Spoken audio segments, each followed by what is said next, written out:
Let's go.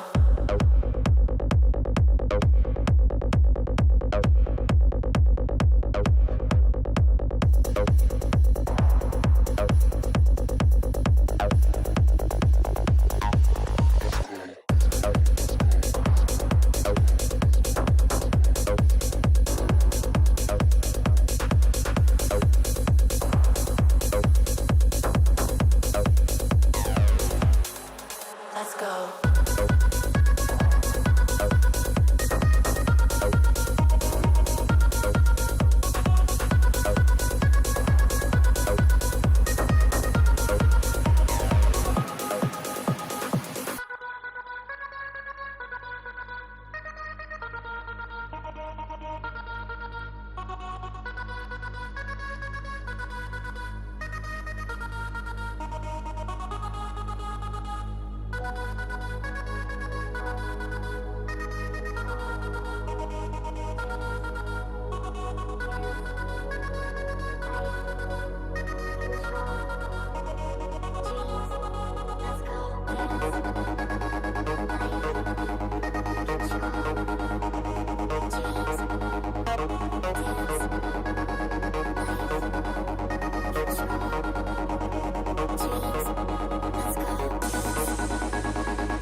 Let's go.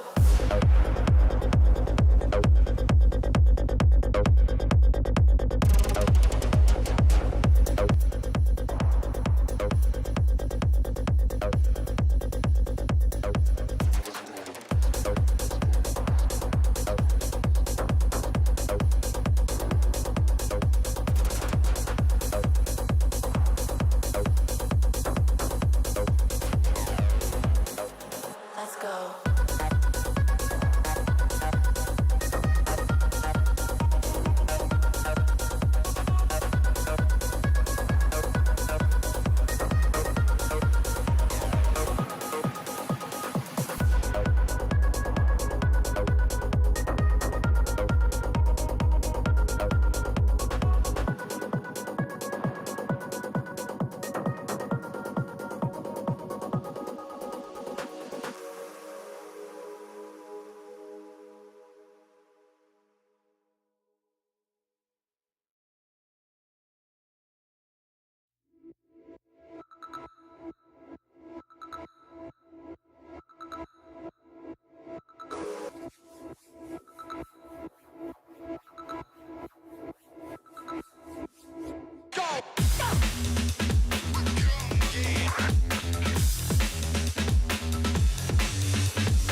Yeah.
Hi.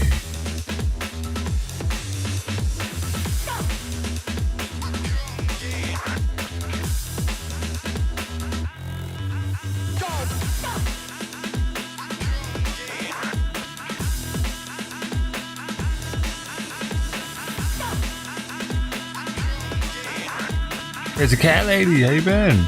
Another one.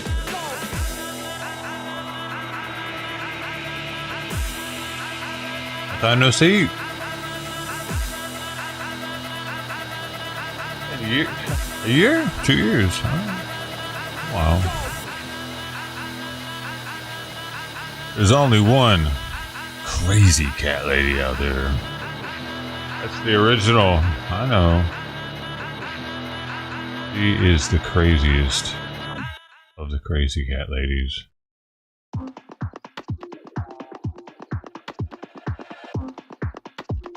She's so crazy, she's not even here anymore. She couldn't take it. She couldn't take it. Dude, I slept through feeding, bringing his food out last night. I did not sleep through his heart medication. I got up for that one, but dude, that nighttime tea had me knocked out, I think. But I got up at 5:15 and put her food out. I gave her some food. Then I didn't want to give her a full meal at 7 something, so I gave her like 28 grams instead of like 58. Acting a little weird this morning. But it'll be alright. I'm usually pretty good about all that.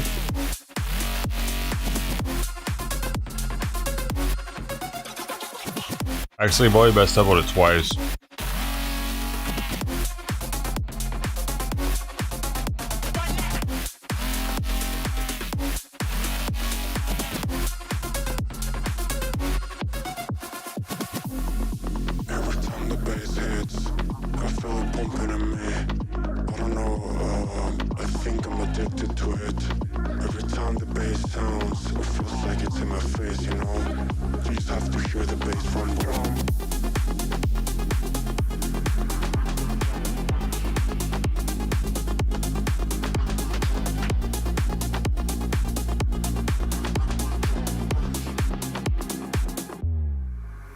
Oh, I haven't seen you around here before.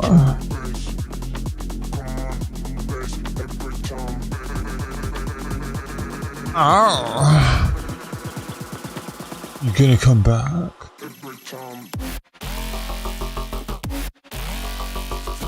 I'm gonna follow you home if you're not. I'm not a stalker. I'm a fan. I love you.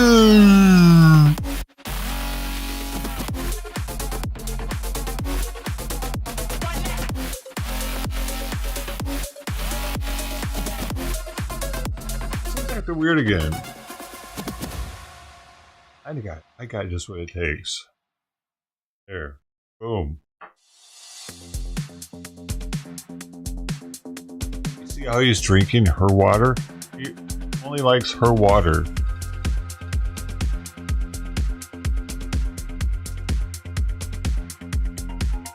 I got so much shit to be getting done. Be doing some of that today. He only drinks her water and he drinks a lot of it. I have fresh water that I just put out for him this morning. It's the same water he's got right there. Same bowl too. Right next to his food.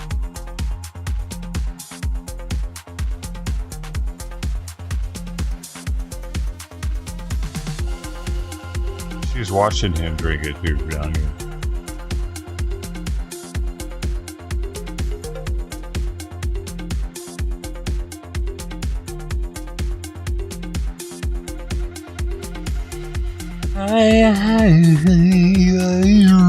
Water.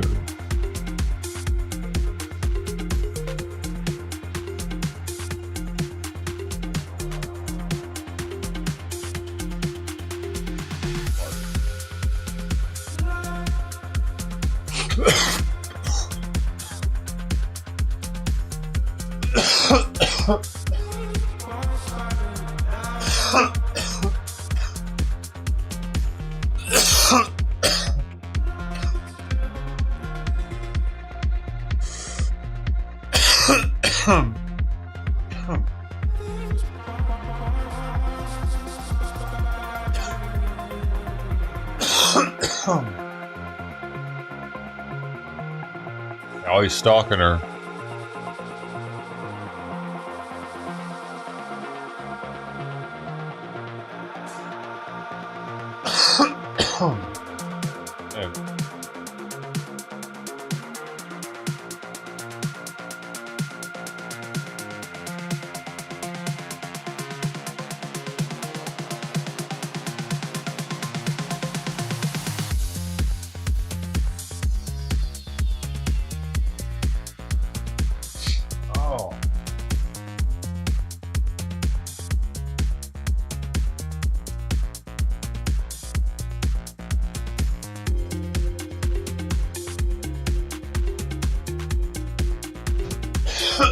Oh.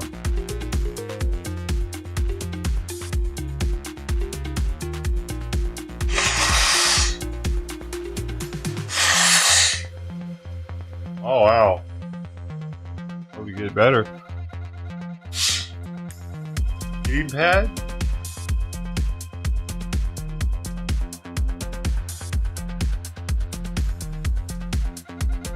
Hey, Mr. Miyagi, he had that stuff, remember? Hey!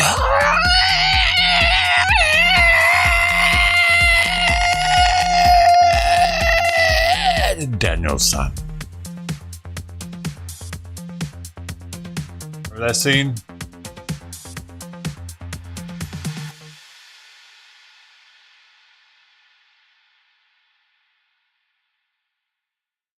Remember that scene? Just when he was talking about like wartime, he was drinking on the tea. Oh yeah. We got to shucks.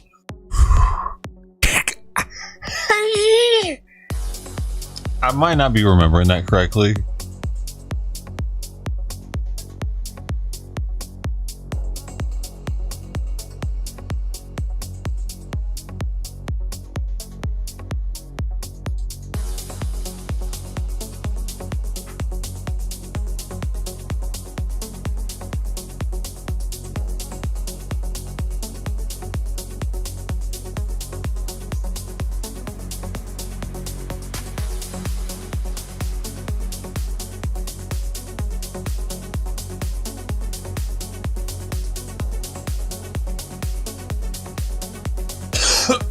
Everybody getting your workout in? Oh, yeah. Good workout. I mean, come back tomorrow and we'll continue with the next lesson.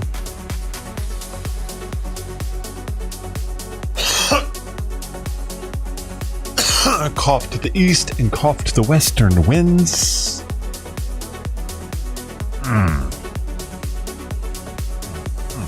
That's better.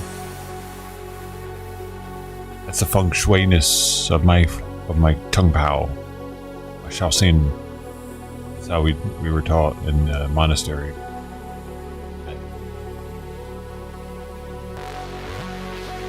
Yeah. Right? That's what happens when you work it. Then you're worth it. Not worth it. You're worth it to work it. Too. Remember that. You can either be compressed or you can be sprung. You pick. Alright. Enough wisdom for now. You're invited. That's it. That was the major announcement. You're invited. Yes, you. Yeah. Fuck. Somebody. Bro, they left. This channel's never going to do anything, by the way. I'm going to probably do a year in this channel. I'm going to stop doing it. because it's not doing anything. I'm just doing a year of it though, just so you know. It's the first time I've talked about it, but I'm sure I've hinted at it before and you might have picked up on it. Year of kitty cam and I'm out. Oh, he's counting down the days. I know I am.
Ain't nobody like us.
calling you,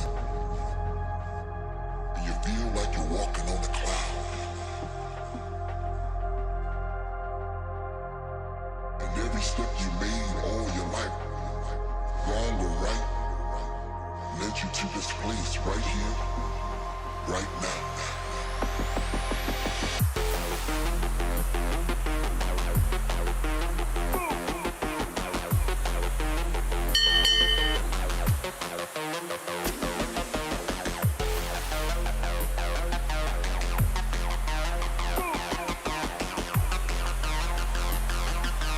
Don't stop. Don't stop.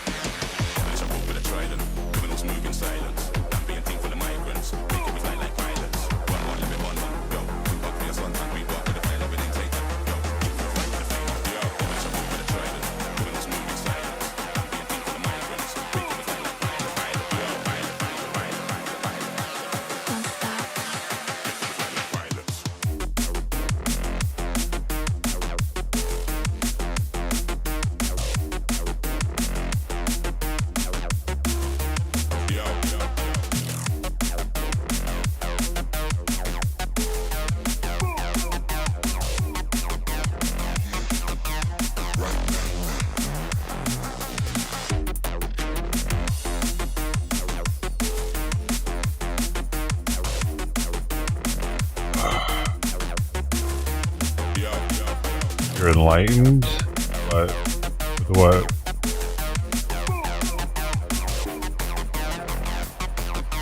Don't stop. Well, that you'll finally be able to stop doing this? You won't feel obligated to do this anymore. You can have a countdown for yourself.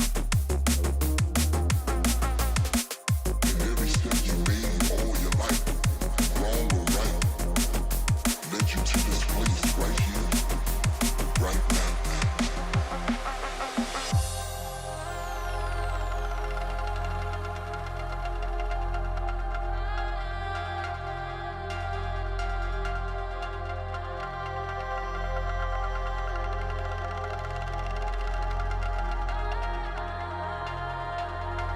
Oh, Frank, his story. I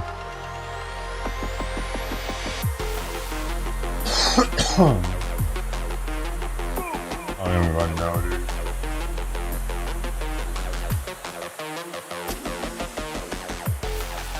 Don't stop.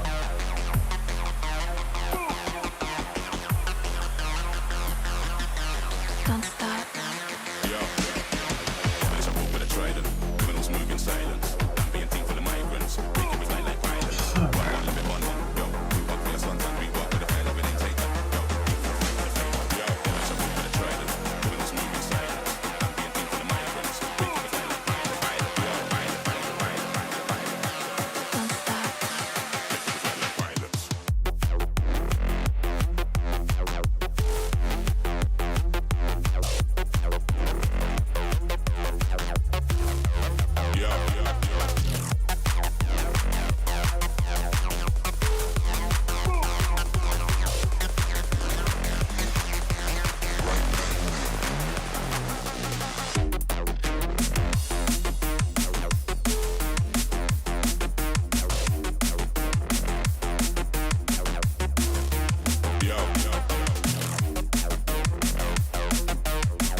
What's that thing calling you?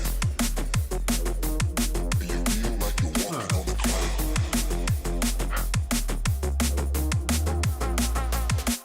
And every step These cats are clearly getting fed somewhere else anyway, even though Trident seems to come here like right now. on a regular basis. I think it's only out of preference. She prefers this food over whatever else you can get. I don't feel like I'm feeding the neighbor's fucking cat either. Like they're having litters and giving them away or something.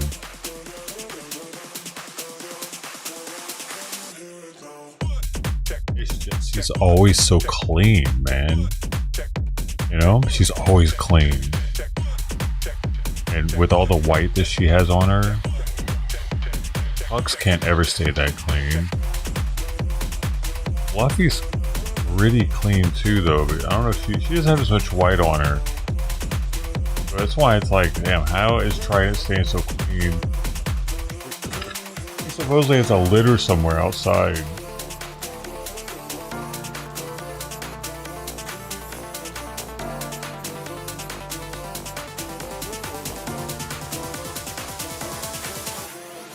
I have a somewhere down the street, but probably some crazy cat lady actually puts out tons of dry food.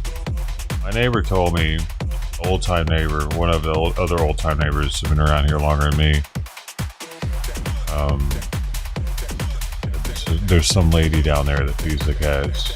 So I know that other dude that took Precious, and he also has Tigger, Precious's brother or thing. He feeds the cats too, though. So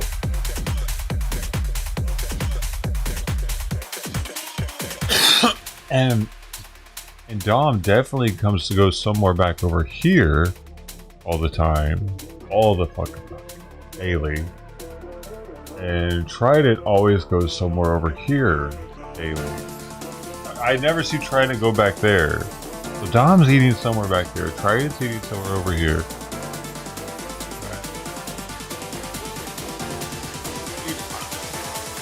I don't know, man. I doubt that Dom is someone's cat, but I almost feel like someone's able to pet Dom over there. Maybe.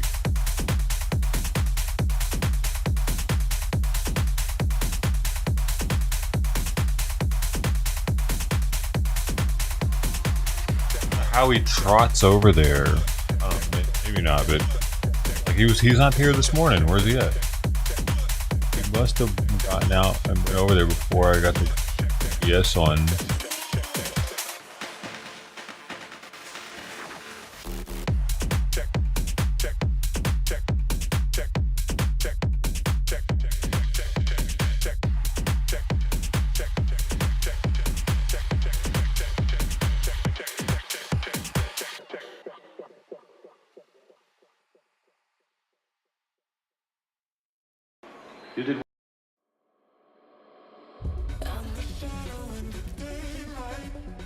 Song play?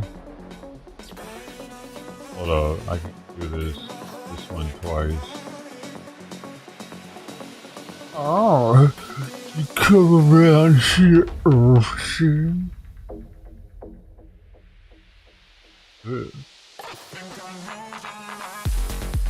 Seen you here before. Want a drink?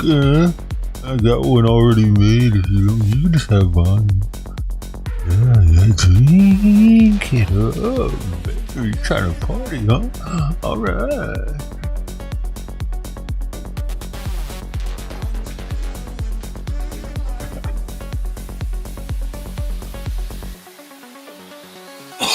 Why are you worried about Penelope?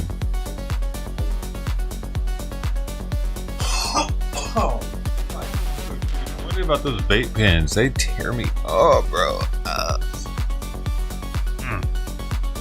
Have too much something.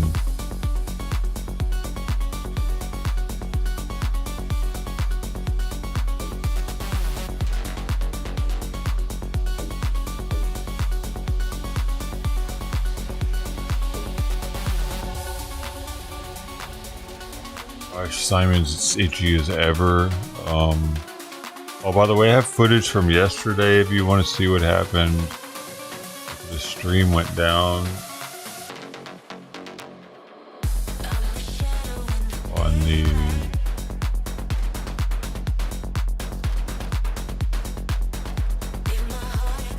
kitty cam.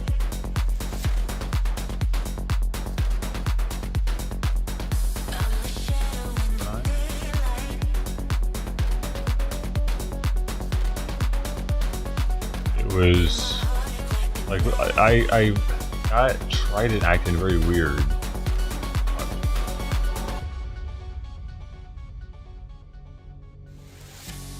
been the fourth plate here. I didn't have it up on. Give out 350. That's trippy, dude. Why is she acting so weird?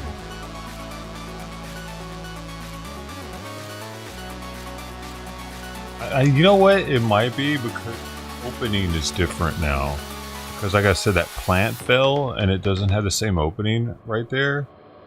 You can't even get, she can't even get in really. Maybe she was thinking about having her babies in there and she's like, what the hell? Why is this all different now? Maybe. That's my best guess. And that's what I was thinking yesterday as I was seeing it happen. Maybe it was, you can think of anything, other reason. But it does look way different right there now. Smell something?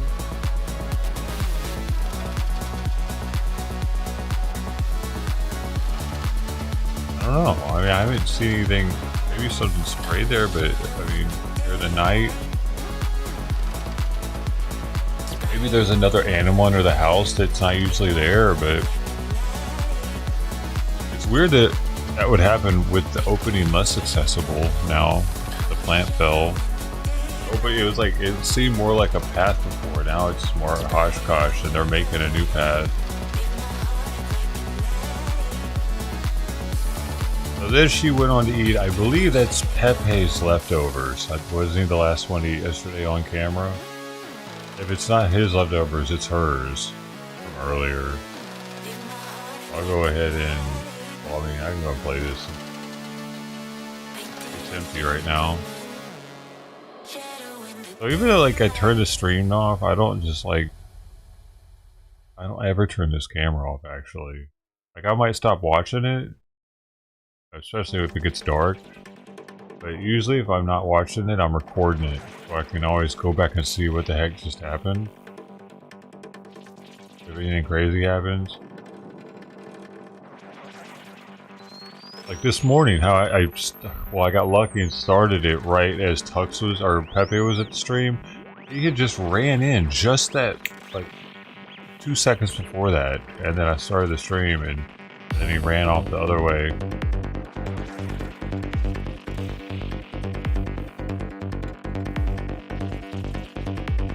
Yeah, it's weird, man, but there was some loud trailer going by. I have a pothole out here I need to fixed, man.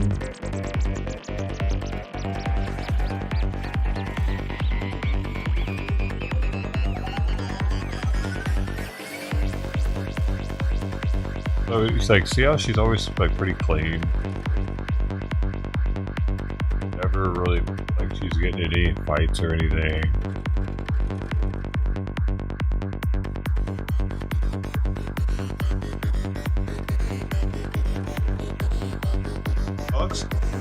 Every other day he was looking like he getting scrapped with somebody.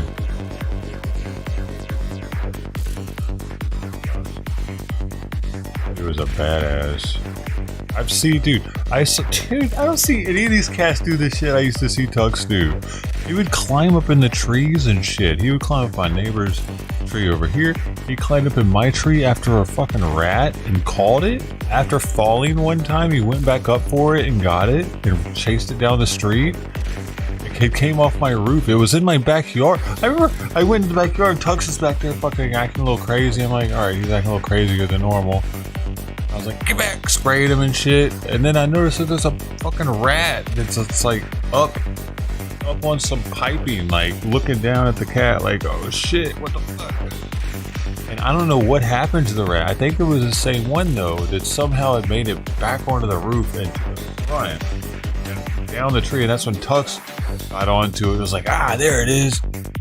Like, I'd see him across the street, like doing crazy shenanigans. Like, man, dude, he would jump up on top of my fence all the time.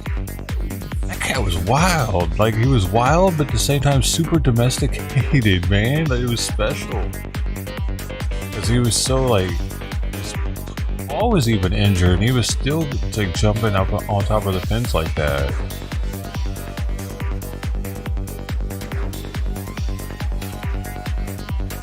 That was amazing.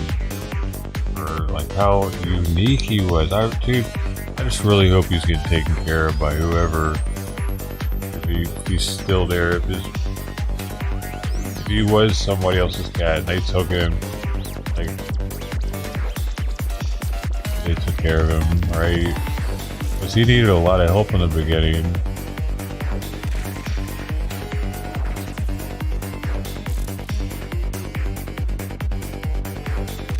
He was the other one I got flea medicated, that's right. Had to have, because I was petting him so much. I wouldn't have done that if I wasn't getting flea medicated.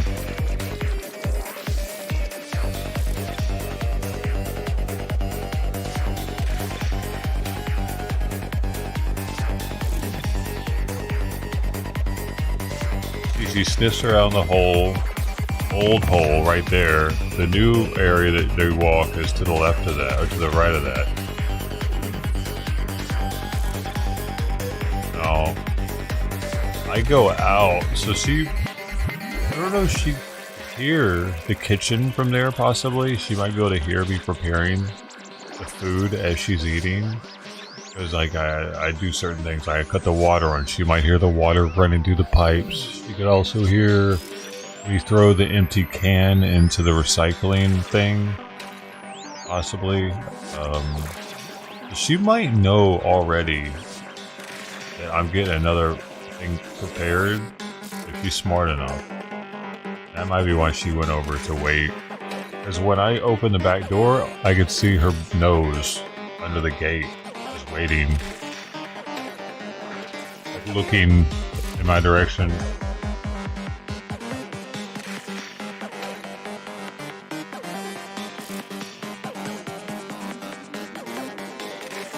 I didn't even know she did that though, because like I said, at the time I was preparing another plate. I knew she was going to finish that. But something weird happens. She doesn't eat it. She just goes off. She leaves. I put it down. So I didn't see how fast she ran away or anything, or like I didn't see this part. Maybe judge it. Damn, she really ran. What? Why? Dude, I wasn't even. All I did was step. That's how quickly she ran off from me stepping the back door. Interesting. Once she knew I was coming her way, she ran away that fast. She's like two and a half squares away from me right there. She never came.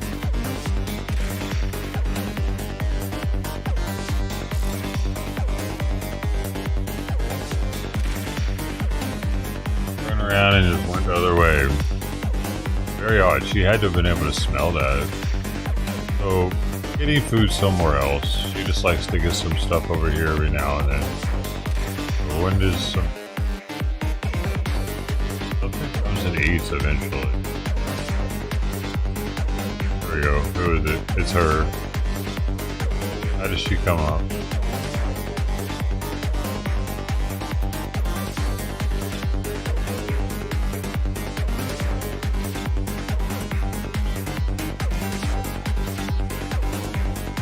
So quick, doesn't act. One little quick look.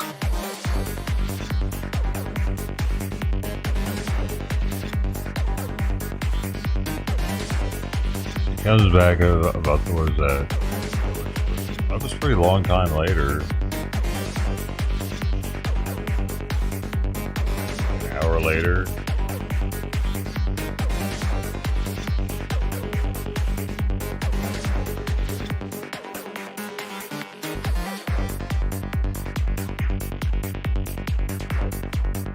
October, yeah, a couple days.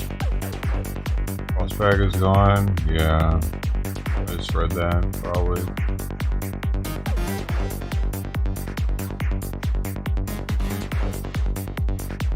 I wonder what happened.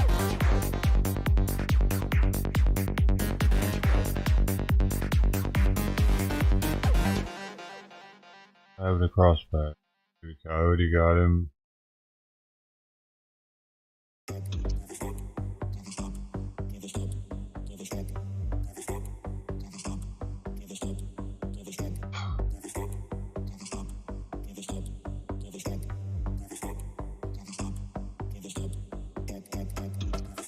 would have probably put him down, dude. I mean, that might be what happened. Maybe he got grabbed and somebody took him in and they put him down.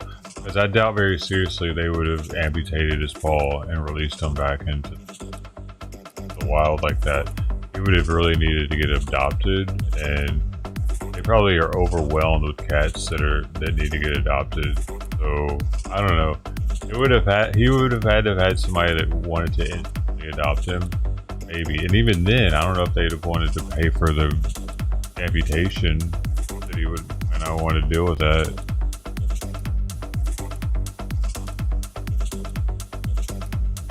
That's why I was apprehensive towards turning him in, because I was like, well, I mean, he seems like he's fucking doing his thing out there, like running, chasing, eating,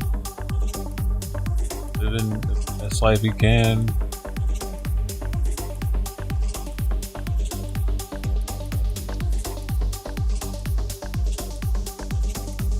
It hurts too to have seen him before he was disabled.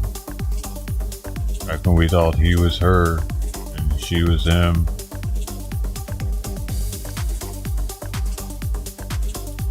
Didn't they used to hang out too in the beginning? Or like, I can't remember if that's how we figured it out at one point, because they were next to each other.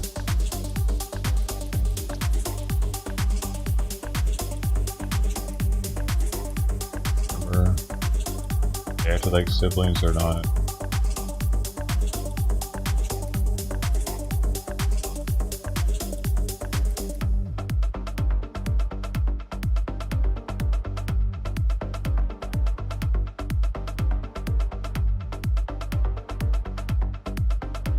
I started like cutting out, like see how she did that side, like, or any post. I can take a shot from one of these and put it in the thumbnail.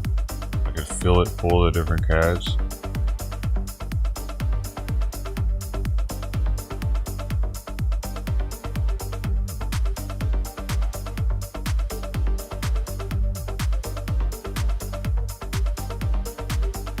Put their name over it. Try to.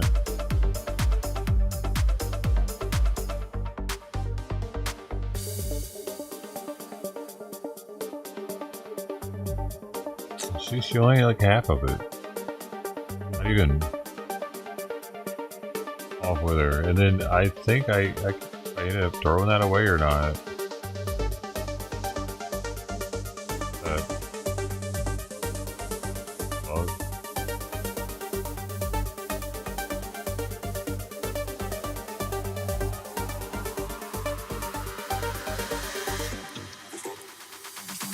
Trash.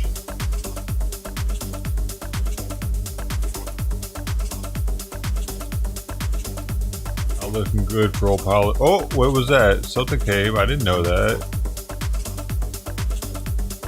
Wait a second.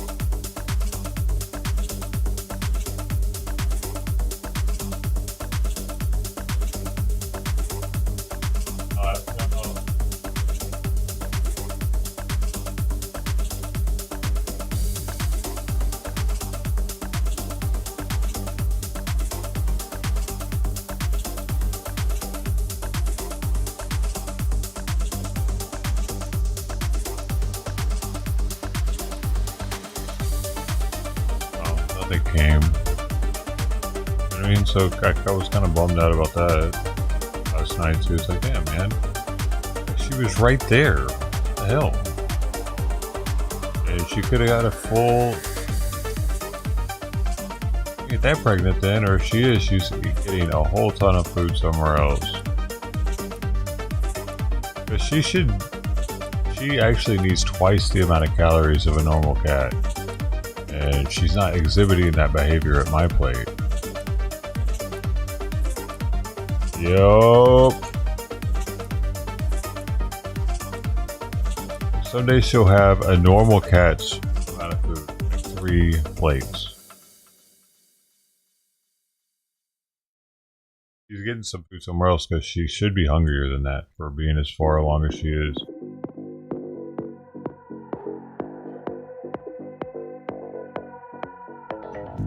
She doesn't need no water, need no wine. Does it need no water? Everything about her is defined. There was some milk. She doesn't need no man, she's doing fine. Some cream. When she's all alone, she's dancing all the time. A dream. Dancing all the time. Dancing all the time.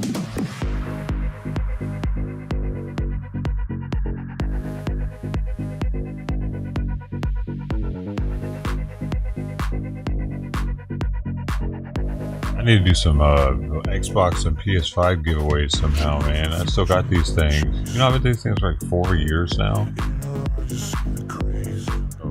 3 years? So a year ago.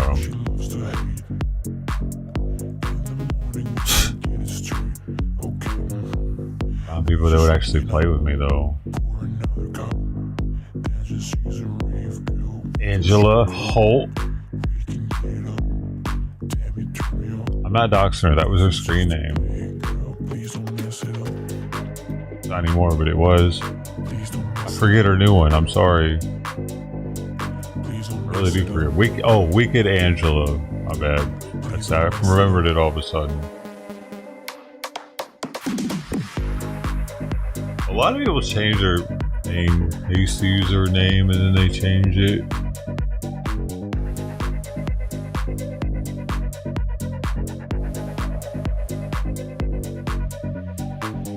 Miss Bungle's in the house. Chasing a little mouse. What is she using for bait? No.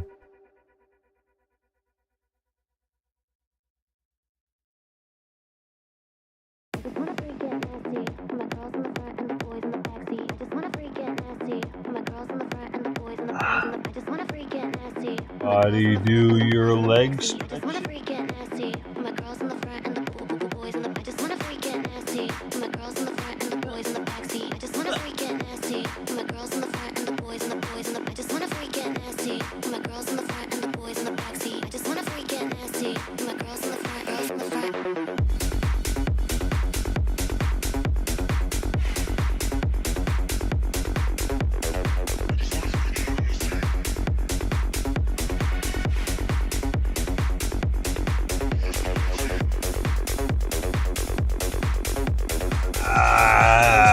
That's as much as I can freaking bend over, man.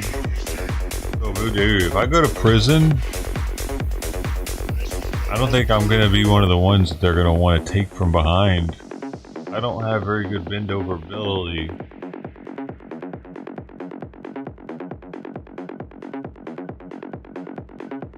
I want people that can bend over better than that, I think. Fragile. It might break me.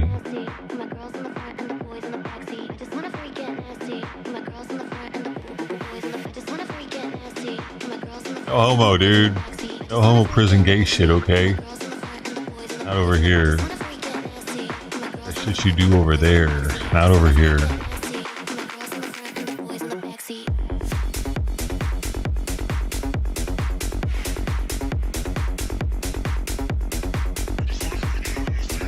Trump cabinet meeting.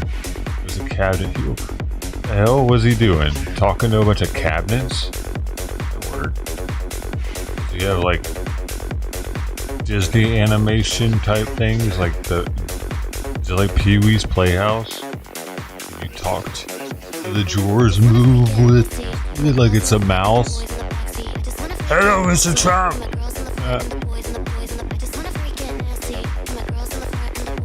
Cabinet. How does he talk to the Cifero? Hell, the Cifero.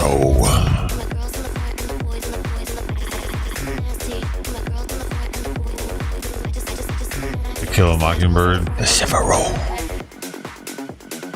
That's a banned book now. That's just racist. You showing that or talking about it? YouTube's gonna cancel me now. What? Prison? I'm not. What are you talking about? Oh, what?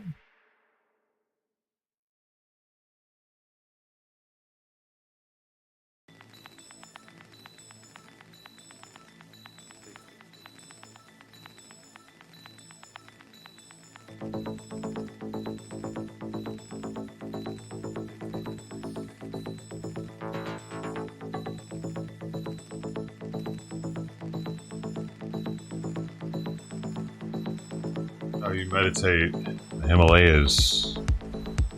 Key shit. Because the mountain sways in the wind.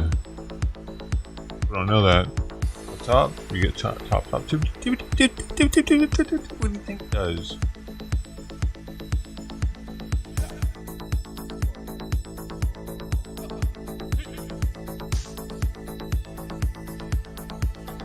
The midgets know what's up. You can feel it. They're closer to the ground.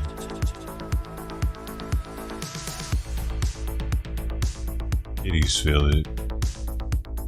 They're down there, feeling it. Party cake. Party cake. Party cake. Party cake. How'd you gotta do that? Let them know you don't fuck with me, dude. You want the karate kick? Crane kick? Do you want me to crane kick you?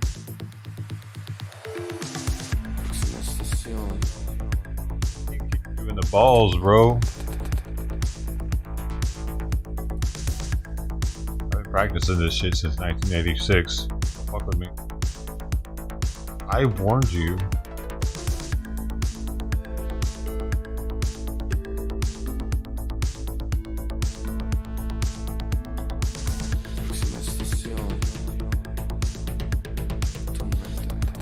What takes your flag?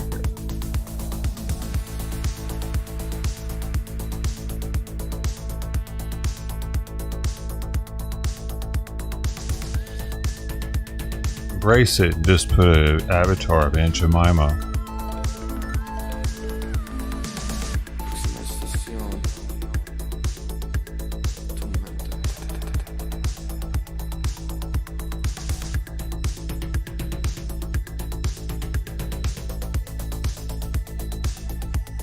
Or a single piece of fried chicken. Or a single piece of watermelon.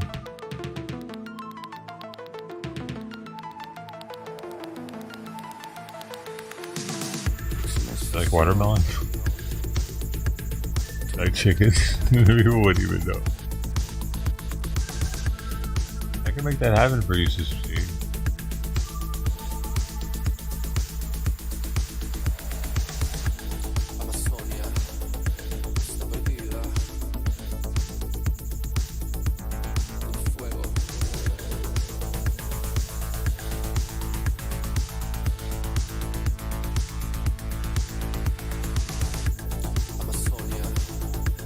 They dance when they don't have a spine fused together.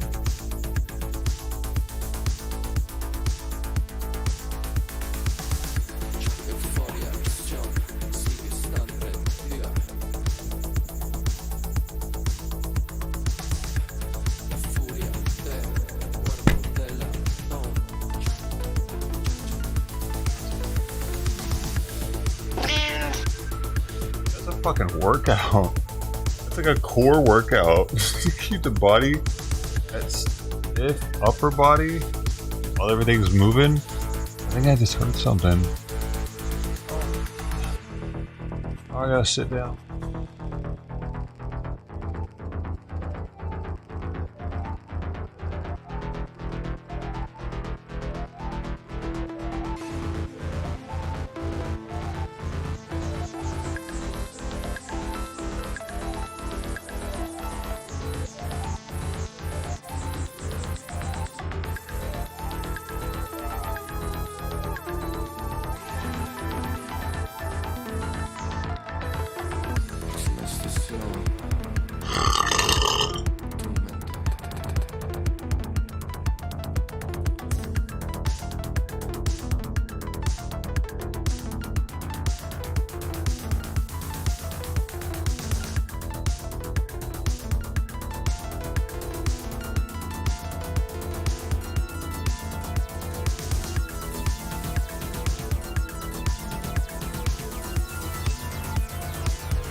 el fuego.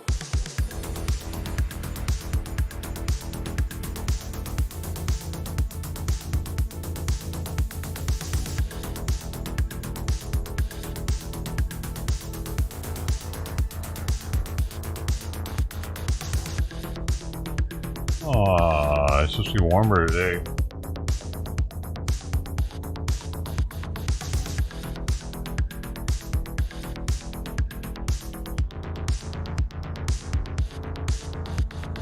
That has a one serving or one can of Fancy Feast beef in the front. In the rear is Simon's leftover third can from last night.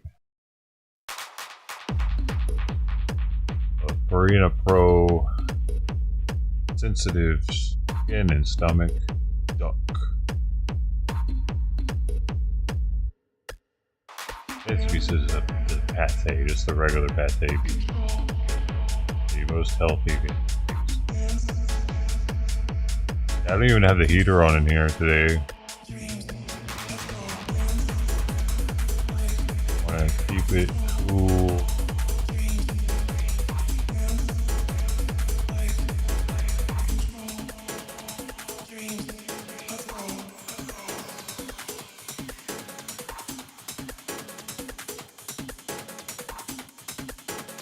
Up is having a conversation with the cabinet. Is that live right now?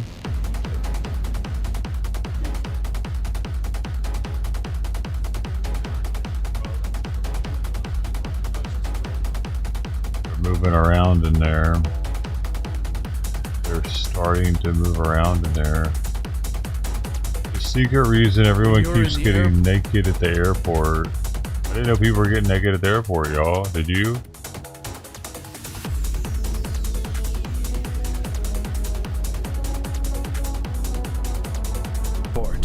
Do you hear it? When you're in the airport, do you hear it? There's a voice that calls out to many. You are in the airport. This is where you must get naked. Take off your clothes. What? And many listen to that voice. The video shows a man walking up, taking off his shirt, taking off his pants, then running past the line of people, running past security. An officer runs after him. This is the new video today of a man who was nude at a gate at Hartsfield-Jackson Atlanta International Airport. And he was right next to a gate for a Delta flight. Nude, screaming, jumping around.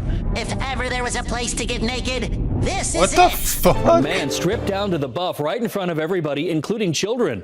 A passenger snapped these photos on her cell phone. She says he just stood there in the nude for about 40 minutes before police finally escorted him away. A video shared by Only in Dade shows the suspect parading through the airport with no clothes on. Yeah, you're wondering why. Well, this happened yesterday around 2 in the afternoon. After making his way through Terminal 1, deputies say he breached the TSA checkpoint, was stopped by authorities. There's a naked guy in the airport. My man. A naked woman was spotted running around Terminal B. We have blotted that out for your protection. How many of these are going on, man? At the airport yesterday. The guy was quickly arrested for indecent exposure. He spotted the naked man Wednesday These afternoon. must be from, like, you see an airport years. security officer Not approach the man recently. slowly, then kneel down to talk with him. I just want to get out of here, bro. I'm naked. I'll go to jail. It's 2018. Stripped inside an airport bathroom, then ran around naked, shouting there was a bomb that he'd planted about to go off. Some people hear a different variation of that There's voice. a bomb in my You've ass. got to get on the airplane Get it at at all him. costs. Once you're on the plane, get naked. What the fuck? Can you imagine? There's like some dude running around the airport screaming that, but he's actually got a bunch of like Vaseline looking shit around his butt. I would get away from him probably. What are you gonna do? You know, he might actually have something inside of him that somebody's put there and he can't get out and it's about to go. He needs a bomb squad. He needs somebody in a special coat. I can help you, buddy. Go that way. Run that way. I don't know. Oh, here goes. Oh, he's taking his underwear off. What?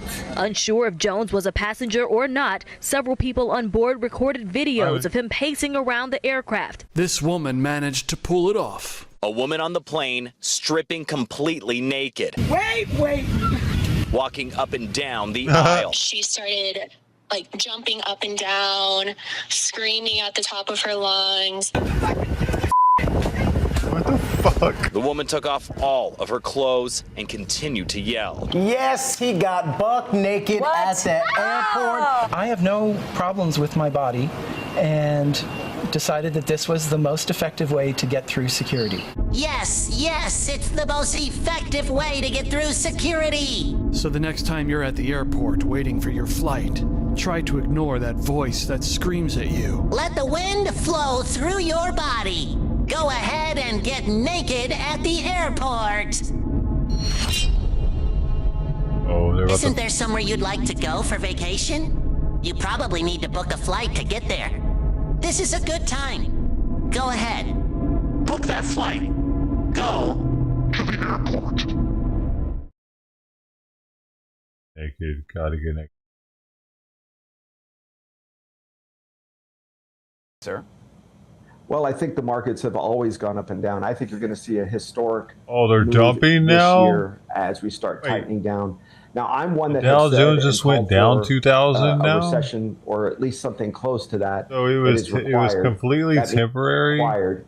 That means massive What is layoffs. happening We're in the economic right cycle now, where you're gonna dude? see massive layoffs. Oh my god.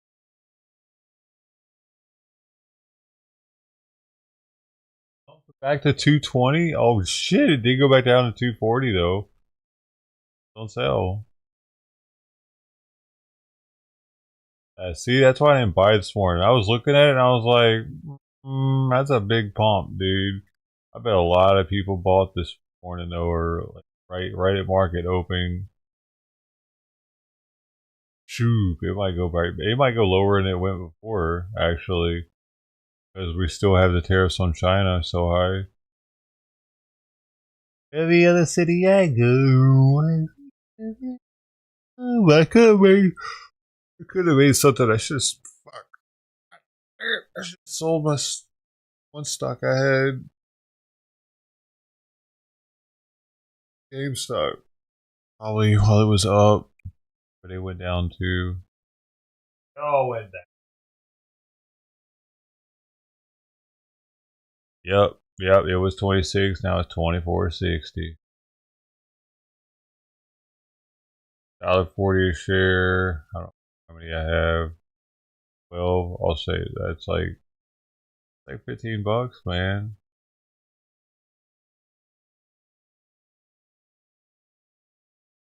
Bitcoin also down.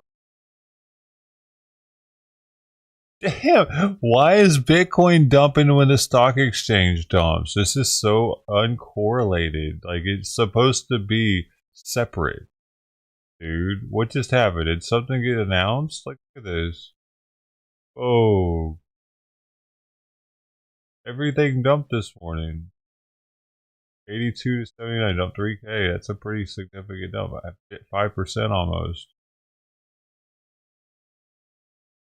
Almost like all of the, and if you look here, it's almost exactly the same for Tesla stock and for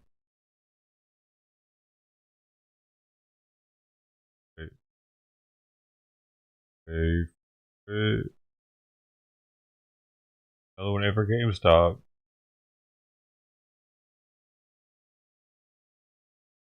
Bitcoin isn't supposed to be connected to the stock market.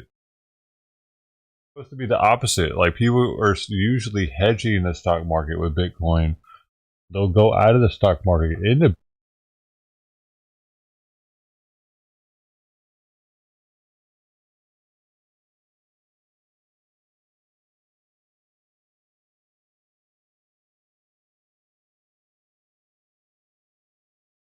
Because it's not like you sell your Tesla stock, you sell your Bitcoin. What is going on? Why is Bitcoin dumping?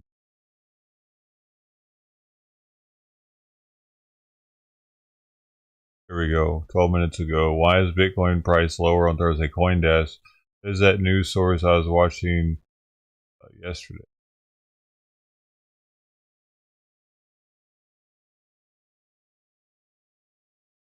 Amid a carnage, gold continued to be well bid, surging to another record high. Really? What? gold took off.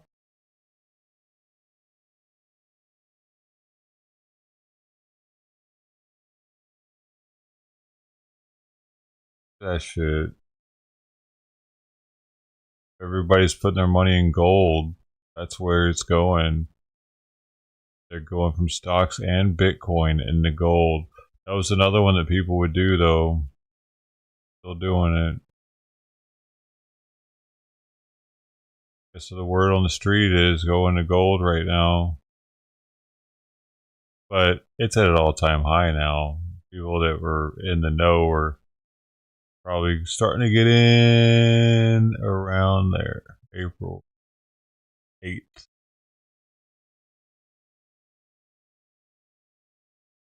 And further back probably. How long has been doing this? This April 7th. This dump right here. That's what a good time to get in. But still, even then, it hasn't really increased that much. And it's been great. Damn, see, I wanted to actually get in way back here. Like when I was losing. When I lost everything.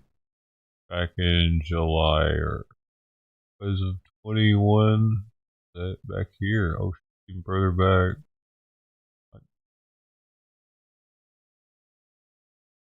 Oh no, it's right here. Around these prices. So it doubled by now. And that was pretty steady that entire time, so I wouldn't have really freaked out too much, except for here. That would have been a little crunchy, but yeah, that didn't last very long, and then it's been increasing since then. That would have been a good investment. Damn it. Well, whatever. Silver, not so much. Well, good. Pretty stable. That's good though. Platinum? Yeah. Nope. Palladium? Damn, I would have lost a ton of money if I'd have went in Palladium back then. With like 30K or something. Shit. 2.8 to... Yeah, it's like a third what it was. I would have been buying in.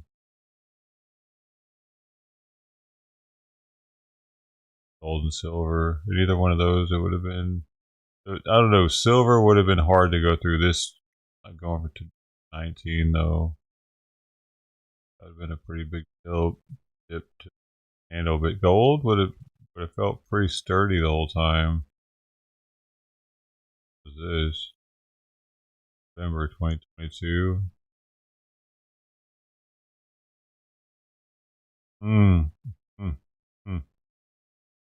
That was an interesting time for me too. Had a lot going on.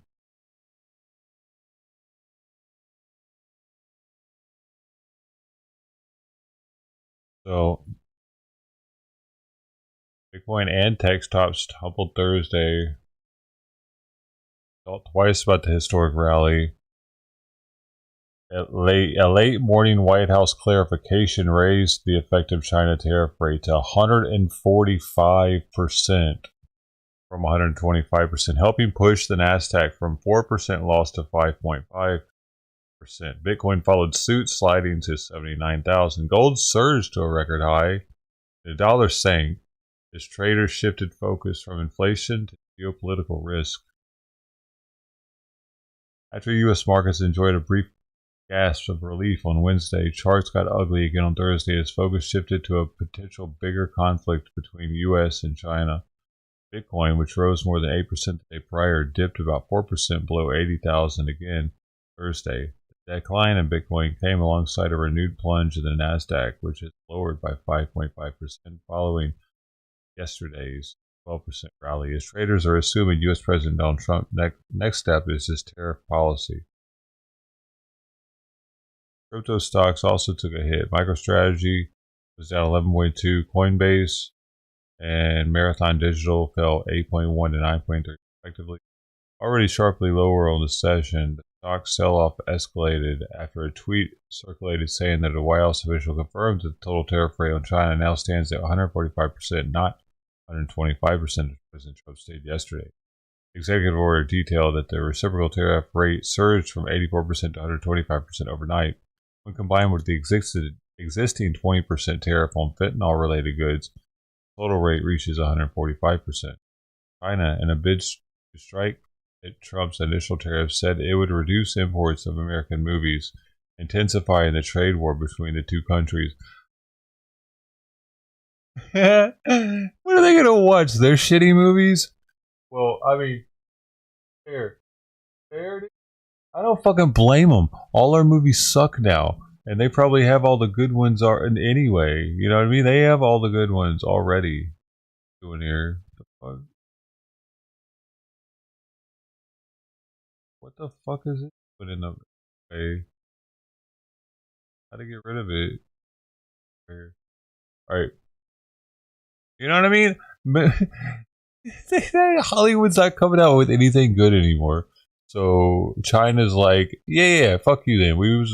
They were probably the main ones buying the shitty movies nowadays too, honestly, because they don't know any better. They can't tell if something's bad acting or not. Oh, dude, this is gonna decimate Hollywood probably. Oh shit, think about that. Because if you're watching a kung fu flick, do you know whether or not the fucker's acting correctly or not? Do you know if he's a good actor when you're watching, hey, you want to fight? Fight me. Hey, no, I'm just like watching it thinking, hey, let's see some action, let's see a little bit of storyline. I don't know if that dude is Academy Award worthy or not. Just the same as them watching all our bullshit Hollywood movies that are coming out now. They don't care about good acting skill. Dude, I can almost guarantee that China is like the top consumer, if not, if they have to at least be in the top like 5 consumers of our movies nowadays. That's why they picked that one first.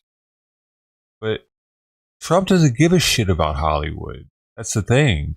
Even though he's been in movies and stuff, he's not impressed by Hollywood the same as a layman would be that has never been in that life. So I think he'll let Hollywood suffer because he knows that Hollywood's woke as fuck and has went to shit anyway. Huh?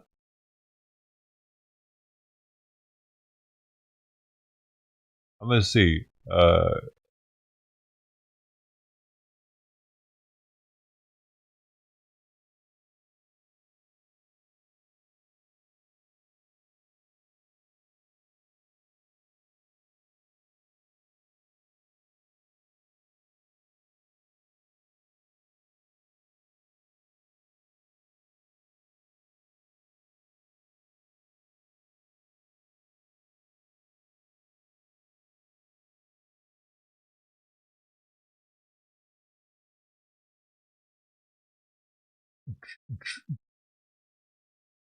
I'm finding out.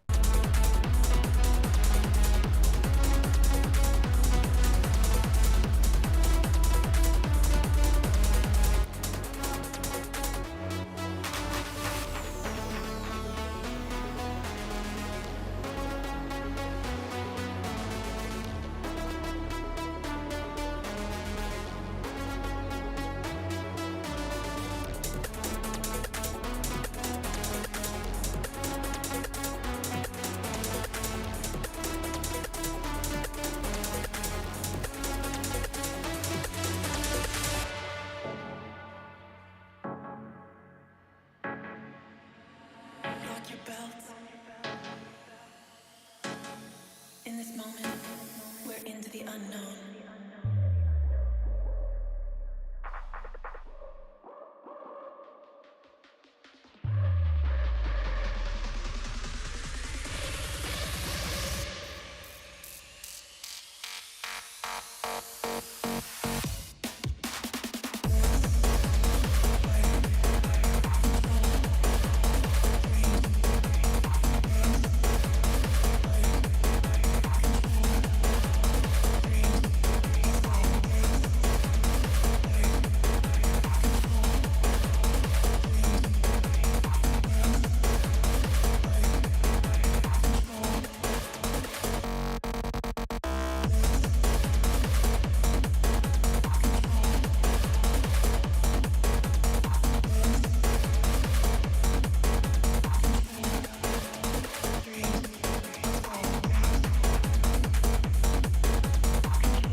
find it.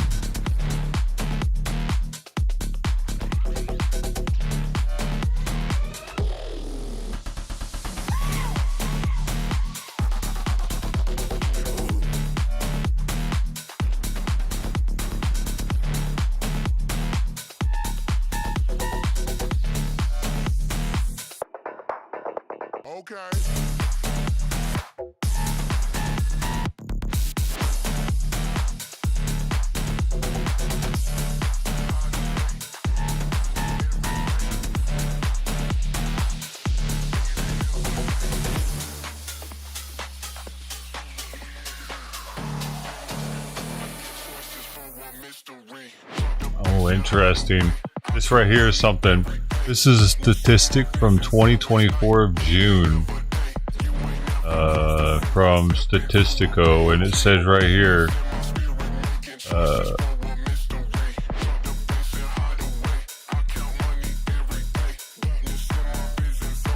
India, absolute global leader in the number of movie tickets sold that year, with China and the US ranking second and third, respectively. China is selling a lot of movie tickets, dude. People don't even go to the movies here very much.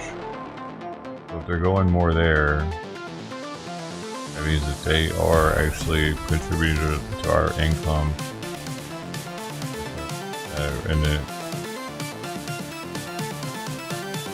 But they're gonna miss our movies, I think. I bet they miss our movies, dude. Even though they suck now. They're still better than most other countries, hopefully.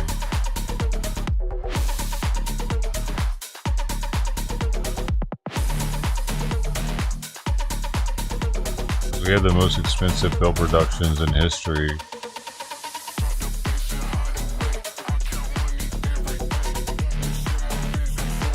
But these Pirates of the Caribbean, Marvel Cinematic Universe, Star Wars, like, I don't know if they're doing, like, what are they doing now, though?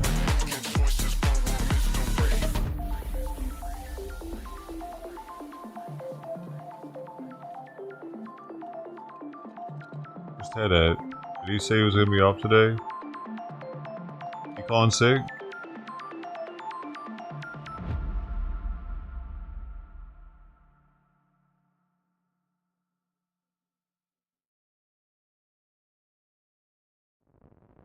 Mark calling sick today?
Big, beautiful bill.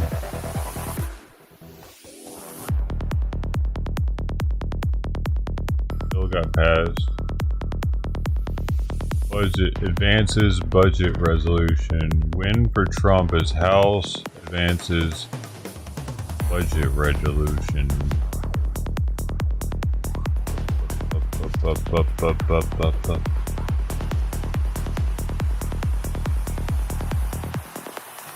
Budget bill narrowly passes. Trump back to budget blueprint. Trump back. U.S. stocks tumble again as trade war with China intensifies.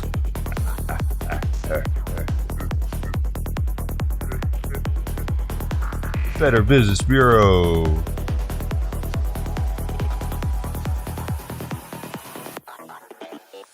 What does it do with this?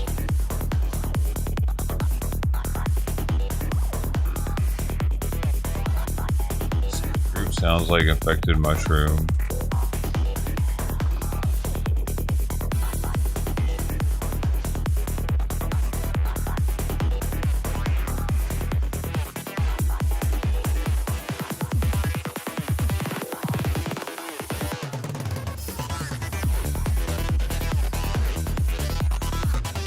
Doesn't it? Cara Levy. Everybody in Washington, whether they want to admit it or not, knows that this president is right when it comes to tariffs and when it comes to trade. In fact, Democrats have long said that the United States of America has been ripped off by the countries around the world. They just don't want to admit it now because it's President Trump who is saying that. In June of 1996, Nancy Pelosi spoke on the House floor. Because today, members of Congress will be asked to set down a marker. How far does China have to go? How much more repression? How big a trade deficit and loss of jobs for the American worker?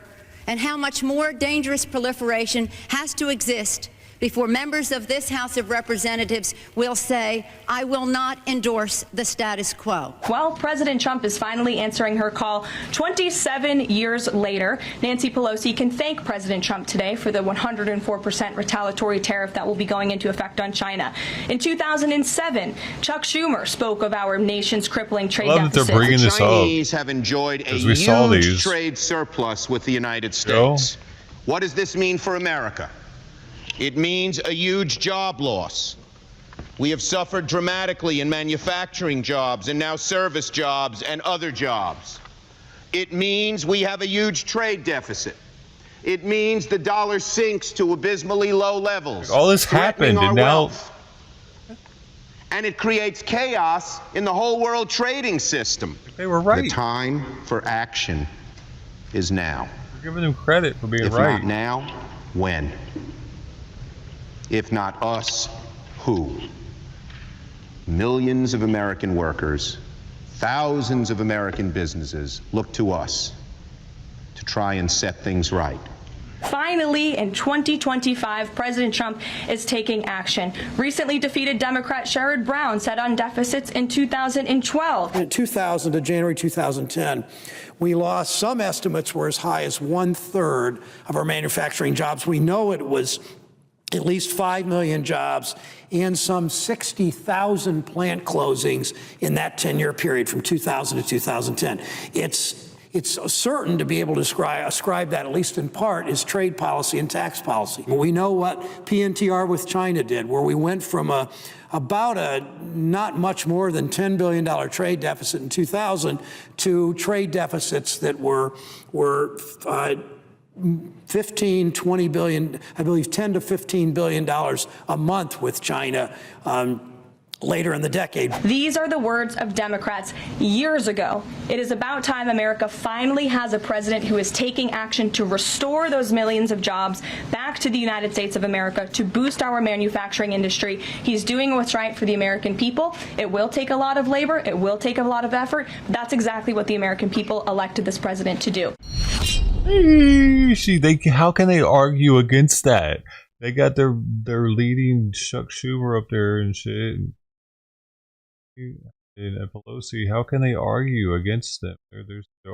Was it a different time then or something? Hey, they got him with that one, dude. Like they are giving them exactly what they wanted. It just took forever, and they were even back then saying, "We got to do it now." Not take forever. It took forever, and now they're like, "Yeah, it's okay. It took forever. Now we're okay with it now, the way it is, though." Because they all got rich as shit off of it, apparently. Aren't they two of the richest politicians? Creepy, man. Money changed them. Transition. Oh, it's time.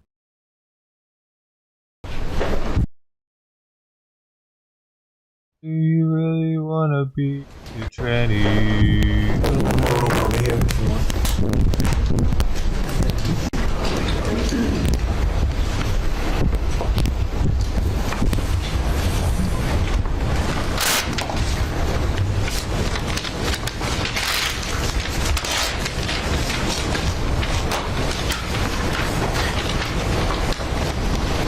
very much. We had a very good meeting. We're talking about a lot of different things. Consumer prices have actually dropped. There's very little inflation. Everybody predicted a lot of inflation, very little inflation.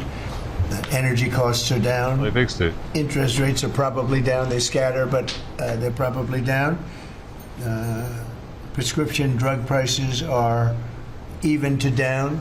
We're doing very well. It's been amazing. We had a big day yesterday. There'll always be transition difficulty, but we had in history, it was the biggest day in history, the markets. So we're very, very happy with the way the country's running. We're trying to get the world to treat us fairly. This is something that should have been done 25 years ago, and it wasn't. Should have been done 40 years ago, and it wasn't. But no president was willing to take it on, but you had to. It's not sustainable. It wasn't sustainable. And as you know, without a lot of money being added, which is a lot of money that we could add, the country is making approximately $2 billion a day. And when you think of it, we've never done that before. Never come close to it. And the number is probably $3.5 billion a day. And that makes us a very strong country. But we have Scott here and Howard and some of the people that are working on deals. And the biggest problem they have is they don't have enough time in the day. Everybody wants to come and make a deal. And we're working with a lot of different countries. And it's all going to work out very well. I think it's going to work out really very well. But we're in good shape. There's no inflation. There's very little inflation. And I went 4 years without inflation, and I took in hundreds of billions of dollars from China and others, taxes in China. But we took in hundreds of billions of dollars a year from China, and we had no inflation, essentially. So we think we're in very good shape. We think we're doing very well. Again, there'll be a transition cost and transition problems, but in the end, it's going to be a beautiful thing. We're doing again what we should have done many years ago. We let it get out of control, and we allowed some countries to get very big and very rich at our expense, and we're can't let that happen. It's not a sustainable formula. So I wanted to just thank everybody at the table, and maybe I'll go around and ask some of you a little short couple of answers. Pete just got back from Panama, and he's been all over the place, and you want to give us a little report on that and whatever else you might have to say. Everyone at this table is doing an incredible job, by the way, I have to say.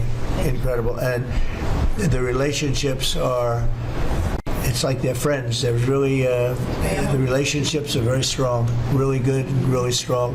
And these meetings are very good. And I think, I don't believe there's any other president that allowed the press to come into a meeting such as this. These are very sacred meetings. These are very private meetings. But we have nothing to hide.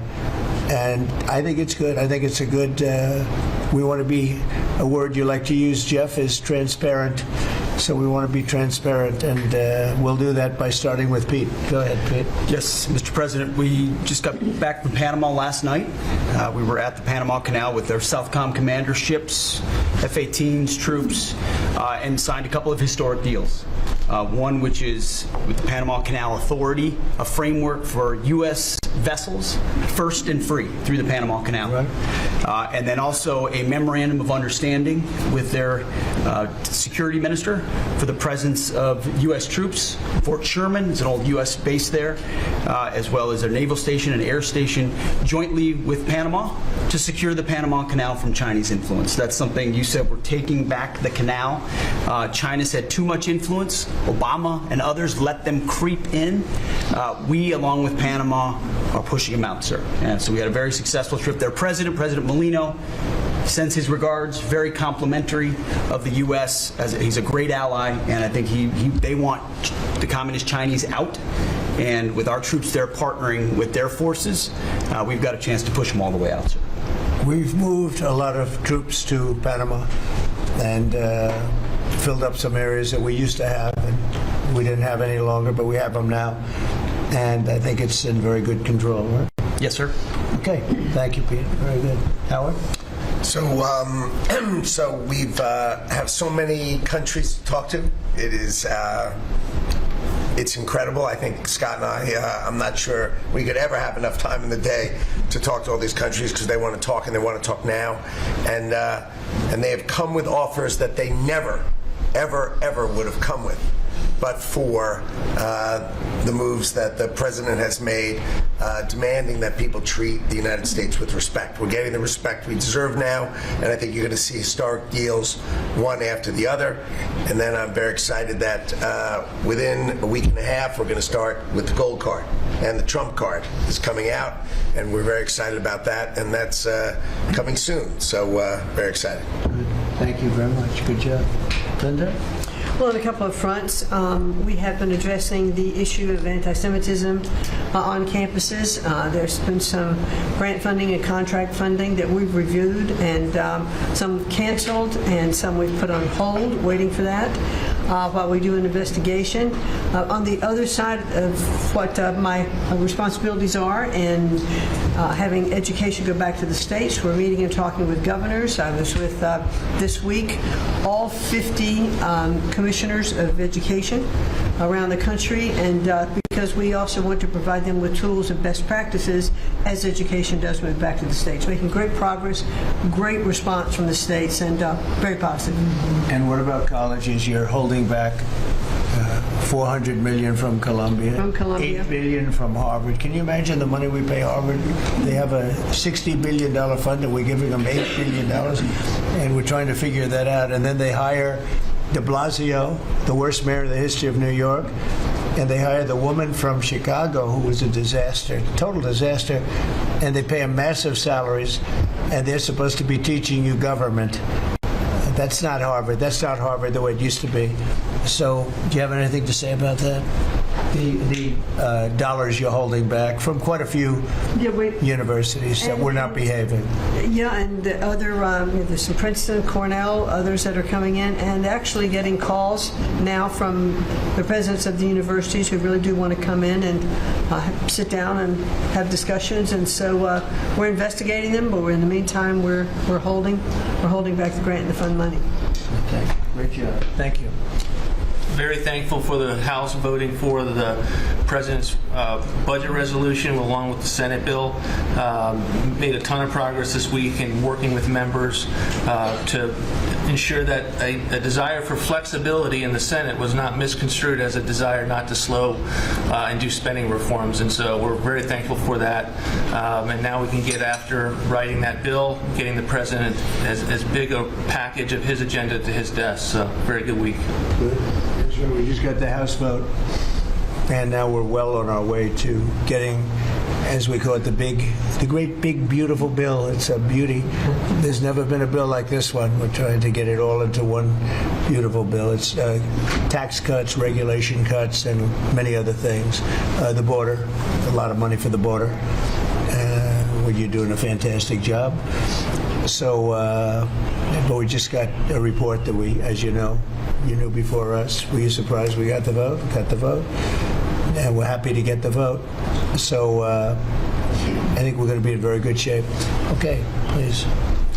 Mr. President, last year the Chinese received 1,700 orders for new ships. American shipyards received 5. Under your leadership, like so many other industries, we are going to revitalize and make shipbuilding and maritime great again with these blue-collar jobs.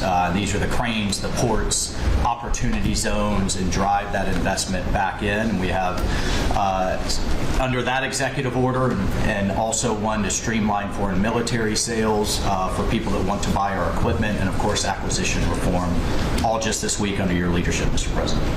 So we're going to be rebuilding our shipbuilding business. We may order, would have to go to Congress for this, but we may buy some ships from other countries that we're close to and that do great jobs with ships, but we're going to start the process of rebuilding. We don't really essentially build ships anymore, which is ridiculous.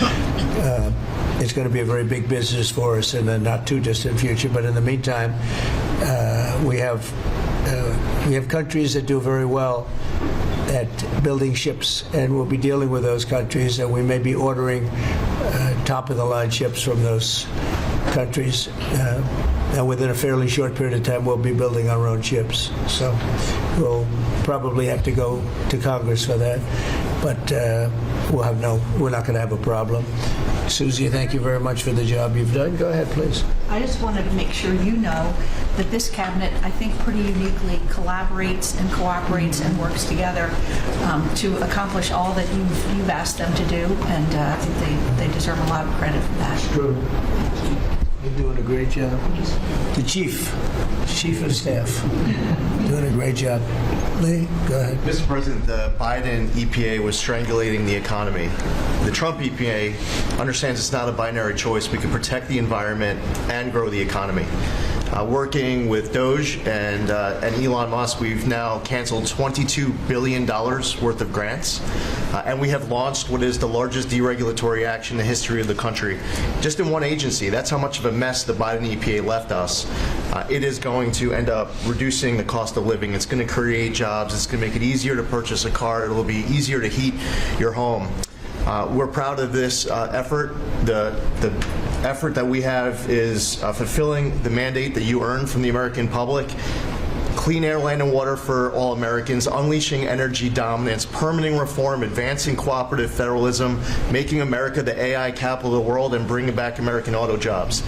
When you called me that day asking for me to take this position, I was honored. And you were very specific and clear in what you wanted us to accomplish. We understand our mission, and at the Trump EPA, we're going to make you proud. Great job. You're doing a great job, and you have a lot of applications for approvals for power plants, which are going to really power the regular plants, and they're going to be right next to each other, because we can't rely on our grid. It's old and it's tired, and it's very subject to being attacked, whether by rain or by bombs or by anything else. And we're letting people build their own power plants, and these are a lot of them being built with the AI and beyond the AI chips, and we're letting them build their own power, and never been done before, and we're going to get it done quickly and approved quickly as part of a plant. They'll have a sort of be their own power company, and it's very exciting. They couldn't believe it when I told them that. I said, we're going to get you the approvals very fast as part of your regular plant. You're going to build electric producing plants, and it's very exciting. And they're able to do it very quickly and very well, and you made it possible. Thank you. You have a lot of applications for some of the biggest plants that have ever been built in the world. These are serious plants, aren't they? Huh? Approved. We are open for business. Working with Secretary Burgum, Secretary Wright, we are going to make you proud. Good. Sean? First off, Mr. President, it's Brooke's birthday today, so he's getting younger, so happy birthday to Brooke. Thank you. I want to thank you as well for the shipbuilding at EO. Again, to build ships, we also need mariners to sail those ships. I was just up at Kings Point for the Merchant Marine Academy a couple days ago, and we have some of the greatest young men and women who are learning how to be mechanical engineers, to rebuild and fix the engines on those ships, but also how to sail ships. I would tell you that over the past decades, this academy has become, it needs some love. It's been a little bit dilapidated. We have to invest in sailors, and I appreciate you taking the initiative. To be a global power, we have to build ships and have sailors to sail those ships. These are the very people that help Pete should we come into points of crisis to support the military. So thank you for that. Number two, the last administration announced 3,200 projects, big, beautiful roads and bridges. Most of them are good. But they announced them, they didn't sign a grant agreement. 3,200, so the money doesn't go out the door to build the infrastructure in the country. And it's fun to do an announcement.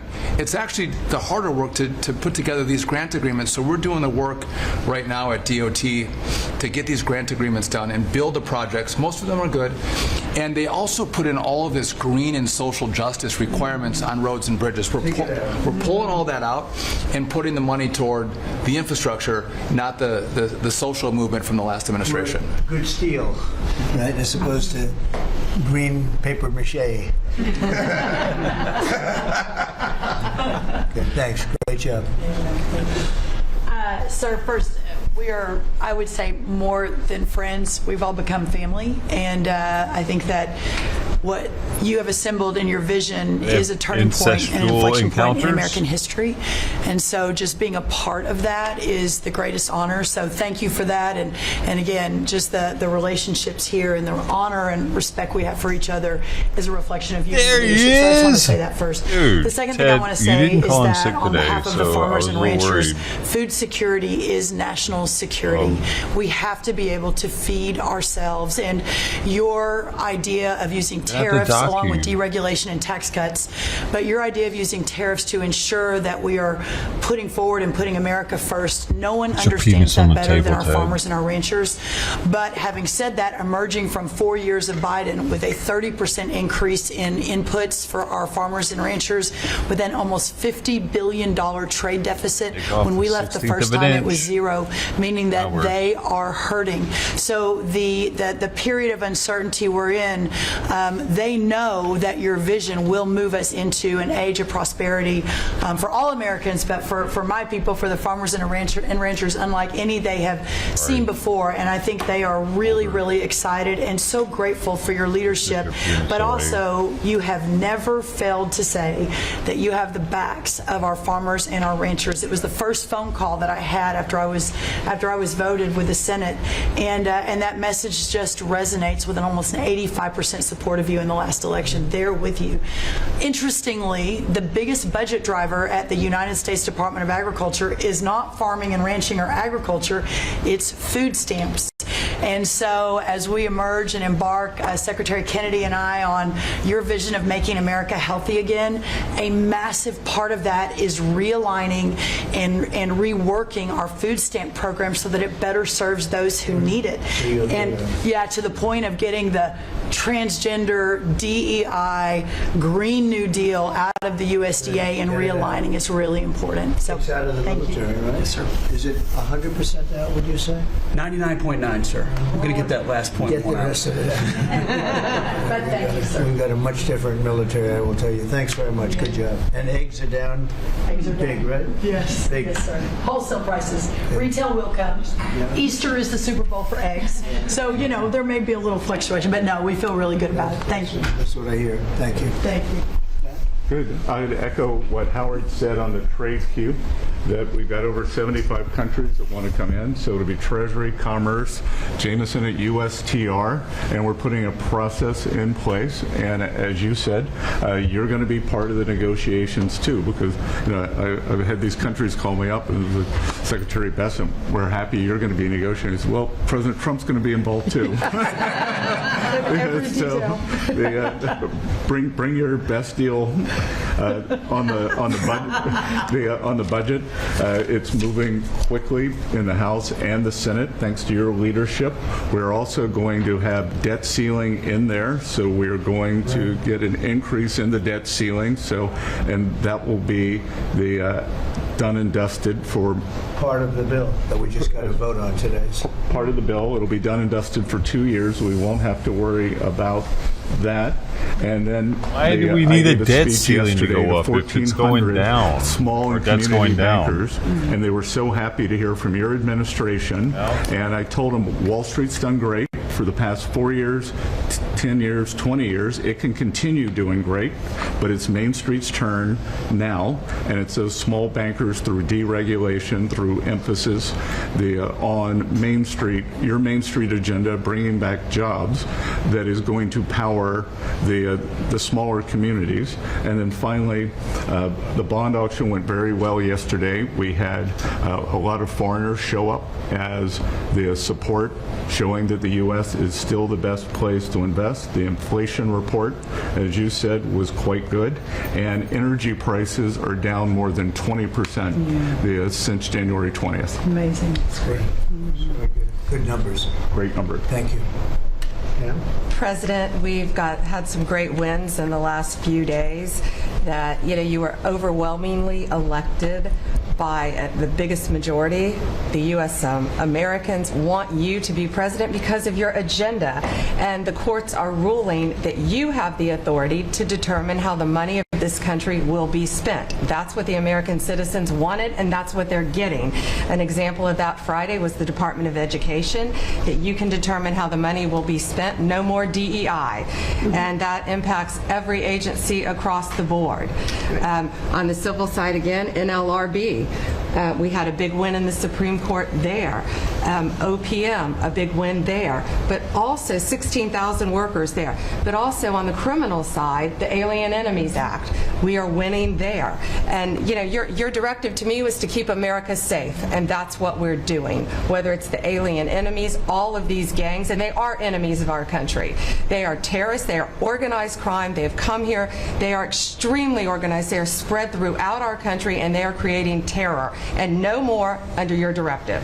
And that is stopped. Yesterday in South Florida, we charged the 11 defendants with $500 million of pure cocaine coming into our country to kill our kids. They were caught. They will be prosecuted to the fullest extent really of the law. Killing kids, These gang though. members are going Fentanyl, back to where they came, or they're so. going to an El Salvador prison at your directive. And you also gave us a directive to prosecute the people who are going after Tesla to the fullest extent of the law, some of the greatest police work I've seen. We've made 4 arrests. There will be no negotiations at your directive. They're all looking at 20 years in prison, and within the next 24 hours, you're going to be seeing another huge arrest on a Tesla dealership, President. And that person will be looking at least 20 years in prison with no negotiations. That's great. Really? That's great. Yeah. That will stop it cold. Thanks, man. Doing a great job, too. Thank you very much.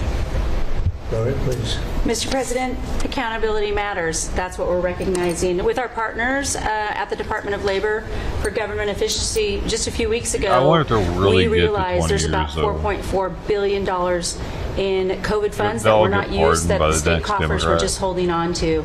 Out of that, we've returned $1.4 billion back to the state treasury, so essentially to the American people, and we'll go back and claw the rest of those billions of dollars back.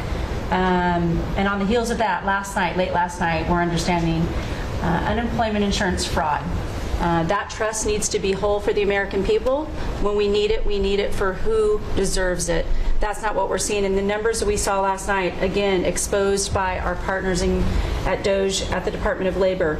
Since 2020, over $400 million of payments have gone out already. And when you hear these numbers, apparently in the United States, we have over almost 25,000 people who are over 115 years old who are collecting $59 million that we have sent out to people. Talk about fraudulent behavior.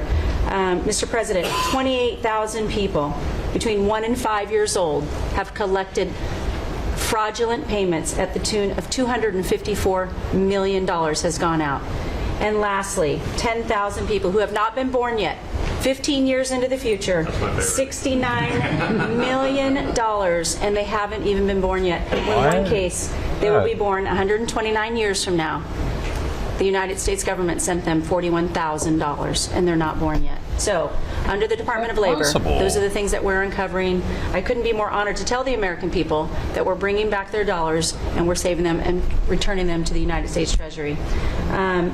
Also, jobs numbers. Last Friday, 228,000 new jobs were reported. That is good for the American people. That is my primary job, is to grow that workforce under your leadership.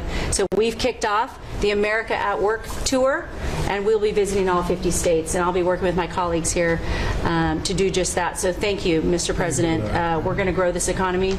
We're going to keep our focus on the American worker. So you're finding tremendous fraud, though. Those numbers are really bad when you're Unheard of. over 115 years old. And I think you had mentioned the oldest person in our country is 114 years old. That's pretty good. A woman living in Pennsylvania, but apparently there's 24,000 more of them that are 115 or older. That I hope you hear that. So we have 24,000 older than the oldest person. Definitely good. And what are we doing about that? How do we get that money back? Yeah, so we're working with our IGs to do the further investigation. The House and Senate, we had a 5-year statute of limitations. We've got an extension on that, another 5 years. And so the goal, in my opinion, we should never have a statute of limitations to return the American dollars back to the Treasury when there's fraud. But at this point, we will continue to work hard and double down and return those dollars to the Treasury. Great. Thank you. Thank you. Great job. Christy? Well, Mr. President, thank you for your leadership at the border. For the second month in a row, you have broken the record in the history of the nation for the lowest number of encounters at the border, which is absolutely remarkable. You have said that America's laws matter and that they'll be enforced, and we're hard at work now to get people to go back home that are here illegally. So the Alien Registration Act has been in place long enough now that those individuals that are here illegally, if they haven't registered, then they can be charged criminally, and they can face fines up to $1,000 a day and face deportation if they don't go home, and they'll never get the chance to come back to America. So we're encouraging people to use the CBP Home app to register, and we're working on the resources and funding to buy them a plane ticket to send them home. I went to El Salvador, Colombia, and Mexico, and those countries and others are thinking about setting up programs to support these individuals when they get back to their countries. So when they get there, they'll have housing and food assistance, and so making sure that these folks have the opportunity to go home so that they can get the chance to come back to America is important. And so it's a very big self-deport operation that we're starting. Thousands of people have already self-deported. Well, we're just going to, when you had 21 million people that need to go home because they're here breaking our laws, then we need to facilitate that. And I've been working with the governors a lot lately on several different issues. One of them has been on FEMA for recommendations on how to do exactly what you've directed us to do. And then also I sent a letter and communicated with them that they need to be setting up a SCIF. Some of our governors don't have secure facilities to have national security issues. I think one of the jobs Homeland Security has is to give communication down to states, to local cities and communities. And so recommending they get a SCIF, they have secure comms with them at all times or nearby so that they can have national security conversations, and then to have somebody in their office designated that is their communications person. A lot of them have emergency management officers, but they don't necessarily have somebody designated when it comes to a national security issue that we may need to communicate with them on. And I think American people need to know that Real ID will be required to travel on May 7th. So those governors have been notified to communicate that at home. We don't want anybody to get delayed and not be able to travel when they get to an airport. And this will also help us bring integrity back to all of our IDs and how they're used for issuing driver's licenses, and governors know how I feel about making sure their driver's licensing system has integrity, because a lot of people use their driver's license to vote. And the backbone of our country and the foundation is election integrity. So we're giving all those directions to our governors and communicating that so they can lead on it as well. And we're going to work with people so that if they go out in a nice way, go back to their country, we're going to work with them right from the beginning on trying to get them back in legally. Is that right? A chance to come back. So it gives you real incentive. Otherwise, they never come back. They'll never be allowed once a certain period of time goes by, which is probably going to be 60 days. We're also going to work with farmers that if they have strong recommendations for their farms for certain people, we're going to let them stay in for a while and work with the farmers and then come back and go through a process, a legal process. But we have to take care of our farmers and hotels and various places where they need the people. And we're going to be working with you very carefully on that. So a farmer will come in with a letter concerning certain people saying they're great, they're working hard. We're going to slow it down a little bit for them. And then we're going to ultimately bring them back. They'll go out. They're going to come back as legal workers. Yes. Okay? Yes, sir. Thank you. Which I think will be. I think it's very important to do.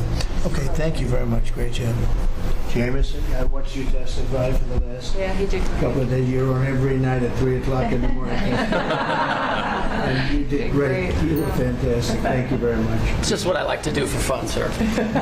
You've been keeping us very busy. Last week, you started a reordering of international trade, something that hasn't happened for 80 years, something that should have happened decades ago. And you know that. You've known that for a long time. That's why you have us all working on this. You came into an emergency situation where President Biden left us with a $1.2 trillion trade deficit. It's the largest of any country in human history. The largest. So you declared an emergency. You took action. You say the largest in history, right? In history. There's never been anything like what he left us. He left us a mess. His whole administration was a mess. So go ahead. So you declared an emergency, you imposed a trade action, so now you have a tariff on the world, it promotes U.S. manufacturing, it protects U.S. workers, and you've also given room for negotiation during this time so we can open export markets for our farmers and other producers and American workers. And this is why the unions vote for you, this is why the workers vote for you, this is why the families want you to be the president, because you're standing up for American workers and American communities. We've had countries come in over the past couple of weeks that represent more than half of global domestic GDP, more than half. That's who's coming in to talk to you and to your advisors about how to have reciprocal trade, how to have fair trade. Would have happened without you. Thank you very much. Great job. Lovely line. Well, thanks to your fantastic leadership, this amazing cabinet, and the very talented DOGE team, I'm excited to announce that we anticipate savings in FY26 from reduction of waste and fraud by $150 billion. And I mean, and some of it is just absurd. Like people getting unemployment insurance who haven't been born yet. I mean, I think anyone can appreciate whether. I mean, come on, that's just crazy. You know, some of these things, people ask me like, well, how are you going to find waste and fraud in the government? I'm like, well, actually just go in any direction. That's how you find it. It's very common. it's as the military would say, target-rich environment. So I think we're doing a lot of good in excellent collaboration with the cabinet to achieve these savings, and it will actually result in better services for the American people, and that we're going to be spending their tax dollars in a way that is sensible and fair and good. And your people are fantastic. In fact, hopefully they'll stay around for the long haul. We'd like to keep as many as we can. They're great, smart, sharp, right? Finding things that nobody would have thought of. Very computer savvy. Yes. We're with hard to get the Trump Gold Card operational, hopefully in the next week or so. That'll be great. That'll be very exciting. It's really exciting. That's a pathway to citizenship into the United States. It's a big deal. Yep, it's a big deal. Thank you very much. Great job you're doing. Thank you, sir. Thanks to your leadership and setting the mandate of transparency and accountability across the U.S. government. I'm bringing that transparency and accountability to the intelligence community, first and foremost, to make sure that you and your cabinet have that real-time, relevant, apolitical, objective intelligence to best inform whether it's negotiations for peace, negotiations around tariffs, the great work that you are leading around the cabinet today.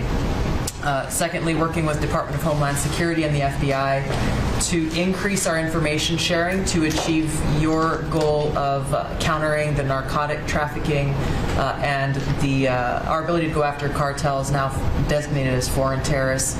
I met with the National Sheriff's Association this week, being able to work to make sure that the information that they are getting on the ground, that local law enforcement is getting on the ground, is being fed back up through to our National Counterterrorism Center, and that we have all of the federal agencies, state and local law enforcement all on the same page as we are working to make our country safe again. And lastly, sir, as you know, declassification and rooting out weaponization and politicization of the intelligence community is a huge priority. You know more than anyone else the very dangerous and negative consequences of that. I've got a long list of things that we're investigating. We have the best of the best going after this. election integrity being one of them. We have evidence of how these electronic voting systems have been vulnerable to hackers for a very long time and vulnerable to exploitation to manipulate the results of the votes being cast, which further drives forward your mandate to bring about paper ballots across the country so that voters can have faith in the integrity of our elections. And lastly, we've been scanning. I've had over 100 people working around the clock to scan the paper around RFK, Senator Robert F. Kennedy's assassination, as well as Martin Luther King Jr.'s assassination. These have been sitting in boxes in storage for decades. They have never been scanned or seen before. We'll have those ready to release here within the next few days. That's great. Bobby, how do you feel about that? That's hitting, I'm very gratified to hear. That's hitting close to home, isn't it? no When you kidding. think, I'm thinking about Bobby when that statement's made. I'm very grateful to you, Mr. President. And you'll let Bobby see some of this because, it's very personal stuff. But it's time. I've asked him, and his response is, put it out. The world needs to know the truth. And his uncle that's been out, and anything that hasn't been out, they can go to your offices and see, right? Everything that we have within our possession, it's either online or it's physically at the National Archives and Records Agency. We also have hunters going out, Mr. President, and looking in the storage lockers at FBI and CIA and other agencies, specifically to find if there is anything else that has not been reported. We're actively going out and trying to search out the truth. Okay. Yeah, we want to get it all out. Yes. 100%. Good. Thank you very much. Good job, guys.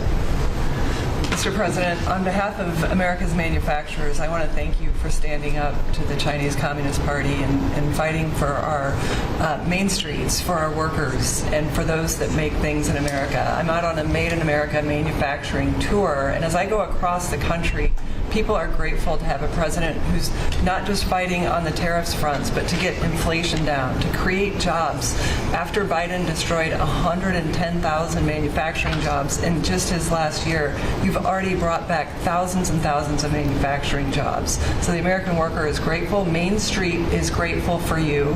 And at the agency level, we're making sure that manufacturers have access to the capital they need, but we can't do that if we're not fighting fraud. So we've modified our loan applications to have citizenship verification, to make sure we have birth dates, common sense principles around lending that the Biden administration had waived. They waived $450 million of fees in 1 year. We're restoring that for the American taxpayer. And the American taxpayer, as tax day approaches, April 15th, they need to know that this cabinet, this administration, and thank you Elon Musk and Doge for fighting for the American taxpayer to make sure that their hard-earned dollars are well spent, that they have a return on investment for this country, and that we're fighting for them just as you are every single day. So thank you, Mr. President. Thank you very much. Mr. President, we are working at HHS to advance your agenda to make America healthy again. I'm working with Lee Zeldin to reassess the fluoride rules based upon the August release by the National Toxicity Program of new science that shows a direct inverse correlation between exposure to fluoride and IQ loss, particularly in children. Lee and I were in Utah this week to announce that Utah became the first state in the country. That's how I got so stupid. To ban supplemental fluoride. I'm working with Brooke and governors now in 24 states who are advancing MAHA legislation to get soda pops off of the food stamp program, off the SNAP program. Get them off. We've launched Operation Stork Speed to get the bad chemicals out of baby formula. We're working with governors across the country to get good food into the school lunch programs and to get rid of food chemical dyes and other bad chemicals that are in our food. We've shown now that this directly affects academic performance, violence in the schools. Well, I didn't get peanut M&Ms. As well as physical health. We are working with governors across the country to get cell-to-cell or bell-to-bell legislation to restrict the use of cell phones in schools, which again, dramatically. Peanut M&Ms made me do that. From the ones I ate from last week. Just then, you see what I did? Yeah. Dramatically impacts academic performance. Today we announced a dramatic reduction in animal testing at NIH and FDA. We're going to switch over to AI, which we've now found is much more precise in identifying the impacts of toxics in various products. We're working with Elon, who's done an incredible job to eliminate the redundancies and to streamline operations at all the health agencies and to recalibrate our trajectory to your agenda of making America healthy again. And finally, the CDC has done an amazing job at getting the measles outbreak under control. We have about 680 cases now in 22 states. Compared to the same outbreak in Europe, which is 127,000 cases and 37 deaths. Our numbers in this country have now plateaued. And I want to thank CDC for that. And we're trying to refocus the press. We've had 3 measles deaths in this country over 20 years. And we're trying to refocus the press to get them to pay attention to the chronic disease epidemic as you've asked us to. We have now 38% of American youth are pre-diabetic. This was unknown 30 years ago. Every child that becomes diabetic, there should be a headline about them. We have 100 million adults who are pre-diabetic or diabetic. And we have, we have now the autism rates have gone from now most recent numbers we think are going to be about 1 in 31. 1 in 20, so they're going up again from 1 in 10,000 when I was a kid. And we are going, at your direction, we are going to know by September. We've launched a massive testing and research effort that's going to involve hundreds of scientists from around the world. By September, we will know what has caused the autism epidemic, and we'll be able to eliminate those exposures. So big. Think of that. So it was 1 in 10,000 children had autism, and now it's 1 in 31. Not 31,000, 31. That's a horrible statistic, isn't it? And there's got to be something artificial out there that's doing this. So you think you're going to have a pretty good idea, huh? We will know by September. There will be no bigger news conference than that. So that's it. If you can come up with that answer where you stop taking something, you stop eating something, or maybe it's a shot, but something's causing it. It can't be from 10,000 to. Can you imagine that, Marco? That's a big number. Thank you very much. You're doing great. Thank you, Bobby. Please.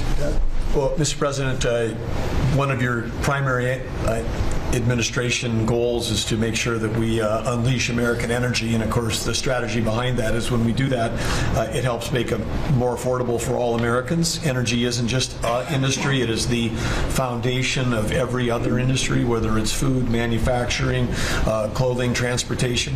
And then also when we've got the ability to generate and not just be energy independent but energy dominant, then we have the opportunity to sell energy to our friends and allies versus them buy it from our adversaries. And our adversaries were funding terrorism and conflicts against our allies by their oil and gas sales that were going through a Swiss cheese set of sanctions. So with your creation of the National Energy Dominance Council, over half the people at this table serve on that. Everyone has been engaged, whether it's interactions with negotiations with other countries, with putting sanctions in place that actually work, with cutting deregulation, working on biofuels, building infrastructure for transportation. There's a whole range of things that are being tackled. But when the outcome of all that is that the Biden administration was restricting supply, you're increasing supply. When you increase supply, then prices start to come down.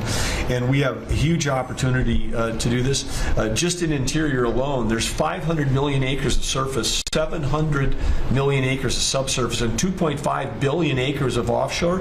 And the Biden administration was trying to restrict this so that you couldn't get a timber lease, you couldn't cut a tree, you couldn't graze a cow, you couldn't develop oil and gas minerals, and you couldn't develop the critical minerals we need for our technology, for our defense industries, and to be able to help us win the AI arms race against China. So we're opening up this, and with your executive orders and your work, we've on Tuesday, historic day, you ended the war on beautiful clean coal, which has been going on since Obama took office. China gets 60% of their electricity from coal. They're opening up they've opened up 94 gigawatts of coal in the last year as part of this AI arms race. 94 gigawatts, that's enough for 94 Denvers to be able to, 1 gigawatt per metro area like that. It's unheard of. So we have an opportunity under your leadership to come back. The Gulf of America had its first offshore lease sale, which is scheduled for later this year, but that was, the industry loved that because the Gulf of America is now open for business again. And there's as much as 7 billion barrels of oil accessible now. They've increased the upside of what they think that is. On the coal front, the estimate is the financial value of the coal in America is $8 trillion. That was an asset on the balance sheet that we've now being put back on again. And of course in Alaska, with your separate executive orders to unleash Alaska energy between ANWR, the North Slope, the Strategic Petroleum Reserve Alaska, all of those we've reversed Biden decision. Those are all open for business again, and all of this is leading to the investment coming to America. The smart money is coming to the U.S. That's why we've got trillions of dollars of investment that is showing up at the door, because they know if they're going to do manufacturing here, there's going to be energy to power their plants. And so again, thank you for your leadership, and thank you for everything you're doing. Very good. Thank you. Marco.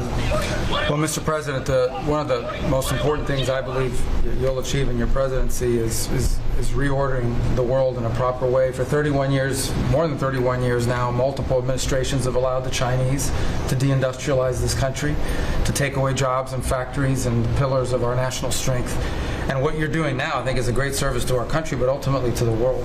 And I want to congratulate you and your team that's working on that, because it has extraordinary geopolitical implications, as you see, from all these other countries that are now coming here and wanting to join something that actually makes it's crazy to allow these. I mean, basically, we lived in a world where Chinese companies can do whatever they want in America. But our companies cannot do anything over there unless they allow it, and even then they steal our stuff and reverse engineer it.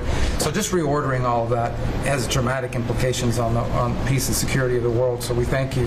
An important meeting, thanks to you, is going to happen on Saturday for the first time in a long time. There'll be direct talks between Ambassador Woodcock and a top-level leader in Iran. We hope that'll lead to peace. You've been very clear what Iran is never going to have is a nuclear weapon, and I think that's what led to this meeting, and we'll wait for him to come back from it, and we're hopeful about that. I would also say that we are receiving, and I think the Department of Homeland Security can confirm this, historic cooperation from countries all over the world. Number one, in taking back their citizens.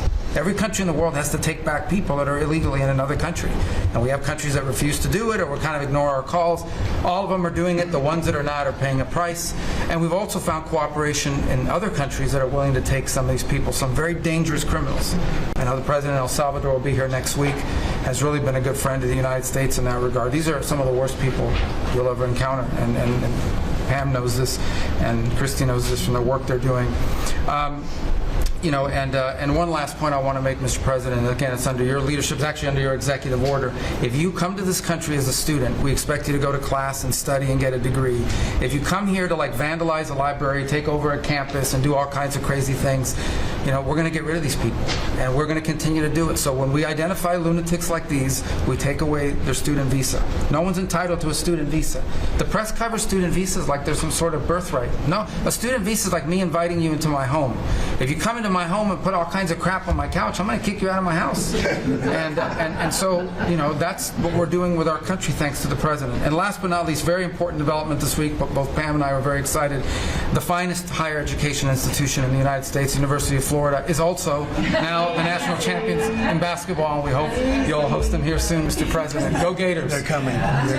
Good for the SEC. They're coming. Congratulations. Well, thank you very much. You're really doing a great job. We appreciate it. Any question? Mr. President, can you give us a reaction to today's stock market drop and also give us a sense of the next steps with China? Well, I haven't seen it because I've been here for 2.5 hours, so I'll be seeing it. I think Scott went out. Scott, you want to have a statement on that? Sure. Look, the up 2, down 1 is not a bad ratio, or up 10, down 5. And I think as we have talked about, as we go through the queue and settle with these countries who are going to bring us their best offers, we will end up in a place of great certainty over the next 90 days on tariffs. But we had very good inflation numbers today. Oil's down. We had a successful bond market. So I don't see anything unusual today. And next steps for China, sir? Well, we'll see what happens with China. We would love to be able to work a deal. They've really taken advantage of our country for a long period of time. They've ripped us off beyond nobody. How people stood for it, sitting in my position, is not even believable. And we're talking about many presidents, not just a couple. But they did, and all we're doing is putting it back in shape. We're resetting the table, and I'm sure that we'll be able to get along very well. I have great respect for President Xi. He's been, in a true sense, he's been a friend of mine for a long period of time, and I think that we'll end up working out something that's very good for both countries. I look forward to it. Mr. President, China retaliated today by reducing the number of American films that can be shown there. What's your reaction to them now targeting cultural exports from the United States? I think I've heard of worse things.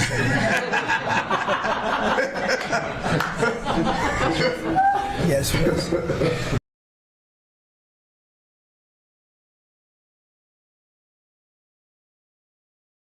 That's because he doesn't care about California. That's going to dramatically affect California's GDP, dude. It might even move us into a different, like right now we're the 5th or 7th largest in the world. If we were a country, it might actually move us a position, because China is what do we see? There's the 2nd largest consumer of the ticket sales are 2nd highest there. India, China, then USA. So they're a major consumer of Californian gross domestic product. That's interesting, because he's pretty much saying, well, I mean, New York makes movies too. Sure, the film industry is somewhat in other, but dude, he's helping to kill Hollywood, actually. Also on China, the Ukrainians say they have evidence that Chinese soldiers have been found fighting for the Russians in Ukraine. Can the US verify this? And if so, what does the US plan on doing to China to counteract that? We'll look into it, but I think beyond that, we're really looking to get that war stopped. They're losing 2,500 and even more than that young people a week. They're Russian and they're Ukrainian. They're not American, but they're people. And we're seeing if we can get it stopped. And I think we're making progress. I appreciate the... True that. I mean, that's true, but... That's true, too. But China is the 2nd largest consumer of movies in general, ticket sales in general. So, and I'm assuming that's American movies. Also, with the statistic, I doubt that they have. I mean, sure, they have a movie industry, but I bet, like I said earlier, if somebody missed it earlier, here's my example. If you watch a Chinese movie, do you know if they're acting well or not? Do you know if the acting is any good? No, you don't. All you know is you're watching for the action, for the story, whatever. You're not watching it for. I mean, you're not watching it for the actual acting. You're watching for like the combat scenes, maybe, the action scenes, or whatever. That's how they're watching our movies. They're not like they don't know if the person is acting well or not, just as much as we don't know when we're watching Telemundo. It seems like they're overacting all the time. Is that how they actually act over there normally? I don't know. Is that good acting? I don't know if that's good acting or not. Seems a little overactive to me. So they're probably the main consumer of our one of the main. It's got to be not just theirs but ours. That's going to dramatically affect California's income coming up. This could reshape America if it continues. More movie industry is going to move to New York and Texas places. Ballerina who was released, that was at the request of a very good friend of all of ours, actually.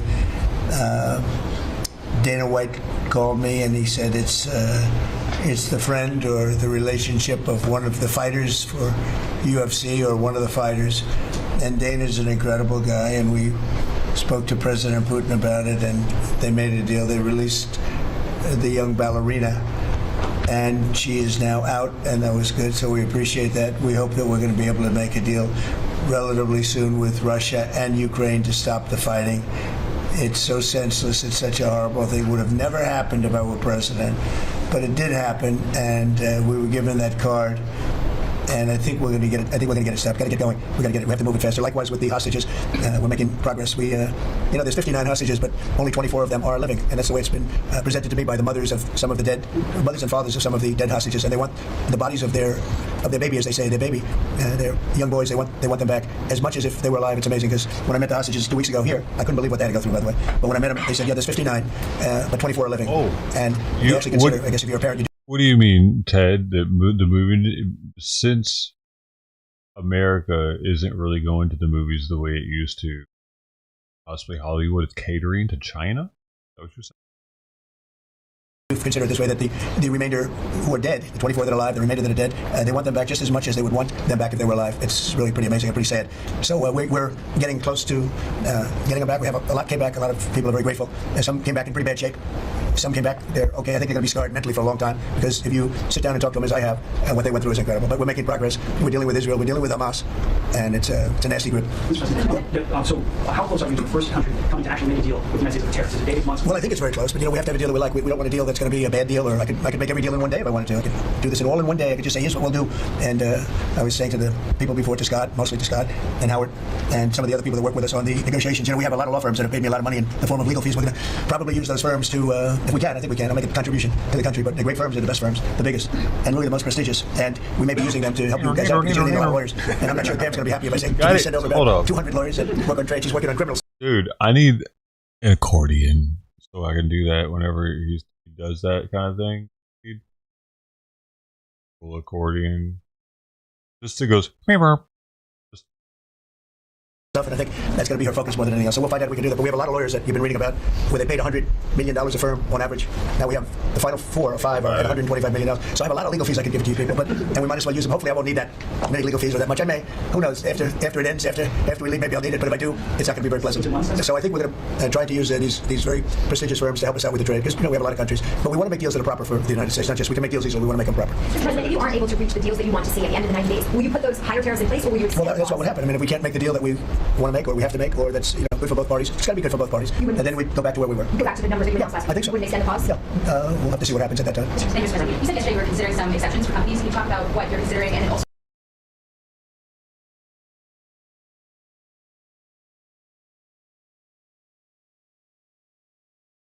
For the pause.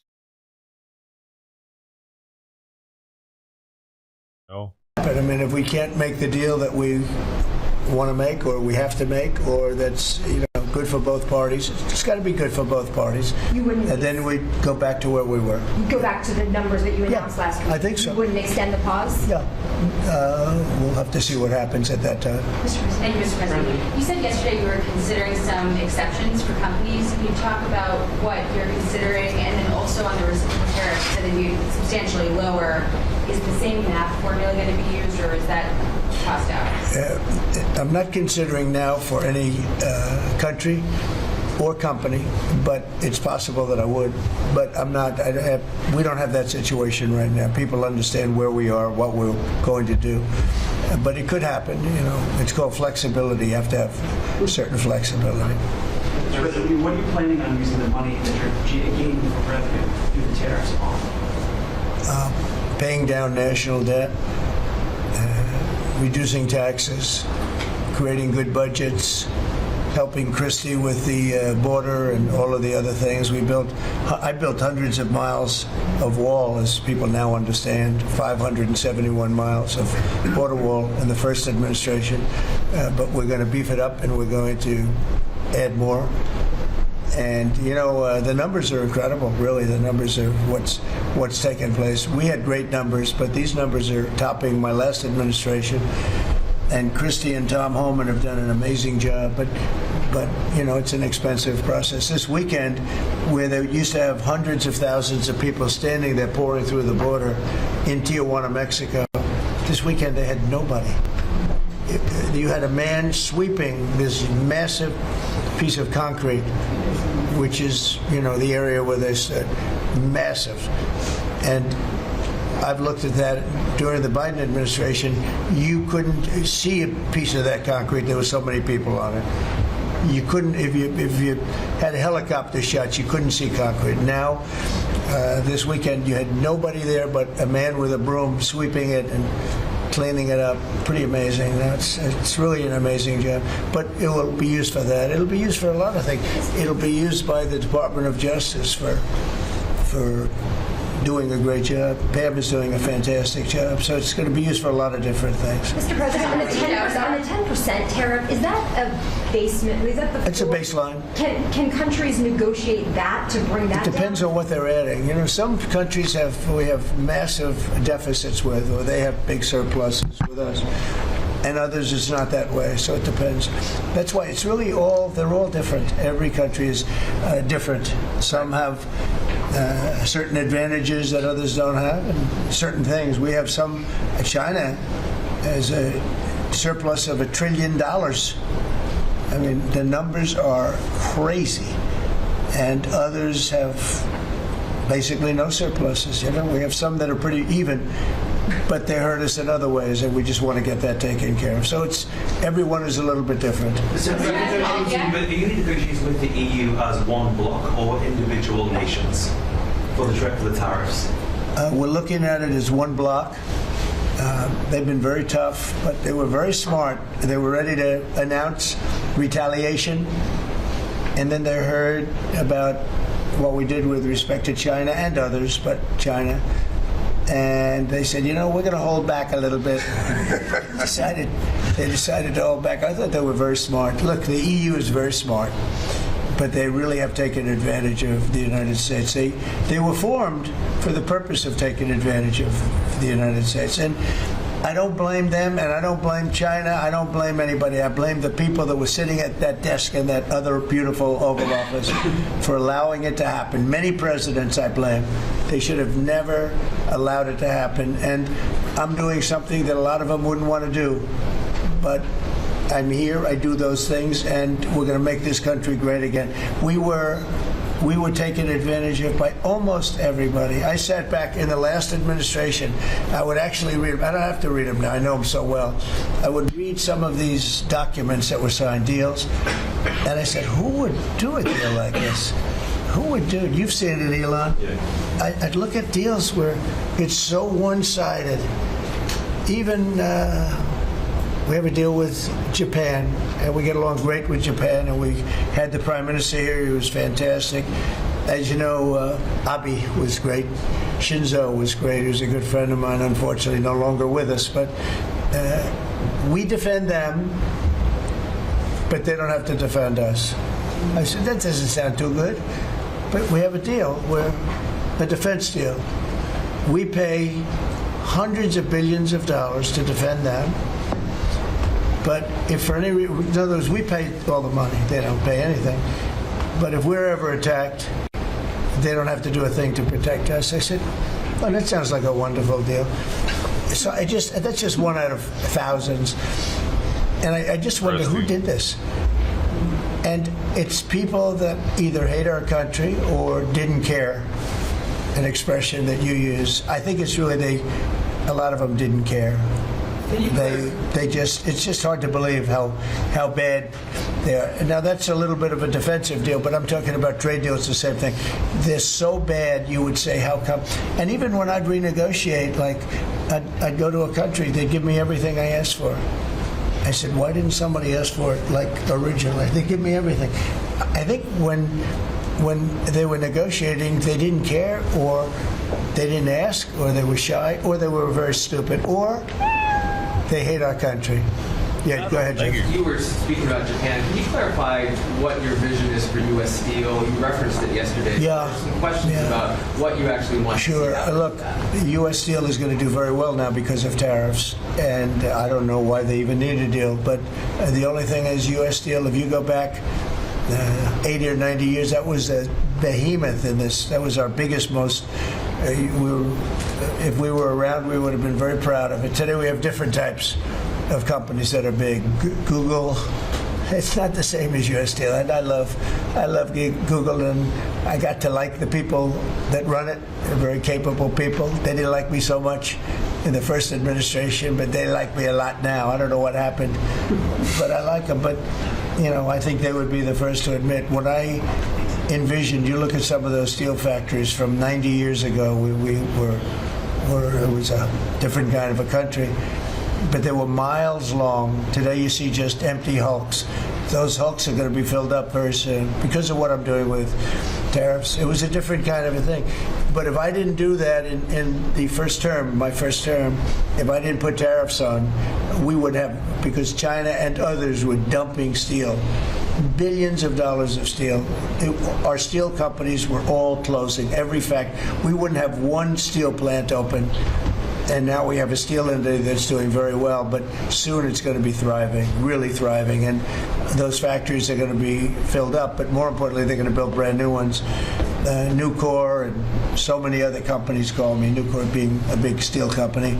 They're building massive new steel plants, and it's great. And likewise, car companies. We have many, many car companies. 3 of them, I'm not looking to hurt Mexico, and I like Mexico. And by the way, I think the new president is a terrific person, a fantastic woman. We've had many conversations. She's a very elegant, just a fantastic person.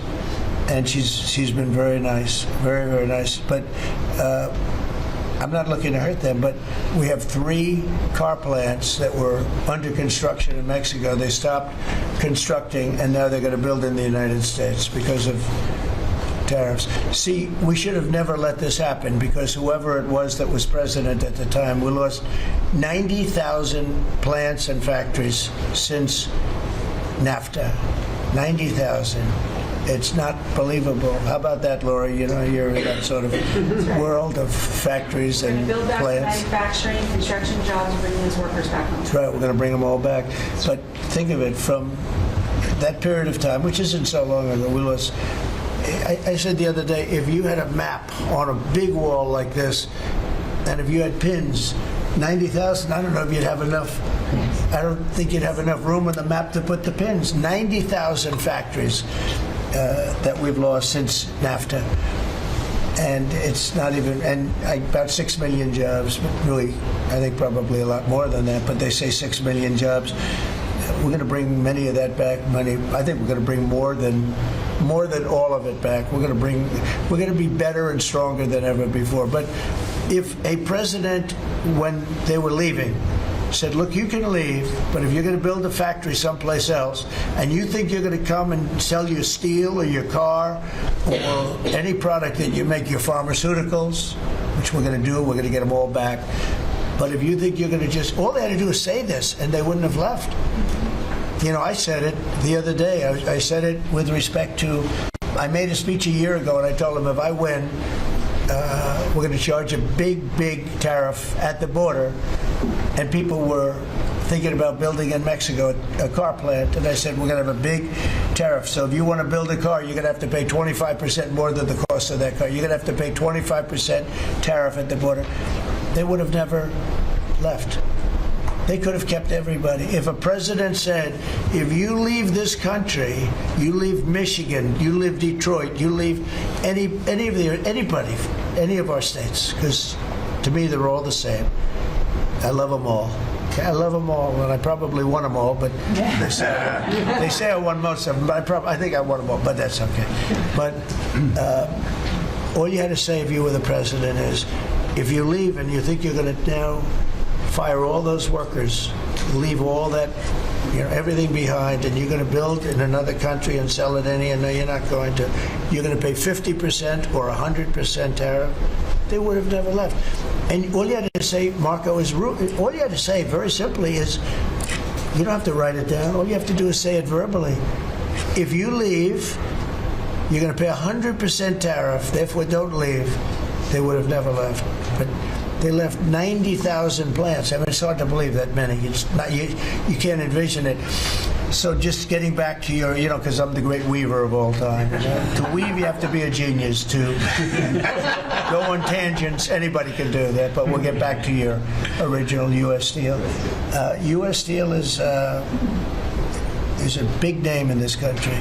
Babe Ruth is a big name. We have a lot of big names, but not too many. U.S. Steel is one of the great names in the history of our country. And normally I wouldn't mind so much. I wouldn't be thrilled with it. But to buy for a foreign country, and we love Japan, but for a foreign country to buy that cherished U.S. Steel brand, that's hard for me to do. Maybe somebody else may want it. The company Nippon that's involved with it is a big, powerful company who do a good job. But why can't they just build a plant themselves? I mean, why do they have to, take U.S. Steel? So as you know, I rejected the deal. Now they've come back in a different form. They're coming back as an investor. And I feel better about that, I guess. But, I know them very well. I know the thinking. It's the investor. They'll invest, and somebody else maybe is sitting in this chair, and they will no longer have an investment. They'll have the whole thing. That's the way it works. They're very smart. They're very, very smart people. We're dealing with very smart people throughout the world. Great geniuses, actually. Look what they've done to our country. And again, I don't blame China. I don't blame anybody. If I could have done it, if I were in that position, I'd have great respect. I have great respect for the people. They ripped off the United States, and all we had to do, have a president that knew what the hell was going on, and none of those countries would have left. Those companies, none of them would have left. So that's a little lesson in basic business, and it's really basic business. It's not complicated business. It's very basic business. And we'd have every one of those car plants going just the way they were 30 years ago. None of them would have left, but now they're coming back. Mr. President, the Labor Department has confirmed that $400 million went to fake people for unemployment benefits. Yeah. What are your initial reactions? I think it's terrible. I just heard it from Lori, and I appreciate it, and you heard it from Elon's people, right? That's right. Elon's done a fantastic job. Look, he's sitting here, and I don't care. I don't need Elon for anything other than I happen to like him. But I'm telling you, this guy did a fantastic job. I don't need his car. I actually bought one and they said, "Oh, did you get a bargain?" No. I said, "Give me the top price." I paid a lot of money for that car. But honestly, he makes a great car. You know what I do with it? I let the people in the office drive around in it. Margot, Natalie, they're all, Chamberlain, they're all driving around the most beautiful car. It's gorgeous. But I did that as a sign of, just a show of support. Numerous people have done that. Just a show of support. Because, he's done a fantastic job, but he hasn't been treated properly. Hasn't been treated properly, yeah. Mr. President, can you talk to us about your communications with China? Has President Xi reached out at all since the tariffs? Well, I don't want to say who's reached out. I just say that I think it's going to work out, hopefully well. Including TikTok? They're very big. It's hard to get over, if you're me, what they've done to our country. They've destroyed our economic base to a large extent. The good news is we're very vibrant, and we're going to get it back fast. We already have. Look, we're making $2 billion a day now, and during Biden, we were losing $3 billion a day. Biden was a disaster. He was the worst president in the history of our country. And to me, worse than that, because the money you can make if you have the right guy in this position, worse than that was what they did on the border. By allowing the jails of the world, not South America, all over the world, to be opened up so that we take everybody from Africa, Asia, South America, Europe, the bad ones. They opened up their jails and they dumped them in the United States. And now this beautiful young woman who seems to be, boy, she loves what she does, though. I think she loves what she does because she's a patriot. She hates to see it. And Tom and all the people. But for us to spend, hundreds of billions of dollars this is just, I don't know. They either hated the country. Who would do this? Who would want millions of people to pour through an open border? We have no idea who the hell they are, and just walk right through. And half of them, whether you like it or not, you could look at them and you could say they are not going to help us. These are some rough people.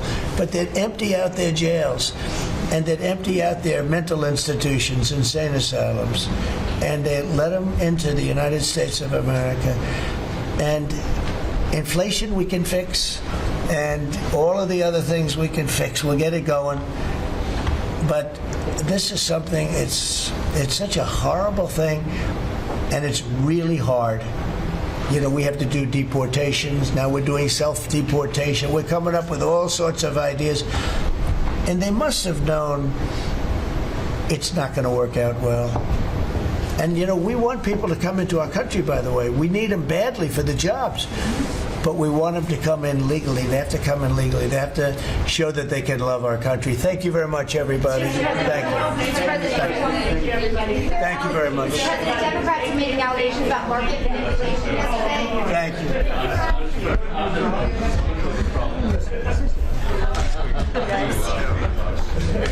Thank you, guys.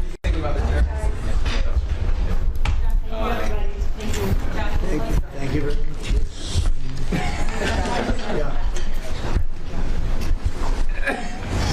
Nobody's ever done this, with the press.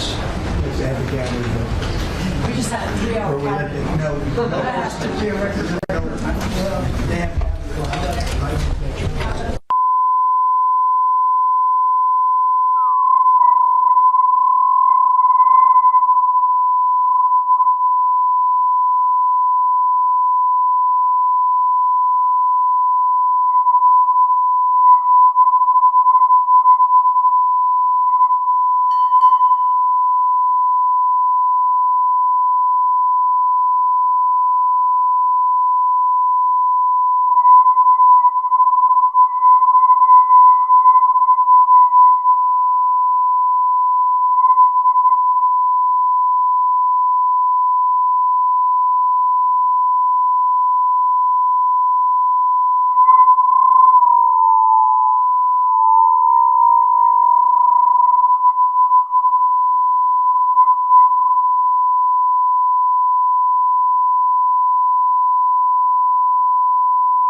So ICE announcing that another MS-13 gang member has been arrested in Virginia.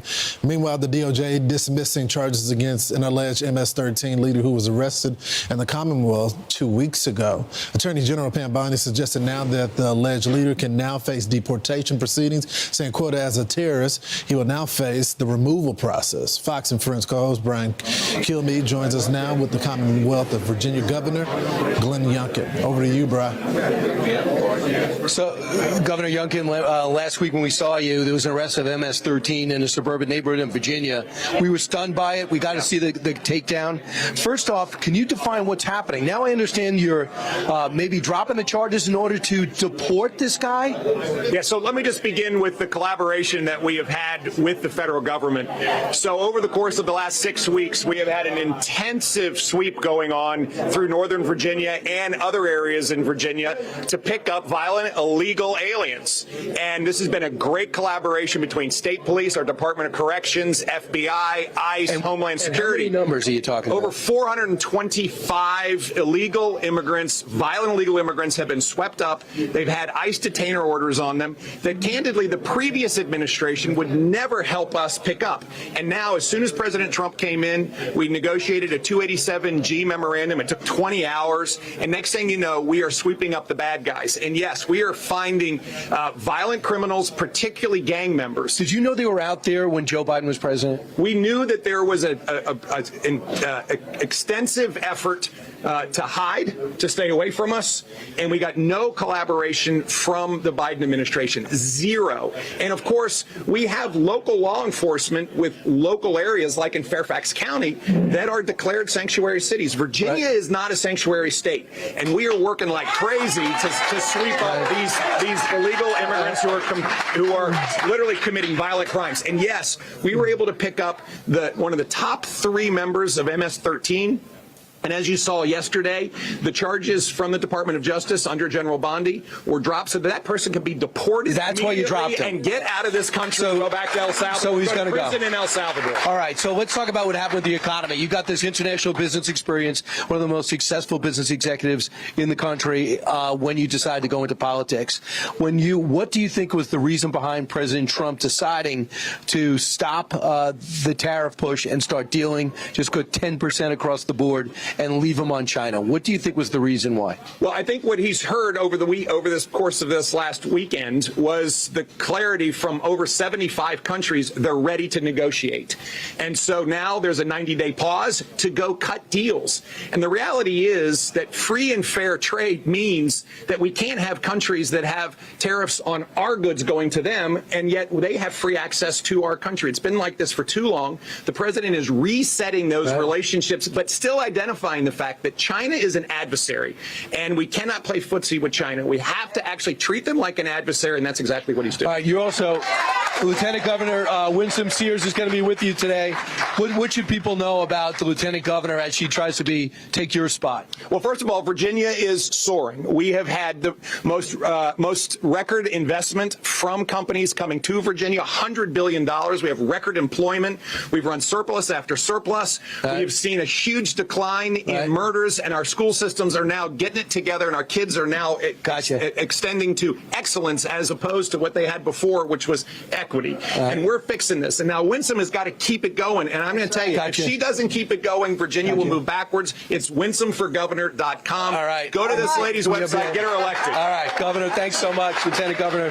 We'll be right back from Shorty's and from 1211 6th Avenue. I'm Steve Ducey. I'm Brian Kilmeade. And I'm Ainsley Earhart. And click here to subscribe to the Fox News YouTube page to catch our hottest interviews. Last names, man. You guys all fucking cool, huh? Yeah, see. Yeah, you like it? You touch it? Are you touching it? The seat. Ribbit. Falling out of it.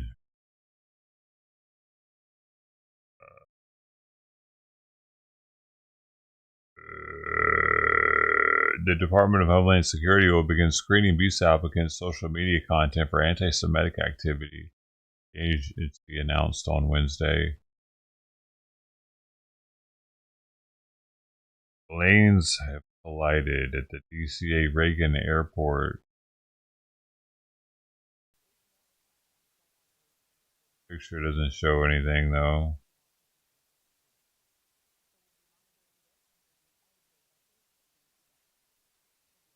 Members of Congress are on board. That's weird.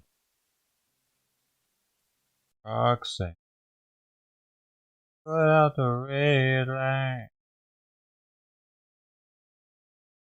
You got to put out the red light. So your body to the night. And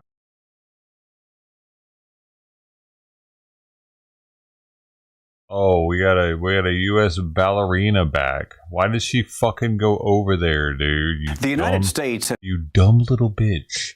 Who did we have to give Russia? and Russia completed a prisoner swap in Abu Dhabi, securing the release of American-Russian dual national Ksenia Karelina. Russian authorities sentenced Karelina to 12 years in a penal colony on treason charges.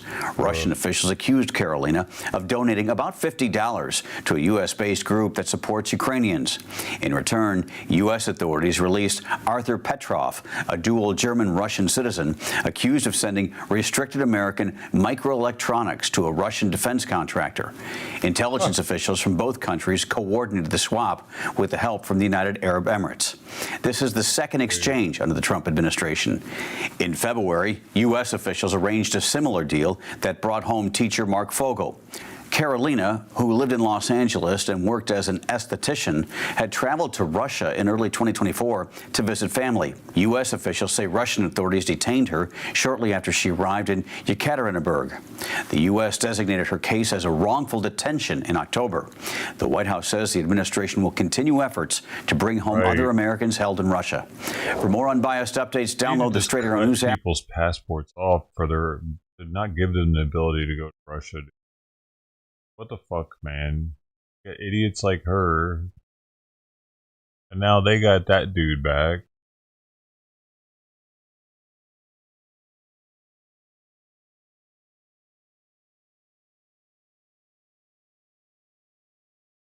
Oh.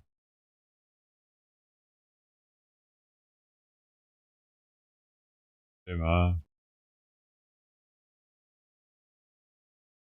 Let me tell you about the worst decision we made in 2024. We were in Spokane, Washington, visiting a gentleman named Brandon. Pop you out here.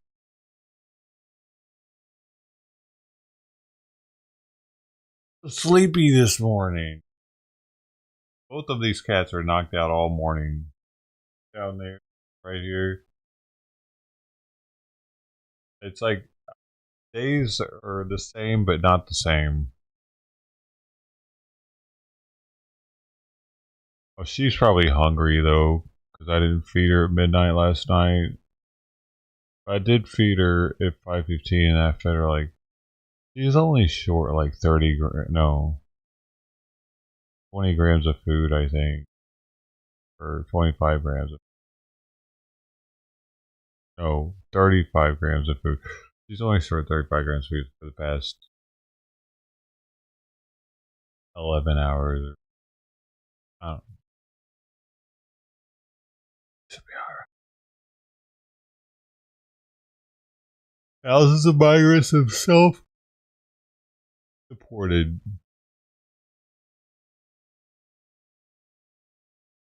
Oh, is that what it is? It's just warmer? They want to sleep more? I mean, it's not necessarily warmer in here though, because I normally would have the heater on next to me. So it would actually be warmer right next to me. You know.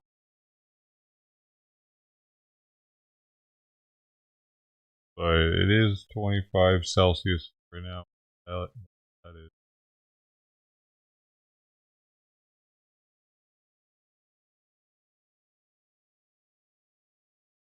F1 Dynasty. This stuff can yield some absolute crazy cards. Come on, y'all. Stop playing games with me. Stop moving, dude. I'm jittery. Stop playing games with me, dude. This is a good one. F1 Dynasty going out to Daniel. Oh my gosh! George Russell on the 101! The what? F1 Dynasty. This stuff can yield Russell on the 101. Not even a real watch though. What is it? Fuck is it?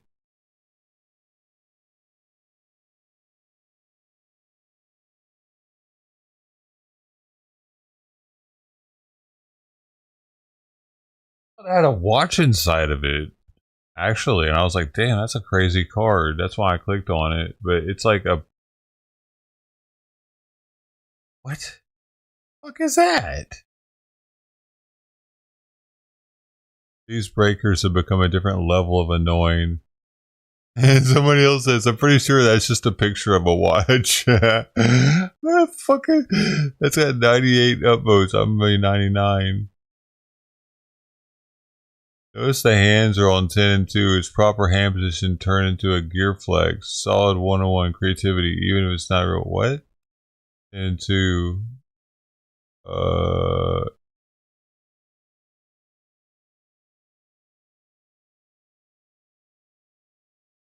Yeah, I don't know.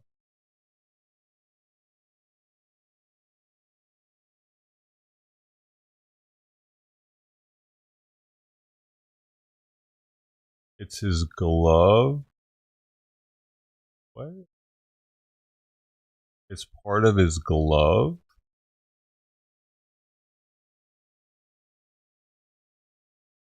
Is that's what some people were saying in the comments.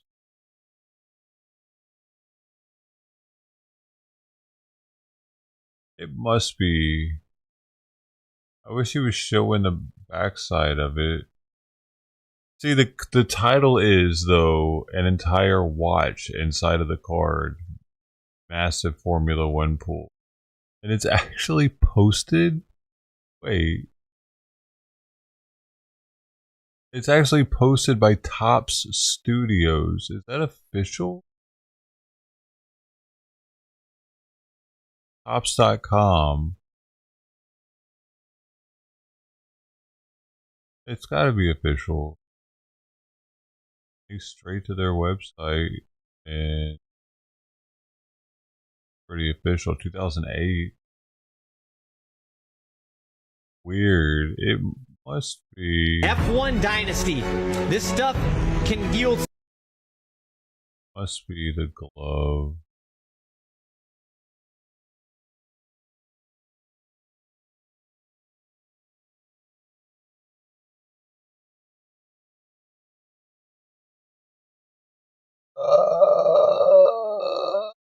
I don't know, man.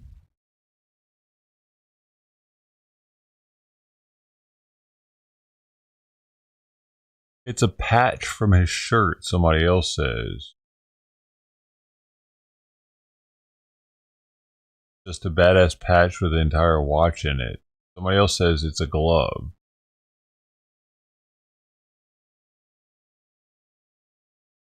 Glove and a signature, I guess. A part of the glove, apparently.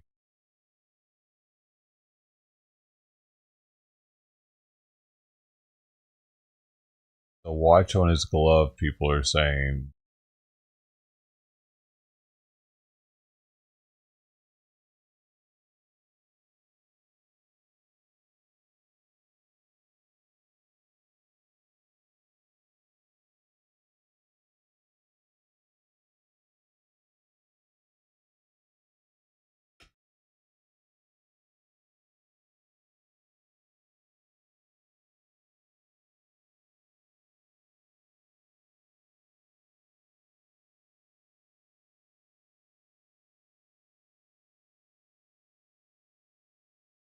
A lot of people are like, what the fuck? Tops actually... Dude, what the hell, Tops? Fuck you. Tops actually titled it like that. That he had an entire watch inside of it. The company, the major, huge, multi-million, probably billion-dollar company now, titled it. Like that's going to get more kids into it. Definitely not going to get more adults into it, is it? Because you're like, what the fuck? Fuck you, Tops. Kids might get into it, probably. They're getting kids addicted to because there's so much that could possibly be made from it. Like when I was a kid, it was really hard to get a card and then like be able to sell it somewhere was even more like you got to find a buyer for it. Also, it's not so easy nowadays. Anybody in the world can be a buyer on eBay, and then the card companies took full like they're fucking taking advantage of it. They know that there's a market to sell these things easily now, so they're making a bunch of 101s. It's all bullshit, though. It's all bullshit. Because, like, who really cares? You know, like, the sports aren't the same as they used to. Like, back when Babe Ruth, Mickey Mantle, players like that, like, everybody, like, household names, baseball, or even household names of basketball, Michael Jordan, even, like, what's his name? Kobe O'Bryant. Like going further back, like Larry Bird, Magic Johnson, like people from the 80s, 90s, or 70s even in sports. Joe Namath, for football. Like you think of like when you think of sports, the people that are memorable, they're from back in the day. Like players now aren't nearly as memorable, and it's because we're so much more distracted. There's so much more to pay attention to than there used to be. Used to, when the Super Bowl came around, everybody would watch it because I mean, what's going on at that time of year? Now there's all kinds of other shit going on. Communities are online, or you can be involved with something online that's happening on the other side of the world now. We're not just locked into what's happening here. And everything got so commercialized. Like idiocracy talked about. Like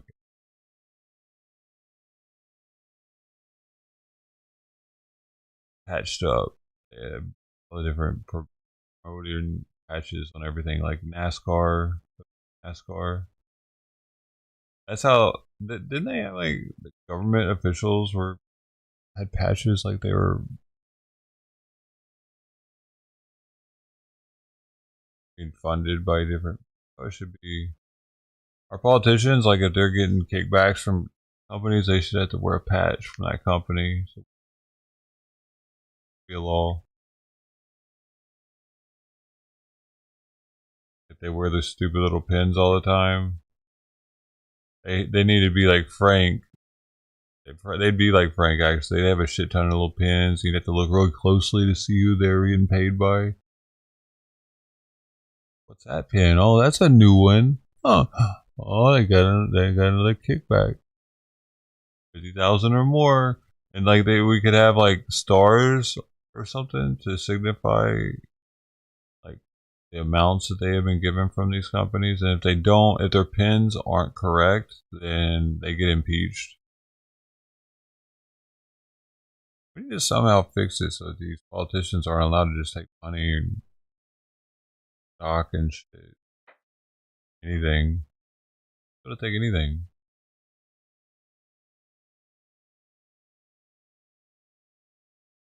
Be less someone would want to be politicians then.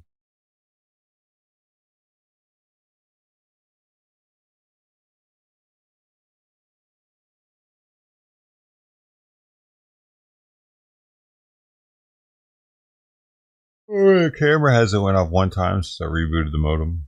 I mean the router.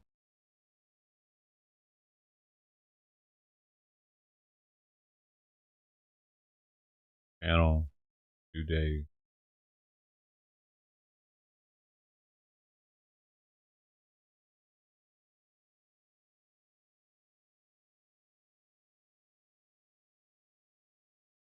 take a good look at your screen. Yo, Right what now, the there's hell? an active search in Clayton County, Georgia for Crazy. this man, Cathan Guzman. Officials saying the convicted murderer was mistakenly released from jail. Fox 5 Atlanta's Brooke Zahner joining us live this morning at the Fox 5 Live Desk. Brooke, good morning to you. We're learning Guzman's girlfriend was the victim in this case, correct? Yeah, absolutely. And we talked to the victim's mother about this. Obviously, she is really upset about his release. It appears that this was because of some sort of paperwork error, which is why he was released accidentally from prison. He was set to spend at least 30 years behind bars, but as of now, he is a free man. No one is safe. The public is not safe. A convicted killer is a free man after an office error at the Clayton County Jail. In October, a judge sentenced Cathan Guzman to 30 years to life behind bars for the murder of his ex-girlfriend, Delilah Grayson.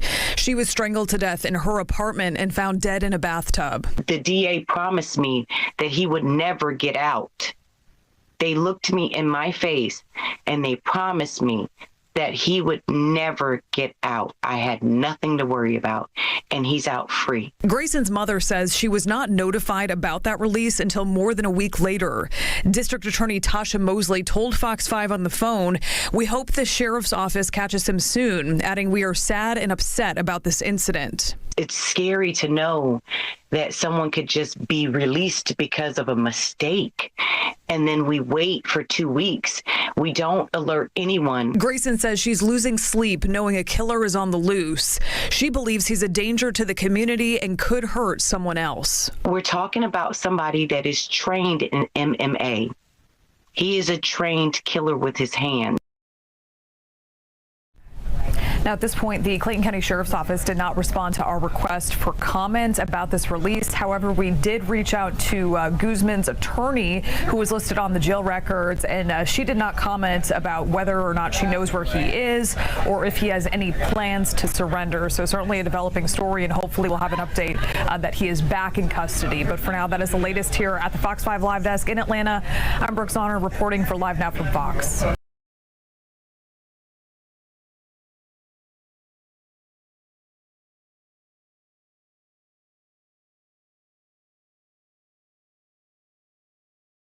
They waited 2 weeks to tell anybody. Like they wait. Wow. Crazy.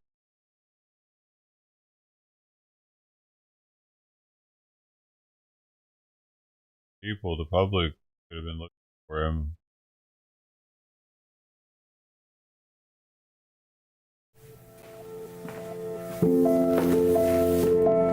My name is Juan Domingo Sanchez Miguel de Carmen La Cruz, Jr. Like so many others, I came to this country with nothing but the clothes on my back and a dream. A dream that I could come here and commit many, many crimes. But the Trump administration deported me, and now my dreams of killing many people and committing much crime have been shattered. I am as sad. I thought America was a place where you could freely traffic drugs, maybe some people as well.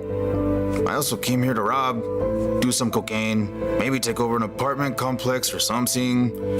I also want to do non-crime things, like see a Chuck E. Cheese, go to a Doyers game, but mostly all the crime stuff.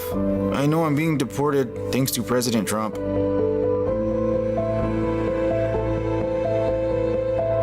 I've only killed 5 people. There was so much more I wanted to do. So many dreams yet to be dreamed, so many people yet to be killed. But Joe Biden flew me into this country, promising me a better life of many enjoyable acts of lawlessness. But now, Trump is flying me back to my home country, and I can still commit crimes there, but it's not as much opportunity and not as much free stuff. It is true, since being in this country, I've killed 7 people. But I was promised that I was in a sanctuary city, safe from laws and from being arrested, and from being forced to stop all my murder and murder-associated activities. It was a promise to me that was broken, and now I feel, como se dice, betrayed. Now I feel betrayed. I may not be a citizen or have the right documentation, or be the kind of guy who doesn't murder people, But I am a person who just wants a chance to live the American dream and kill people. I am scared of returning to a country that enforces their laws and stops me from murdering people. Please, Mr. President, have mercy and do not punish me because I've killed 11 people. 11 people? I just want to thank President Biden for bringing me into this country. I did what I could for you, Mr. Biden, and I voted for you many, many times.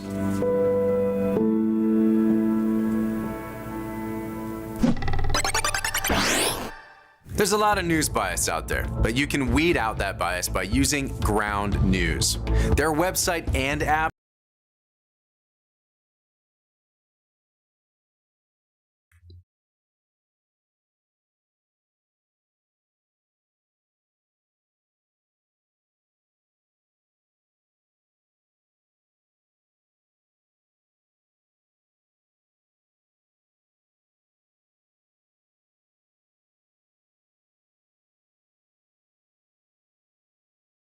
She's known for teaching millions of toddlers their ABCs, but now Miss Rachel is at the center of a political storm. An advocacy group is calling on the Justice Department to investigate whether her recent posts about Gaza could amount to paid propaganda. While there's no public evidence she received any money, the push to investigate is sparking a much bigger conversation about influencers, human rights, and whether some social media voices are being compensated to share content on behalf of foreign interests.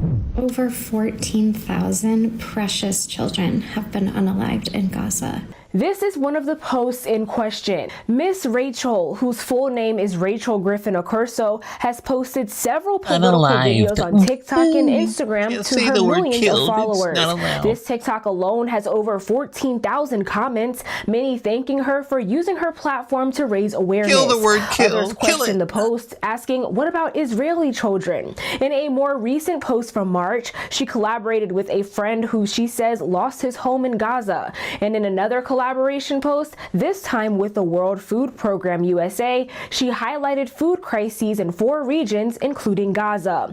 The New York Post first reported that Jewish advocacy group Stop Anti-Semitism sent a letter to Attorney General Pam Bondi Monday, objecting to some of Miss Rachel's content. Part of it reads, given the vast sums of foreign funds that have been directed toward propagandizing our young people on college campuses, we suspect there is a similar dynamic in the online influencer space. The group also claims she amplified, quote, misinformation from Hamas and other anti-Israel sources, pointing to an image she shared of a severely malnourished child with protruding ribs. We are not showing the image due to its graphic nature, but Stop Anti-Semitism alleges the child has cystic fibrosis, not starvation. However, according to the Washington Post, the child's mother says he suffers from both starvation and cystic fibrosis. Miss Rachel is one of the most popular children's YouTubers, known for educational songs that help toddlers develop. We watched Gaza for hours and hours and hours and hours outside the hospitals, multiple hospitals. We never once saw any kids that look with distended bellies like we used to see back in the early 90s from Africa. Real starving kids used to look like. So they probably had a kid that looked like one of those kids from back in the day. And yeah, she paraded that one kid around, pictures of it, as if that's happening. That's definitely not happening on a grand scale. Those people have so much food, they're not even eating our MREs. They're like the migrants that come here and don't eat the food that's given to them. They cash, so they buy different food. Language skills, but she's now part of a growing debate, accusations that influencers across the globe are being encouraged or paid to post content that supports one side of the war. In 2023, the Jerusalem Post reported on 6 individuals claiming to be independent journalists who collectively reached over 100 million social media followers. The outlet described it as part of a coordinated, quote, propaganda campaign against Israel. For example, one journalist with 4 million followers followers posted a video in October 2023 claiming more than 1,000 people were killed in the bombing of Gaza's Al-Ali hospital. The Jerusalem Post cited international independent investigations that estimated fewer than 50 deaths. However, AP News reported varying figures. Gaza's health ministry initially said 500 Palestinians were killed. That number was later revised to 471, and American intelligence estimated 100 to 300 deaths. And last May, according to the New York Times, Meta and OpenAI said they disrupted a covert campaign originating in Israel. The effort reportedly used AI-generated content and fake American accounts to influence U.S. lawmakers with pro-Israel messaging. Israel's Ministry of Diaspora Affairs was reported to have designated $2 million for the effort, though they have denied any involvement. As for Miss Rachel, Stop Anti-Semitism argues her post may violate the Foreign Agents Registration Act. The group has garnered controversy in the past with its Anti-Semite of the Week posts that have included people like climate activist Greta Thunberg and rapper Macklemore. Stop Anti-Semitism clarifies Miss Rachel is entitled to her opinions, but if anyone is being paid by a foreign government or group to influence American audiences, they're legally required to disclose that. With Straight Arrow News. Yeah. Timcast was talking about that shit a couple weeks ago.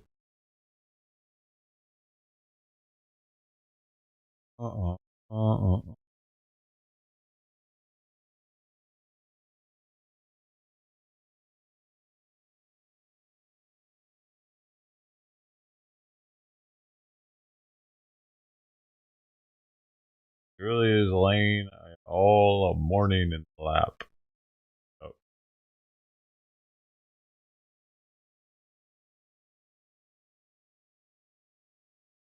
This kid paid over $400 to open this fossil pack. The pack weighed 21 grams, so it was considered heavy. Do you have any cash? Watch to the end to see what he pulls. That's fine. I'll stand over here. I'll spot you 15. He was a kid with $400. First? Yeah, let's do it, Sam. What's the card trick on fossil? I don't even remember, to be honest. Three, I think so. 1, 2, 3. Yep. Come on, Sam. Looks nice. What's that? Factory? No. Okay, doesn't matter. We're good. No, I know, but they are. Come on. Come on. Is this it? So nervous. Next one. That's supposed to. Don't worry, we gave him money back because there wasn't a hollow in it. That's okay. This kid paid over $400 to open this fossil pack. The pack weighed 21 grams, so. The hollow. The comps on heavy first edition fossils are 7,800. This pack weighed heavy, but was right on the border, so the price was fair for the potential risk, especially when the guarantee is some back. That was right next to him. Was the weight and risk was very clearly explained. Versus nothing like a kid with a gambling addiction. I gotta pee, sweet pea. You're in the way of me peeing. Laying here all day long. Can't get up. Hi. Oh.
Doesn't want to get up.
Oh, Ted's here. Oh, I didn't know Ted was here.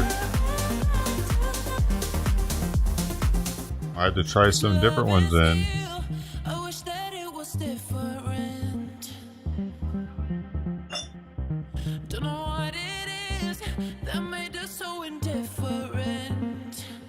Kids opening up packs.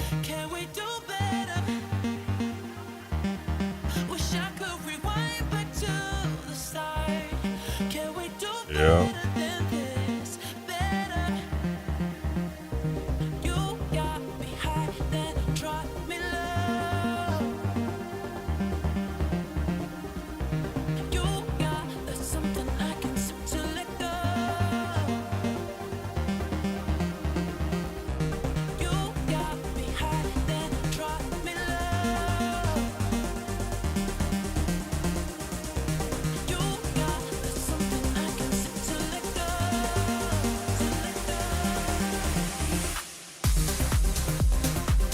Self-hollow insurance. I'm gonna buy myself something nice. Here's your hollow insurance, brother. Here's your hollow insurance. It's all bug out anyway, even if it's a shit card. Alright, here we go, baby. Here we go. Let's get it. Let's go, bro. There's something there. Well, you know, it's always guaranteed. Jittery enough? You know what it is. Nito ran. Bill. What do you think about these cards? Execute. Meows. $1,500 pack of cards. Execute. Energy. Hey, for one or number two, Ted, left side or right side? Yeah, one. Let's go. It was a heavy. It was a heavy. It was a heavy. Here we go. Come on, guys. In 3, 2, 1. Self-hollow insurance. I'm gonna say it aren't worth it. I'm gonna buy myself something nice. Here's your hollow insurance, brother. Right, number 2. It'll be the Espinaler Baby Spicy. The last one is going to be Ramapuni olive oil, 3 to 5. These are going to be some big boys there. These are going to be smaller boys. Execute. Boys. Meow. Get out of here. Oh shit about Pokemon cards. I just find it amusing seeing a bunch of grown men all stoked on some Pokemon cards.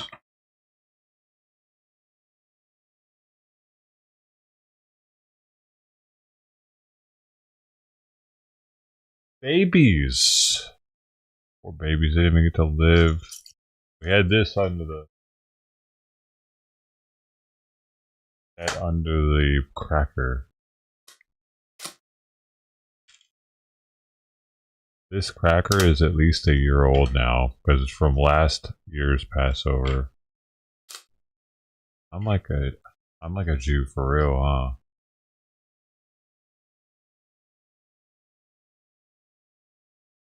Jew-man. I'm Jew-man. I'm not actually a Jew, you know, because Batman's not actually a bat. Jew-man.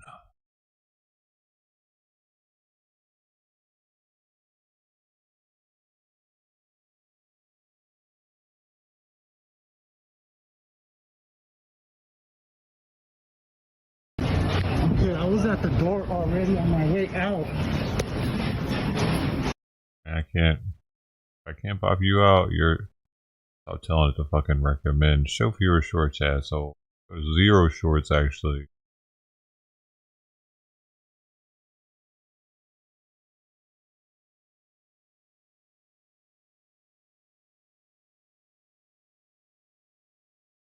Recognize, once I give him a little second here to get seated, my friend from Texas, Mr. Gill. Thank you, Mr. Chairman, and thank you for holding this hearing today. In foreign countries, we refer to gender reassignment surgeries as child genital mutilation. In the U.S., we have a much more medicalized and sterile terminology that we use of gender reassignment surgery. It's utterly barbaric, and thankfully we have a president who's serious about ending it. Dr. Heim, thank you so much for being here. We really appreciate all the work that you have done and your bravery throughout this process. I'd like to ask you a few questions. There's a far left organization, and it's known as the Campaign for Southern Equality, and it publicly posts a fact sheet, with commonly used insurance codes. The group claims that, quote, this information can help guide providers about insurance codes for trans healthcare that are commonly accepted and rejected, end quote. Are you aware of this fact sheet? I am aware. You are. Could you explain maybe a little bit about the sheet and what it's commonly used for? So this is really important because when you type in gender affirming care diagnosis codes on Google, this is one of the top search results. What this document does is inform doctors at these clinics how to get insurance companies, whether private or government, to cover interventions without revealing that it's being used for gender dysphoria, right? So how do you do a mastectomy, but then, bill an insurance company and not raise any red flags? For example, like if it's happening in a red state, right? Well, you bill it as breast reduction instead of a mastectomy, right? If you have a girl, right, like a 14-year-old girl who you want to prescribe, testosterone for quote unquote gender affirming care, you put a male sex in the medical chart, and then you prescribe testosterone for testosterone deficiency. The only thing the insurance company sees is male testosterone deficiency, no red flags are raised. They don't know that they're getting defrauded. But what this guide is essentially a template for how to commit medical fraud. And we should all remember, this is something that people go to prison for. This is a major deal. They have entire departments at hospitals for this. That's right. So this is a way of guiding doctors of how to defraud insurance companies. Is that correct? How to lie to them? That's what it says in that, other language, right? They try to dress it up and make it sound nice, but that's what they're saying. And this is something that could and likely is being used to subvert the president's executive order. Is that right? Oh, yeah. I mean, it's my suspicion this is happening all over the country, especially in red states. And in your time in the medical field, have you seen this tactic being used to defraud insurance companies or to misrepresent surgeries that are being done? In my personal practice, no. No, because it's such a big deal. Right. Everything you do has to be by the books. Everything you write on a medical chart has to be true. It has to support a certain diagnosis. That diagnosis has to be related to a treatment. If there's any break in that link, that's a big problem. People go to prison for that. Have you ever heard of a healthcare provider using some of these tactics or using a wrong insurance code? Yeah, I've heard about it, and those people are in prison. Mm-hmm. And you suspect, to be clear, that this is currently a recurring practice? Yeah, and there's a few cases in Texas where the Attorney General of Texas has, and of course this is before litigation. We have to remember that people are innocent until proven guilty.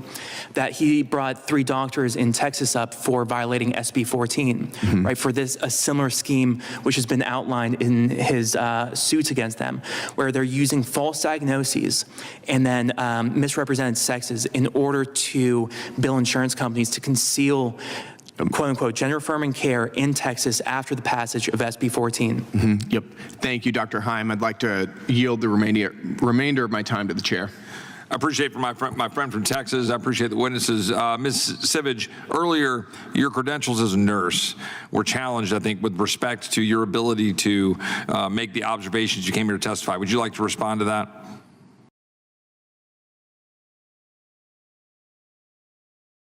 Well then, there's a little bit of spice, just a very tiny bit. Nice firmness to the dean. A lot of them in there because they're the count, so it's kind of cool.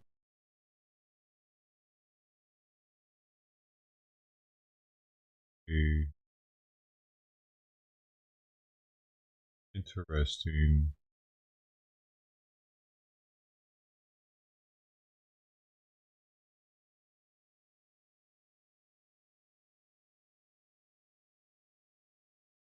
Now,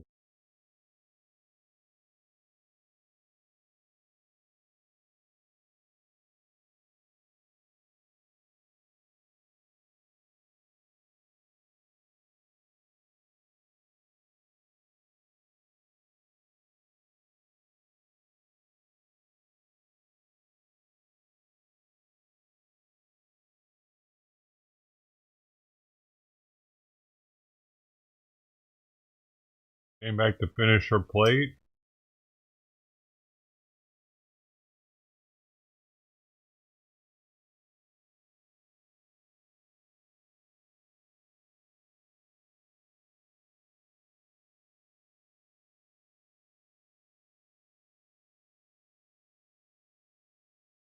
These are the people, by the way, that I feel like fat influencers die more often than emo influencers, and that's really saying a lot. Fat acceptance is a cult. Just a reminder that I am very fat and very sexy, and I am 100% glorifying obesity. I want to inspire big girls all over the world. This is what I manifest. This is what I manifest. These are the people, by the way, that are talking about how Stellar Blade has unrealistic proportions. These are the people that are shaming cosplay girls on Twitter. Every Probably single day. incels. Dead at 37. Choo choo. Choo choo. It's bad, bro. It's real bad. I'm fat and I'm sexy. I'm fat and I'm sexy. Sure. Keep saying it. Maybe one day it'll be true. Beauty is in the eye of the beholder, but I don't know about you. I don't find any sexiness in contributing to the statistics that obesity is the leading cause of death in the U.S. Well, I mean, there's a lot of fat. Like, there's guys that like fat chicks for sure. Like, I mean, but that's not a lot. There's not a lot of them. There's a lot of guys that don't like fat chicks. There's probably more of them that do. Yeah. I know. Just because I'm fat, that doesn't invalidate the things that I say. She died. You ready to get supersized? She died too. Today I got the big Fruit Loop. He's dead. Join me. Oh shit. Jesus, 33 and 37. On my fat positive radio show. I was expecting something different to happen with that share, and I am disappointed. Man. Didn't last long because she died. Unlike how Dove or the new wave of Victoria's Secret wants you to believe, healthy beauty does not come at every size. Well, the reason why they do this is because, so you have to understand that there's a lot of these girls, and like I think that women do this a lot. One of the sickest things that I think girls do is they like gassing up fat girls and making them feel good about themselves. But I think that the reason why is simply because they don't feel like they're in competition with these girls, so they can do it comfortably. That's the reason why. So they gas them up, and then they end up dying. Certainly not at a lot of the socially noble, body-positive plus sizes. Yet, it is absolutely not wholesome to point that out. So much corporate glorification has been done to powder the fat elephant in the... I mean, this is just fetish shit, right? I mean, like, there's all kinds of weird shit like this. I wouldn't even really think much about this. That obesity is in fact a disease, not a bragging point. But corporations don't want you to get well because there's a gold mine in fatness. Think about how many McDonald's there are. There's so many McDonald's. Like, if there weren't any fat people, what would they do? In convincing you to shed it, but also for you to keep it. Take body positive all-star Dove, for instance. Real beauty comes at every size. They stretch out their Honestly, I think that Dove, if they want to make a fat label or like a fat product, they should call it Penguin. Because penguins waddle around a lot, they can't fly, and they just roll around on their belly. They should rename it. Plastic bottles and video game figures to slap on words like beautiful, sexy. Oh, God. The other problem that I think a lot of these people have is that they have to like accurately or actively try to make it seem like it is comparable to being skinny. And I think that also one thing that you've noticed, and I don't know if anybody else has noticed this, is that with a lot of these like fat activists and fat influencers, 95% of them are women. And the reason why is that the whole of fat acceptance movement is derived from fat women trying to psyop men into dating them. That's the entire thing. That's it.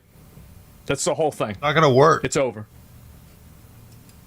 Beautiful, sexy, confident whenever they can. Like every other human, I wanted to believe that it was to support the self-love journey of women and leave it at that. But no, I decided to ruin my day and my trust in humanity by researching a bit more and found out that Dove is owned by Unilever. And guess what else Unilever owns? Ben & Jerry's.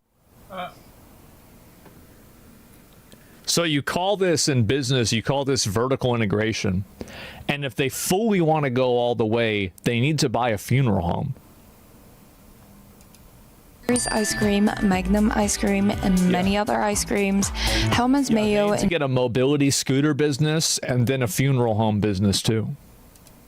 And all your greasy burgers, Skippy peanut butter, a selection of frozen foods. I can go on. Isn't it nice to encourage your consumers to accept their enlarging bodies? Wait. Is that who I think it is?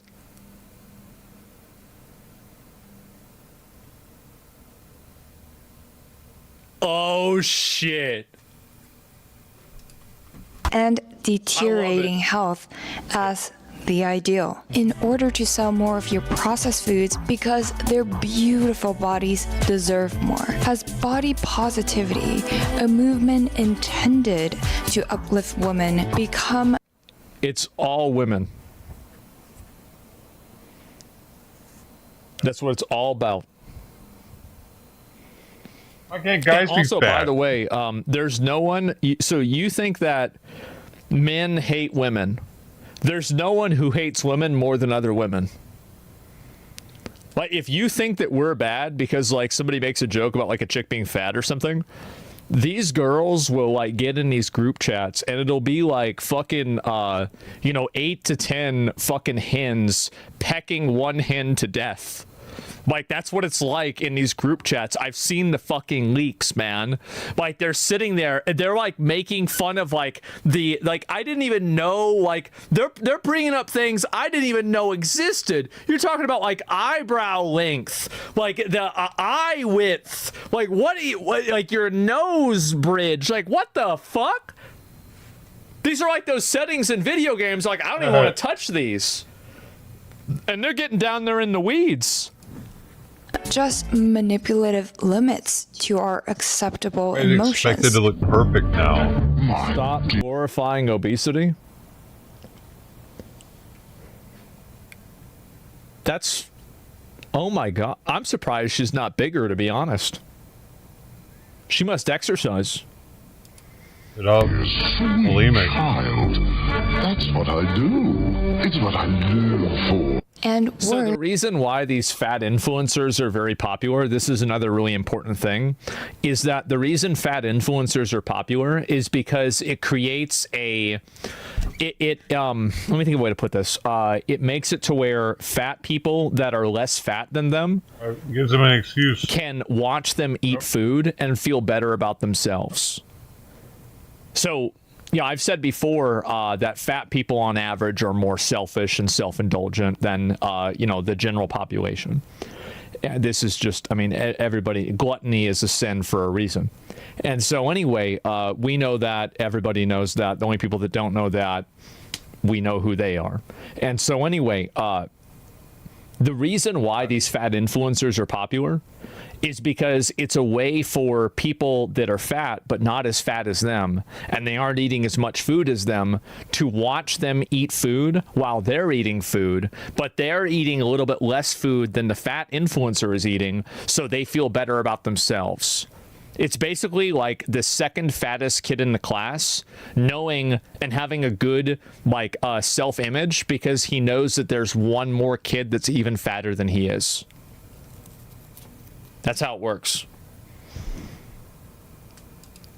There's a cover for big food, big farming, and big pharmaceutical companies to profit off a nation of increasingly sick and fat people. None of this is a coincidence. So the industry has engineered what they call the bliss point for the perfect amount of sugar in products. Not too little, not too much. Working on maximizing the allure of their products. Quote, we like them fat. Pick any ultra-processed foods at your local grocery store, for example. Some Kraft mac and cheese and Nestle drumstick paired with some Kit Kat, Coffee Crisp, Smarties, and why not throw in some Laffy Taffy? Pop in the Kool-Aid and 4 cans of Dr. Pepper to keep hydrated. Jesus. Oh, and can't forget the Oreo and Chips Ahoy. 4 cans. Great, that sounds like a really good breakfast.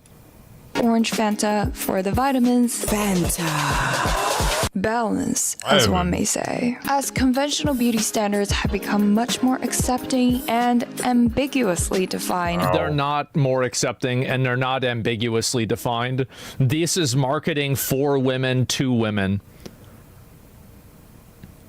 It doesn't matter how many fat chicks you show in a bikini, it's not going to psyop a guy into liking them.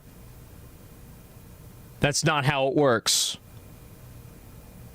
They're marketing to fat women. Yeah, they're marketing to them. They're farming them.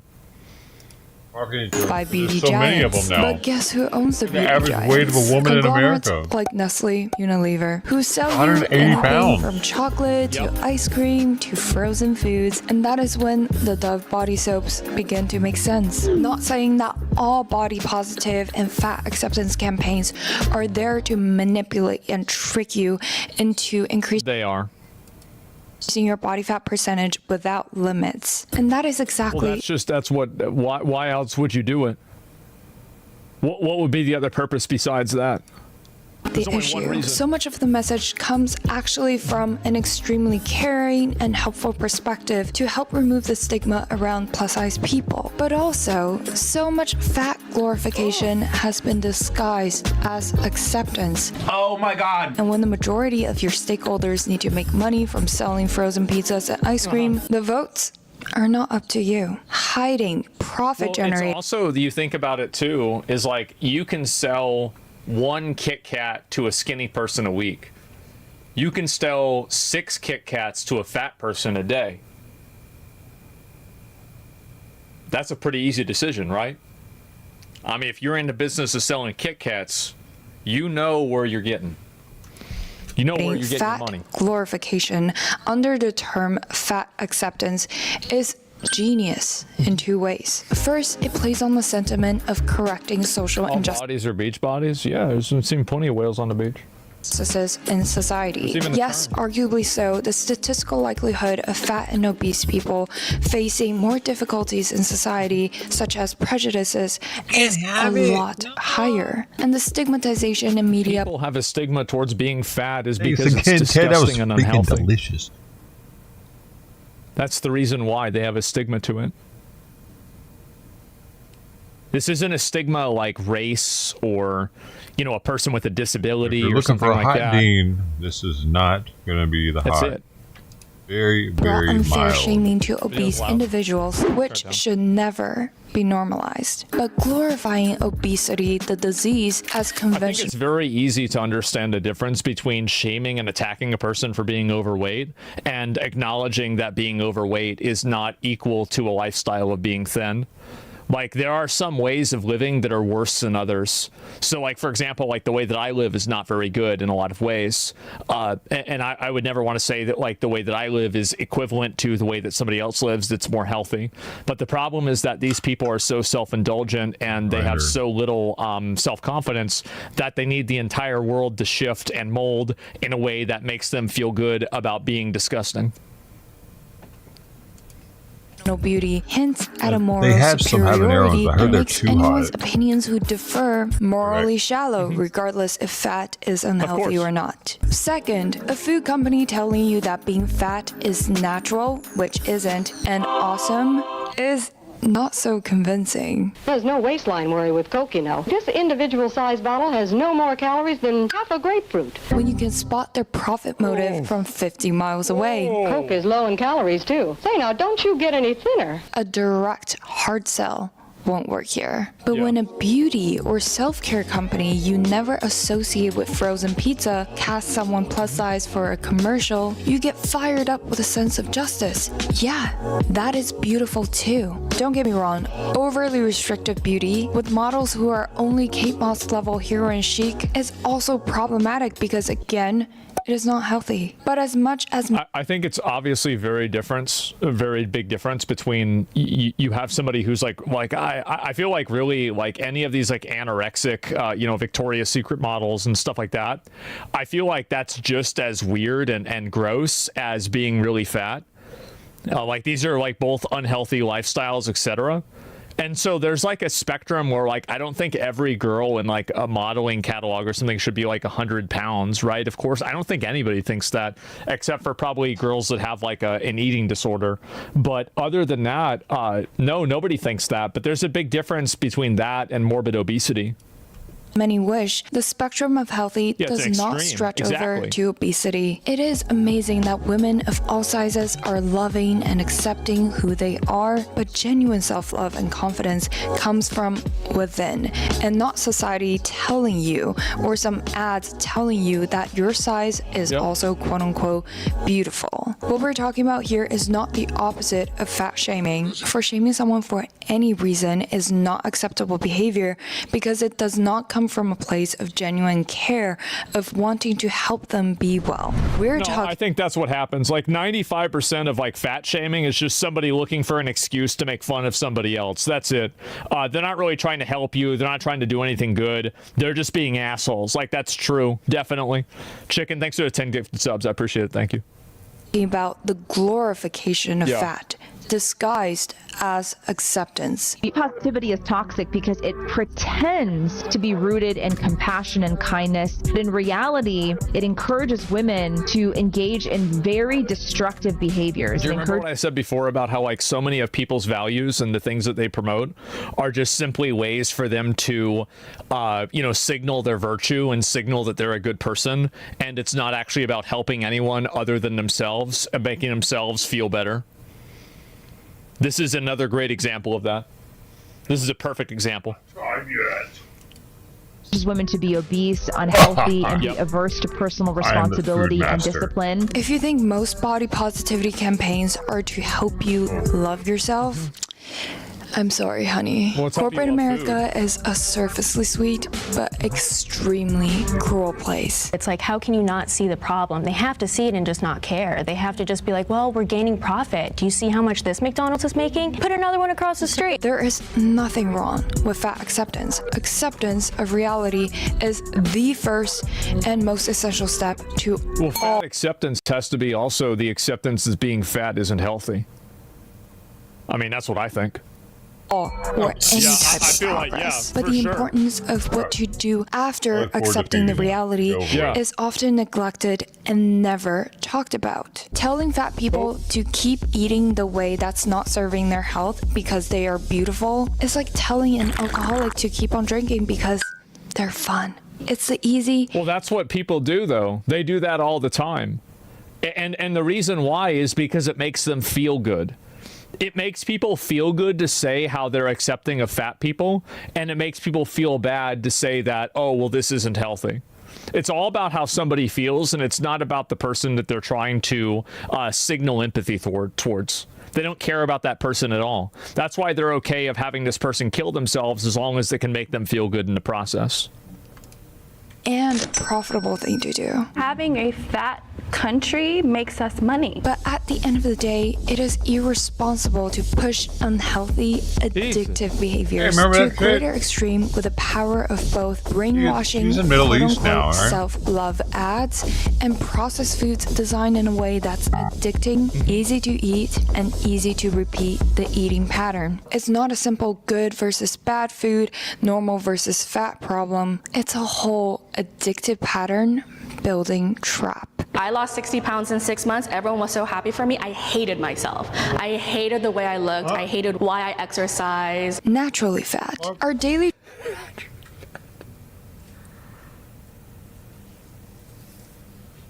Oh my God. If you're naturally fat, why are there no uncontacted tribes that have naturally fat people there? Because if this is something that would occur in nature, and we have all of these uncontacted tribes, like the ones that are near Australia, none of those people are fat. So the only place that it's natural at is McDonald's. And so is that something that's because of nature, or is it because of McDonald's? I wonder. Trips to McDonald's genetics, is eating chips in bed genetics, is being allergic to the gym genetics, is running 100 miles genetics. Back in a universe where fat just meant fat and not a compliment or insult, fat just means you have excess energy stored in your body that you are not using. Obesity or overweight is a disorder involving excessive body fat that increases the risk of health problems. Notice how something that elevates your risk of dying of cardiac arrest is a disorder and is not normal. Needless to say, glamorously framed as the modern sexiness. Supersized, what does it say? Supersized salon, Jamie Lopez dead. Last intense video and death cause shocking. It's shocking? To who? Who is it shocking to? I'm confused. Yet times and times again, science and data say one thing, and media and advertising say another. Beauty is supposed to be diverse and natural, but there is nothing natural about being obese. Obesity prevalence was stably low until shooting up post the 70s, and even though there is no data evidently backing up its absence in our hunter and gatherer days, rare civilizations removed from modern processed foods and lifestyles such as— Bro, she used the exact same example. Yeah, fucking exactly. Like, if you want to think this is natural, go look at an uncontacted tribe. That's going to tell you what's natural. They're not fat. Do you know why? Because it's not natural. Fucking exactly.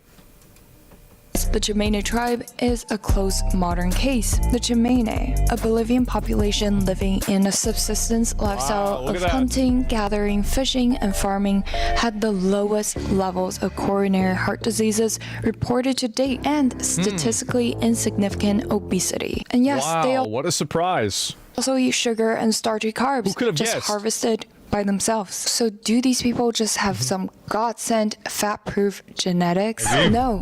The We should overall look into that. Bolivian Maybe we should population get one of them It's and gotta test be him. some kind of fucking abstract, like, genetic problem. It can never just be you. share similar genetics is still subject to 28 and 17% of obesity for women and men. So if they also eat carbs, fat, protein, just like the American diet, why are they rarely inflicted with fat-related health complications? Is all the difference really in the absence of food processing? According to CDC, No, it's the difference. It's that they eat a lot of food. They don't exercise. See, somebody wants to blame that, like, oh, it's not my fault, it's processed food's fault. Well, when your body is a food processor, then maybe it's your fault.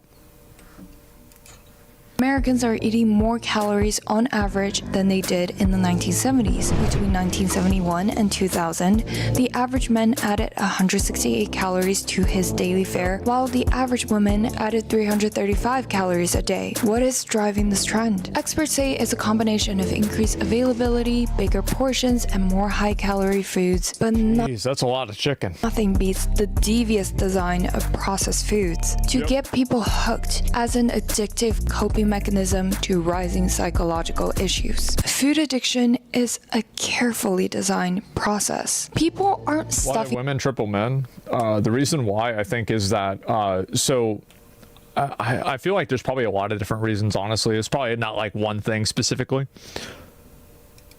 their faces in beans when they're having a bad— Blame? Yeah, who's to blame? The people eating the food are to blame. Yeah, I'm sorry, but like I get that like some foods can be addictive and this is not good for people, and yeah, processed foods are bad.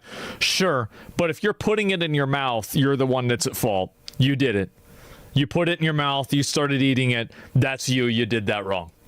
day. Quote, foods that are very high in fat and carbohydrate in equal ratio don't exist naturally, said Gerhardt, a clinical psychologist at the University of Michigan. It is something that is designed by food scientists in a laboratory to look a certain way, feel a certain way in your mouth, smell a certain way when you open the package. So once you had one pleasant experience with it, you want more, and you want it more often. Food addiction. This is again what I was saying, is that these people lack self-control and they engage in self-indulgence at a very high ratio that is unhealthy and destructive. Is on the rise, and the conglomerates are normalizing it, or rather glamorizing the consequence of Well, it. they're just capitalizing off of it. I think that really if these companies, if being really thin was popular, these companies would just be making bullshit products that are supposed to make you lose weight. Like, you guys ever been to like a grocery store and you look at, the magazine rack, and every single month somehow Dr. Oz has a new pill that helps women lose weight without exercising? How is it possible that there's a new one every single year, every single month? Well, I can tell you why. It's because people keep buying them. That's why. And so if it's just simply meeting a market expectation. So much of the fat acceptance movement is actually a brainwashing ad for addictive junk food. And yes, excuse my language, for it is now politically incorrect to call food good or bad. And I agree. It's all based on perspective. Good for what and bad for what, and how much of good before it turns The not only people that have a problem with saying good food and bad food are people that are eating bad food. It's just how it is. Good. Because good versus bad is so subjective, it's easier than ever for food companies to manipulate the concept. Because the easier answer is always one that makes you feel good. To eat as much as you want and still feel great about yourself. Get that fiber and the antioxidants and just feel. And the greatest beneficiaries to glorifying this disease is the toxic triad of big farming, big food, and big pharma for creating. That's right. So they get you you making the food, then they get you selling you the food, and then they get you dying because you ate the food. That's the circle of life. Nation of sick and fat people. Let me put it into context. About a third of our economy thrives on making people more fat and sick. Big farming grows 500 more calories per person per day than 25 years ago. Industrially processed foods with addictive combinations of fat, sugar, and salt deter the stop signals for eating. The sicker our population, the more medications are sold for high cholesterol, diabetes, high blood pressure, depression, and other lifestyle-driven diseases. While more and more of us believe not only is this okay, My thoughts on body positive. Jesus Christ. Type of sickness is sexy and beautiful. And sadly, the profit-driven version of the fat acceptance movement targets women way more. Why do we see a range of plus-size models from mannequins in retail to Victoria's Secret fashion shows, while men's fashion still shows buff and toned models and plastic mannequins? Something does not add up. Perhaps it is because the reason why also is because women are less looks oriented than men are. Like for a lot of girls, this is what I've noticed is that there's like a threshold for your attractiveness. So like if a guy is at least like a 5 or a 6, he can get with a girl that's let's say a 10 if he has a personality that's very positive and likable. Where it's like obviously more attractive guys have advantages, but like there's much more of like a diminishing return for men than there is for women. And or money, well, yeah, I mean, there's a lot of ways that, like, there's a lot of ways that guys can be attractive to women, right? Whereas with women, I think that there's more of a focus on the way that they look, and that's the reason why more women get into fat acceptance. It's because it's in their best interest to push the narrative that being fat is normal because they're fat and they want it to be normalized so they can date guys that they think are attractive. That's the reason why. The more money you have, the uglier you can be. I'm sure that's probably true to an extent. Like I don't know, but like I'm saying that like, dude, this is all in the hot to crazy graph, dude. Everything he's talking about.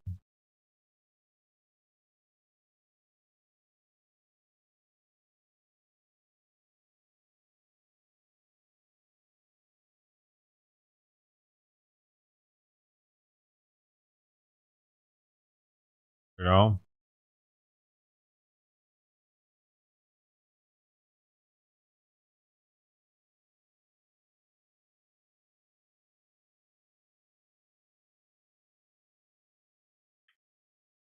This one. You know what I'm talking about? Terrorist. Hey everybody, James Yeager here with Tactical Response, and I got the terrorist mouthpiece with me. This is go introduce this has yourself. to be I'm watched Dana every McClendon. now and then I am to the refresh consigliere the to the public. Camden Mafia and the terrorist mouthpiece. But what are we going to talk about? What are you going to talk about today? Today's lesson is it's a little off the beaten path of tactical response, but it's still something that you Why can do use you every run day. into shit This with is your the mouth? hot, crazy matrix. What is wrong It's what with you? need to know about how to deal with women and how to analyze the situation that you may be in or want to be in. Okay, let's take a look at that right now. Okay, so this is the universal hot crazy matrix. It's everything a young man needs to know about women. I've developed this on my own over 46 years of living on the earth. So this is how it works.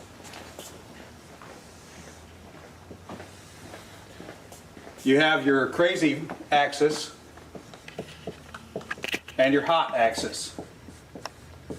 Hot is, as usual, measured from 0 to 10. We're all familiar with that. Crazy is measured from 4 to 10 because, of course, there's no such thing as a woman who's not at least a 4 crazy. So you got 4 to 10. This is your hot crazy line, right here. Very important that you keep in mind where the hot crazy line is. As a rule, this is your no-go zone. We do not hang around and date and marry women who are not, at least in our mind, a 5. So this is your no-go zone. You don't go here. We just rule this out. Life is better this way. That's the way it is. All right. Above a 5 and to about an 8, and below the crazy line, this is your fun zone. You can hang out here and meet these girls and spend time with them. That's your fun zone. But keep in mind, when you're in the fun zone, you want to move out of the fun zone to a more permanent location. Okay? So that's the fun zone above a 5, hot, below an 8, hot, and below the crazy line. This means these are most of the time not crazy. Okay? Above the danger zone, above the crazy line, we have the danger zone. This is your redheads, your strippers, anyone named Tiffany. This is hairdressers. This is where your car gets keyed. You get a bunny in the pot. Your tires get slashed, and you wind up in jail. Now that we have some of the chart filled in, we got a couple more pieces to put in. But at this point, understand something. This is not a static environment. This is a situation where you have got to use this matrix over time to develop some reliable data. It's like a dope chart, okay? Because at any moment in time, any woman that you have previously located on this chart can vanish from that location and appear anywhere else on the chart. So what you have to do is, over time, collect some data. And once you have a cluster of data points, you can begin to consider that reliable. Now, moving on, you have this zone here. This is below the crazy line, above an 8 hot, but still, about a 7 crazy. This is your date zone. You can stay in the date zone indefinitely. These are women that you introduce to your friends and your family.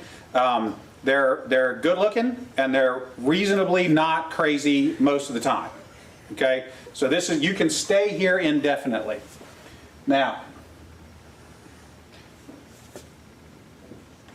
above an 8 hot and between about a 7 and a 5 crazy, this is your wife zone. Okay, when you meet this girl, you should consider a long-term relationship. This zone is not scaled to size. This is a representation and not an actual. This is not a pie chart showing you how many of these people are out there. This is simply a representation of what you're after. You want to be 5 to 7 crazy, above an 8 hot. That's your wife zone. Okay. Now, below a 5 crazy and above an 8 hot, this is your unicorn zone. These things don't exist. If you find a unicorn, please capture it safely, keep it alive. We'd like to study it and maybe look at how to replicate that, okay? So I was explaining this to a guy one time, and he said, wait a minute. I met this girl, and she's like smoking hot. She's like at least a 9, and she's chill. She's totally cool. She's like not even a 3 crazy. I said, you're telling me you've met a girl, she's a 9 hot, and she's like a 2 or a 3 crazy. He said, yeah, man, I like her a lot. I said, you should be careful. That's a dude. You're talking to a tranny. So you got to be careful, because down here below a 4 crazy and above an 8 hot, you're probably talking to a dude. That is the universal hot crazy matrix. All right, Dana, that was pretty good. Now, let me ask you, like, for the women watching, is there a male version of that? I mean, would it also be? This is what I was getting at. If a dude is super hot, okay. It's talking it's a little about simpler, the but we can do it real matrix. quick. It doesn't take very long at all. For women, this is your matrix. You got your cute axis, and you got your money axis, okay? And if you have, there's only 3 sections. Women have a very large no-go zone. This is for dudes who are neither hot nor have a lot of money. You'll notice over here, this is the husband section.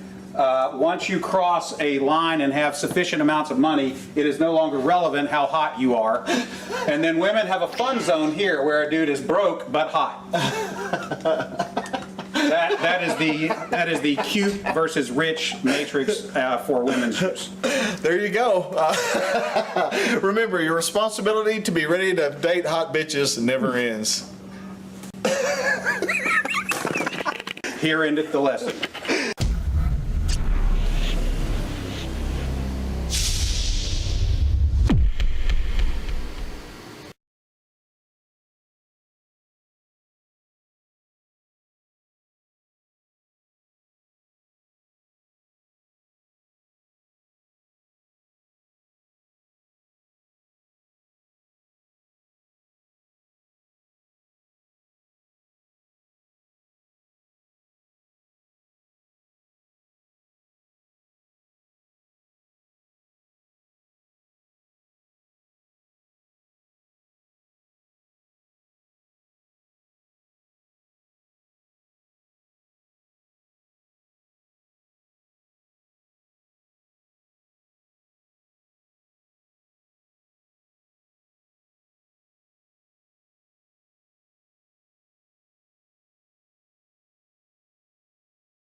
I don't know what the hell his problem is. He just left. He came out front.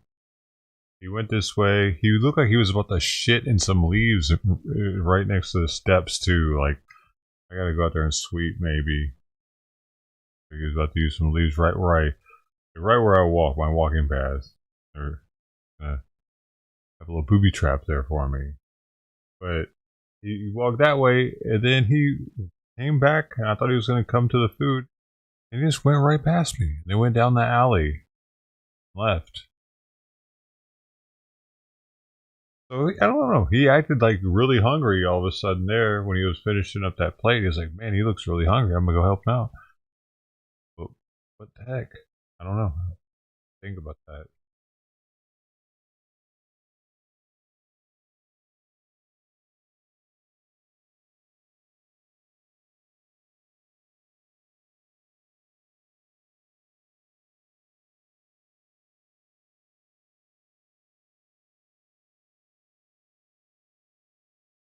I'd like to share a brief vignette with you.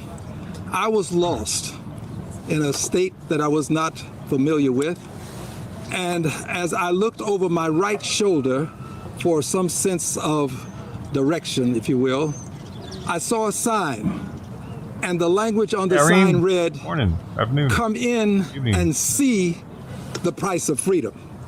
Come in and see the price of freedom." It was not a bank. It was not Fort Knox. It was a VA hospital. If you want to see the price of freedom, visit a VA hospital. See the people who have lost their limbs, who have lost their vision. See the people who are willing to make the ultimate sacrifice so that they could protect liberty and justice for all. Government of the Better people, yet, by the volunteer. people, for the people. Volunteer Go to to a VA. VA hospital. They need it. And I want you to know that while the VA hospital is a place that we should focus on, we also should remember that a good many of those veterans have jobs working in the Postal Service. A good many of them. And when you start cutting willy-nilly, arbitrarily, and capriciously, you're going to injure veterans, people who are willing to sacrifice their lives. Like I said, willy-nilly. My mailman's actually a first-generation Panamanian American. We have here, maybe that's what in the actual fucking hell? I just put that food there and you don't want it? Yeah, see, yeah, I'm getting over on it. I'm getting over it. Like, I'm getting tired of it. You know what I'm saying?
Running to get back over there. What the hell, dude?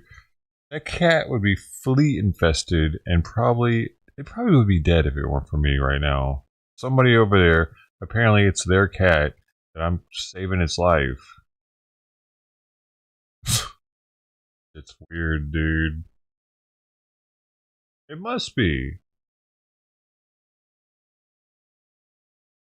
Somebody else's cat that just sleeps over here all the time.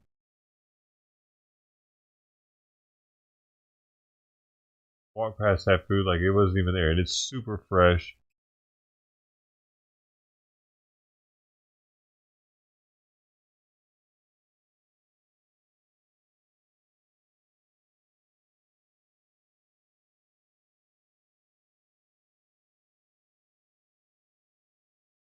probably even smelled it from underneath the house, and that's what woke him up. Maybe, I don't know.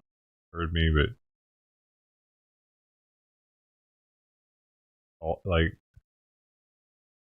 the only one that's eating is Trident, and he's grazing every time too.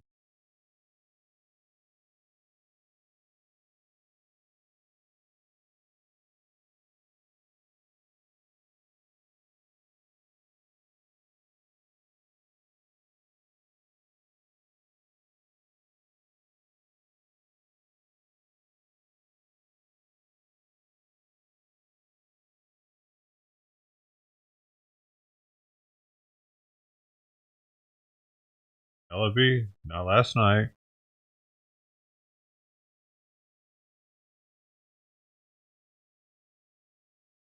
I had it out all the way to the very end. Got dark. I had a fresh plate out there. Hey, good morning, good afternoon, Mark.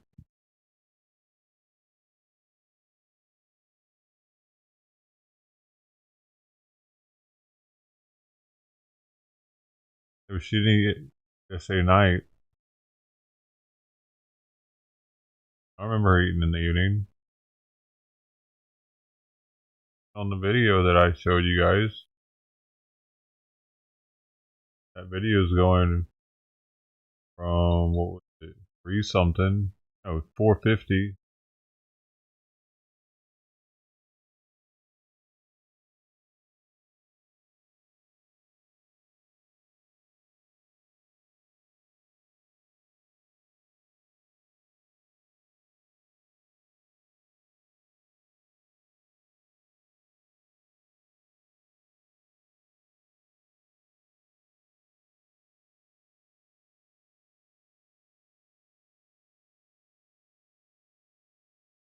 I think she's not depending on me for food, though, is my point. None of them are.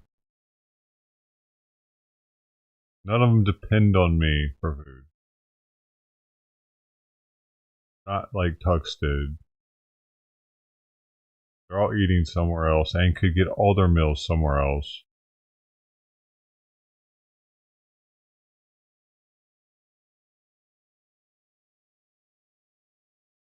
Which I'm cool with. I don't want them to all depend on me. That's stressful.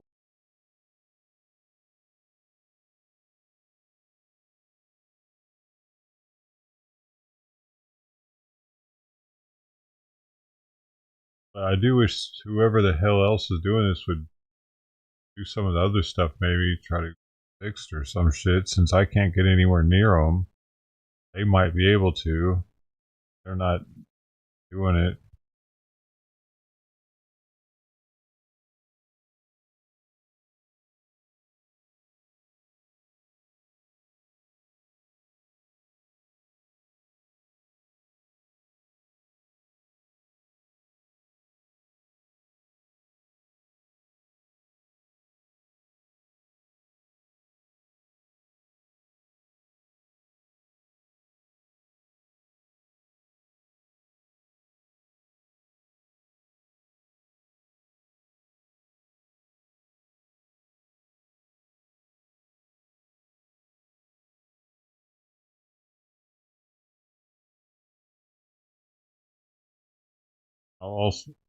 I'll host another video titled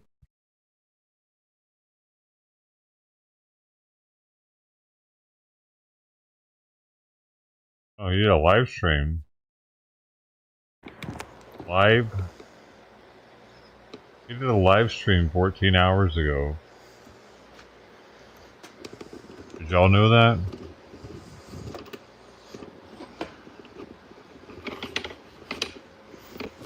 Damn, he's paranoid.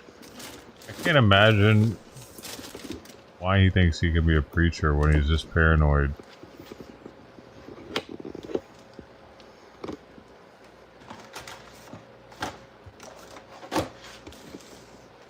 You're not doing the sound, Ted. You're supposed to do the Taco Bell bell. You can't see. Oh, wait.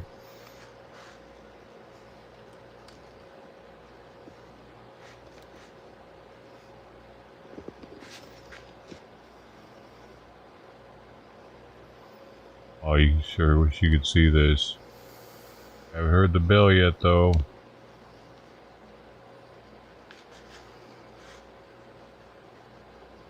Hell yeah. Haven't heard the bell yet. Oh, there. Hey, can't see. Oh, there you go, man. Practice.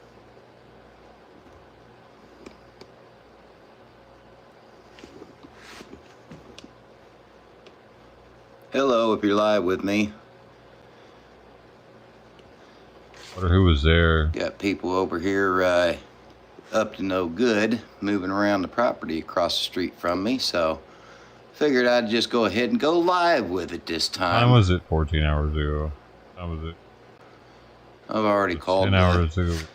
Police department. They're supposed to be sending a unit out to see what's going on, but them people are from across the street from the trailer that I'm pretty sure is known for drug activity. And it's also the same people that was here at the church, or, well, the guy definitely is the same guy that was here at the church yesterday or day before, whenever it was, trying to cause trouble. Also, the same guy that was driving the black car when the lady vandalized the retaining wall. So these people are definitely up to no good. They've been moving around this whole property. Amazing how shining he's their able to just flashlights. And get all the drama. definitely they've shined their lights over my way a couple of times, probably trying to see if I'm out, trying to see if I'm watching them. Because normally I see something going on, I go out there and I let my presence be known. But this time, nope. I'm gonna let the police take care of it. If they do, we'll see if they actually show up or not. Oh, calling the cops on people, man. There's a couple people out there, and there's a city backhoe over there, so I have to imagine they're going to want to see what's going on. Now you can see them walking back across the street right there to their trailer. Yep, there they are. Walking right there back to the trailer. I don't even know if it's their trailer or not. I don't think they actually live there. If they do, it's got to be like some sort of part-time living there or something. I don't know, because they the activity's too strange. A landowner like me. And I can't seem to zoom in for some reason, so I don't know what's going on. Maybe I can turn the TV there. Maybe I can do that a little bit. Let's see if they go back over there. This has already been going on 10 or 15 minutes, so.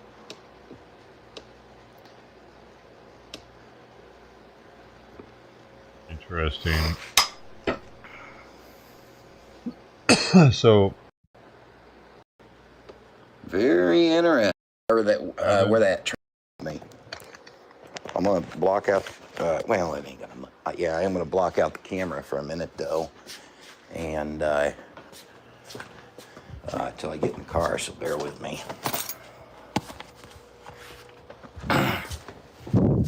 Because I'm gonna go see if their car is over there at that trailer, and if not, then they're on foot, probably heading back to their house over there by Easy Mart.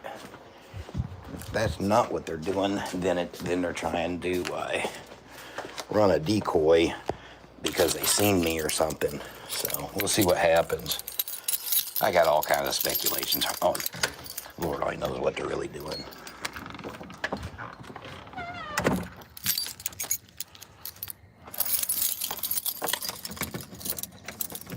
He just watches it. He's making them for, he's making them for the people in the city that watch them.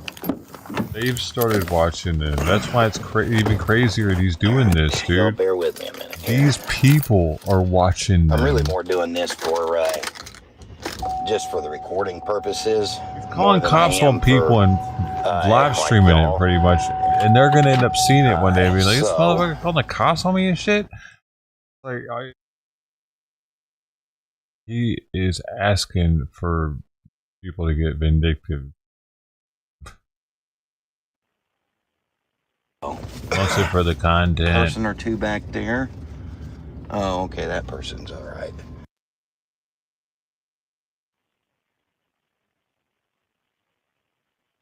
He muted out of it. Muted stuff out that he was saying to himself. That's hilarious. Wait, this is a live stream though. Why did he mute it?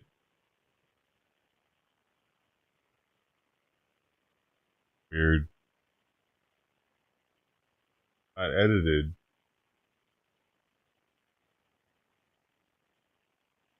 Oh, is that what happened?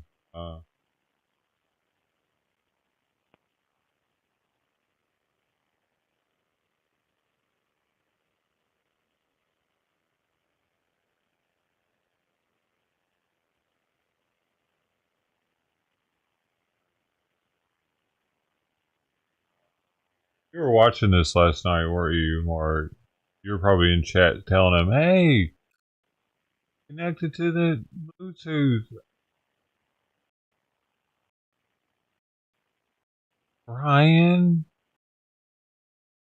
Mr. Last name?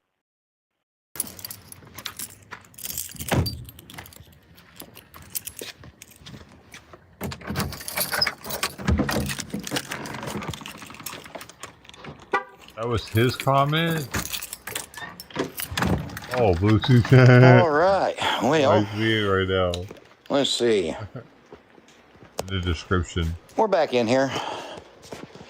So, that concludes this. Just in case anybody said anything. I don't remember. Oh, okay. No, nobody said anything. That's okay. All right. Well, anyway, like I said, I was only recording it or doing this live deal for really more for the purpose of just capturing the footage in real time.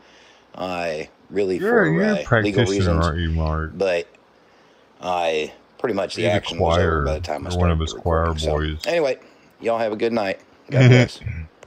Y'all go do Christmas caroling together. You're the guitar player.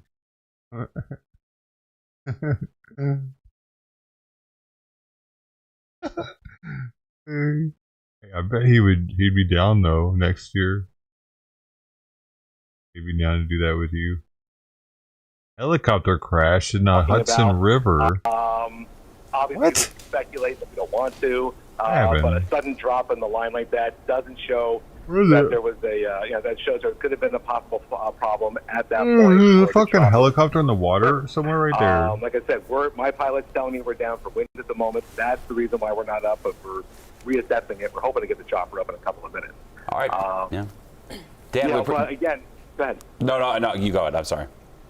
Oh, no, I was just going to say, but, seeing the chopper that close to the land like that, you hope everybody got out. I can tell you, 25 years ago or so, I was actually in a water egress training facility up in Groton, Connecticut, where they taught us how to get out of the helicopter if it went into the water. And there are obviously different procedures you can do, but if this one happened to be one of the tourist helicopters, the people inside aren't going to be trained on how to get out. And it's obviously a very scary situation, but you just hope the help got there in time for anybody who was in that chopper. Yeah.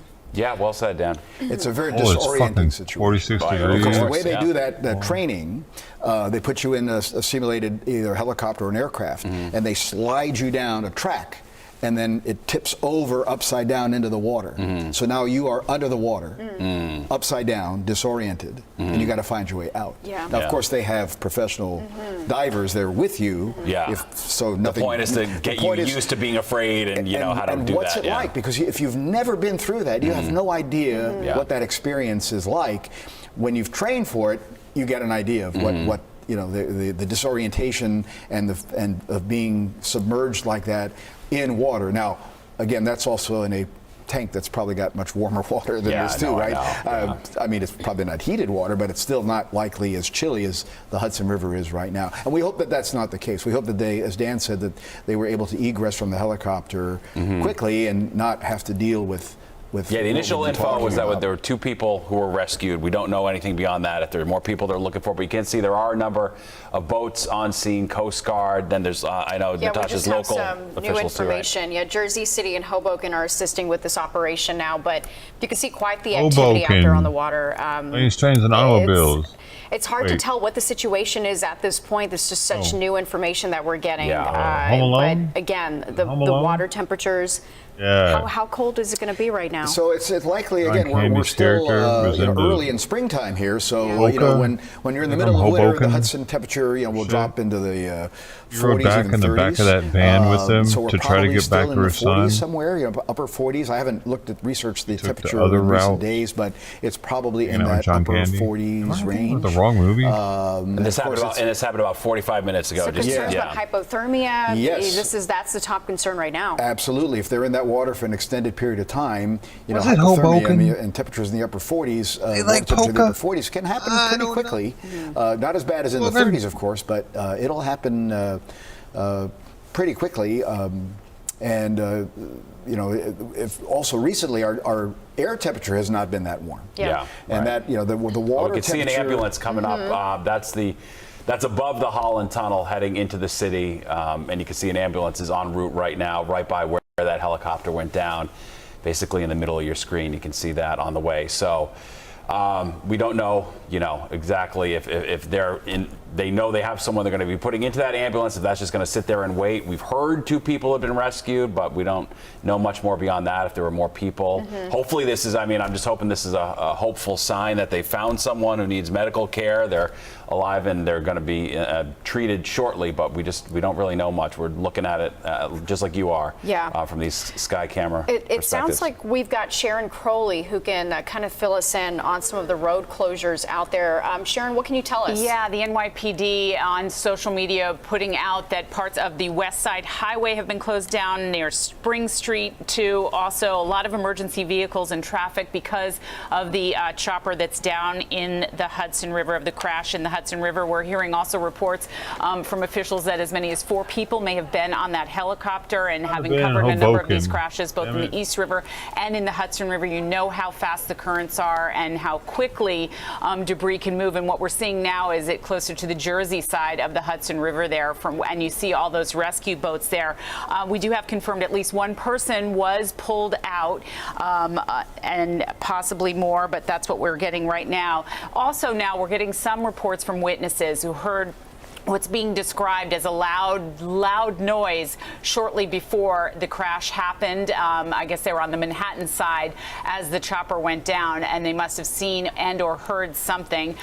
So we don't know yet exactly, obviously, as this is still a developing story, but we're following FDNY divers, we're told, are also on the scene trying to make rescue and help them. And of course, we talked about the weather, and the temperature of the water is certainly something. And I heard Nick say, because it reminds me of the crash in the East River when the chopper flips upside down, it can really be a problem. And the pilot of the crash I'm referring to was the only survivor of that, and also some of the passengers in that particular crash were not belted in. So we don't know the circumstances, of course, of what's happening now in the Hudson River. We can just see a very large emergency response, and that, of course, why they are telling you not to go on the West Side Highway near Spring Street, because there is so many police officers and FDNY and other emergency rescue crews there trying to respond to this situation, which, by the way, unfolded about 3:15 this afternoon.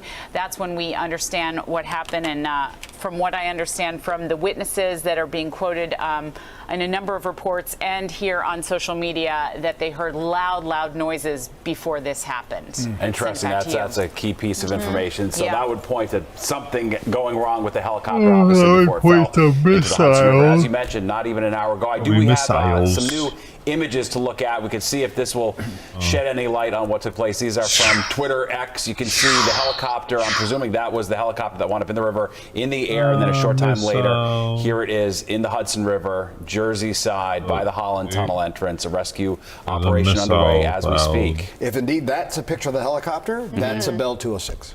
Which is a Bell helicopter, turbine-powered helicopter. There it is. Is that like the Vietnam type helicopters? No, that's what Dan was saying that they fly. Okay. That's Guy Fawkes. It's the same type of helicopter. Huey? The Vietnam helicopter days were the Hueys. Oh, right. The old Yeah, Hueys that used to fly. But they also have the older Bells, with the Bell known as the Bell Jet Ranger, a very popular helicopter. It sort of evolved into the Bell 206. And I'm trying, looking at that picture, I'm trying to see if we're seeing a puff of smoke by the helicopter. Those images before, if that was just a cloud. Really, honestly, tough to tell at this point. Helicopter. But we can tell you that rescue operation is still underway as we speak. And it's all hands on deck. FDNY, NYPD, Jersey City, Hoboken. We saw ambulances coming up too over the Holland Tunnel there. And smart guy. You gotta. Is that area hard to navigate? Aviation-wise, no, it isn't. In fact, there's a heliport not far from there. Okay. Right, the west side, there, the 33rd, I think, like 33rd Street heliport. Yeah. So there is a heliport near there that's active, and that's where a lot of the tourist flights leave out. Right, you go to the Hamptons there, you can go, whatever. Or there's one, of course, on the east side too, down by 34th Street. Yeah. But again, this is. This is the pic. If we can head back to that X picture, which isn't on screen right now, but we'll be there in a second. Because you can see some smoke. No, I don't know. See if we can zoom in on that. See if that's a cloud or if that's something else going on. And then what is that? That picture was taken from the Jersey air? side, right? Because you got the city background there, so it's looking back towards the city, which means it was heading southbound. And again, I guess, Nick, it does seem like if something goes wrong in a helicopter, things go wrong faster than in a plane. Is that accurate? Well, it depends, right? So, and also depends how much altitude you have to try to save the helicopter. The higher the better? The higher the better, because helicopters go into what's called an auto-rotation mode. If they lose power, some catastrophic engine failure, if they're high enough, they can take the momentum still of the blades and what they call auto-rotate down. It won't be the smoothest landing, but they can. But now, if you're only 100 or 200 feet off the ground, you don't have much time. You don't have much time, and a lot of these choppers, What are you thinking about how high the helicopter might have been from that one picture we're looking at from Twitter? A couple hundred feet. I don't think it was more than 300 to 500 feet up. And this particular model, you said the Bell. If it indeed is the Bell, if it is that upside down, landing upside down. I mean, walk us through what that would even look like, a rescue operation. So you're going to have the doors in front, right, for the crew. The two doors in the front, and then you're going to have the two larger doors in the back for the passengers. So the question again would be egress from what doors? Who's going to get out where, depending on again where the helicopter ended up, sideways, upside down. Yeah, makes sense. All right, let's go back to Dan Rice. Seems like we're piecing together some new information with these pictures, Dan, about what type of helicopter it must be. Nick shed some good light on that. I don't know if you have any thoughts to add on what we're seeing now. Well, I'm trying to see the pictures you guys are looking at because I'm watching it on the TV, so I'm a few seconds behind you guys. From one picture I see where that chopper is in the air. Yeah, that's the one. If I'm looking at it correctly, if you look in the river, it looks like a lot of the ferries or whatever are already by the crash site. That one looks to me, it might be PD Aviation. That might be one of the rescue helicopters. Oh, gotcha. Okay. That's hilarious, dude. The Augusta, I think they fly over there. Idiots. So I think that might be aviation. That picture may have taken place after the crash because there's a lot of activity in the water by the pier already. Oh, you're right. That makes a lot of sense, right? There'd be no reason to take a picture of a helicopter before it went down. I think you're right. I see the Coast Guard. God, that's so fucking stupid. Most choppers won't, if they're in a normal flight operation, as Nick is saying, there's a layered airspace over there. They wouldn't be that low unless they were landing in Jersey City at that point. And there is a small helipad around there somewhere, but that one looks like it might be the aviation helicopter from NYPD. Yeah, I think you're right. Looking at in that photo. Dan, after this happened at 3:15, how soon were you over what the hell? area? How did they let that the response was to all this? That's crazy. Well, like I was saying before, you're all wanting to look at it closer at the cloud to see what's really going on right there. Huh?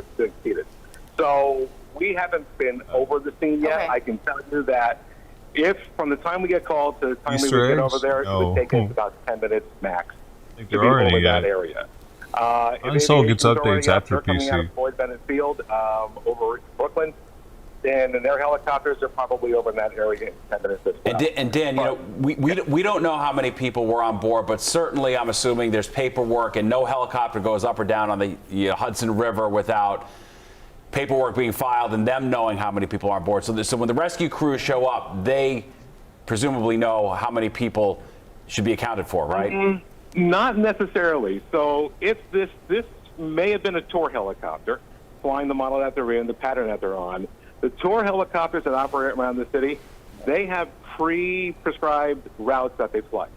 So all the towers in the area know that I'm tour helicopter so-and-so. We're going to fly the Alpha route, the Beta route, the Yankee route. And they have a very specific pattern that they do every single time.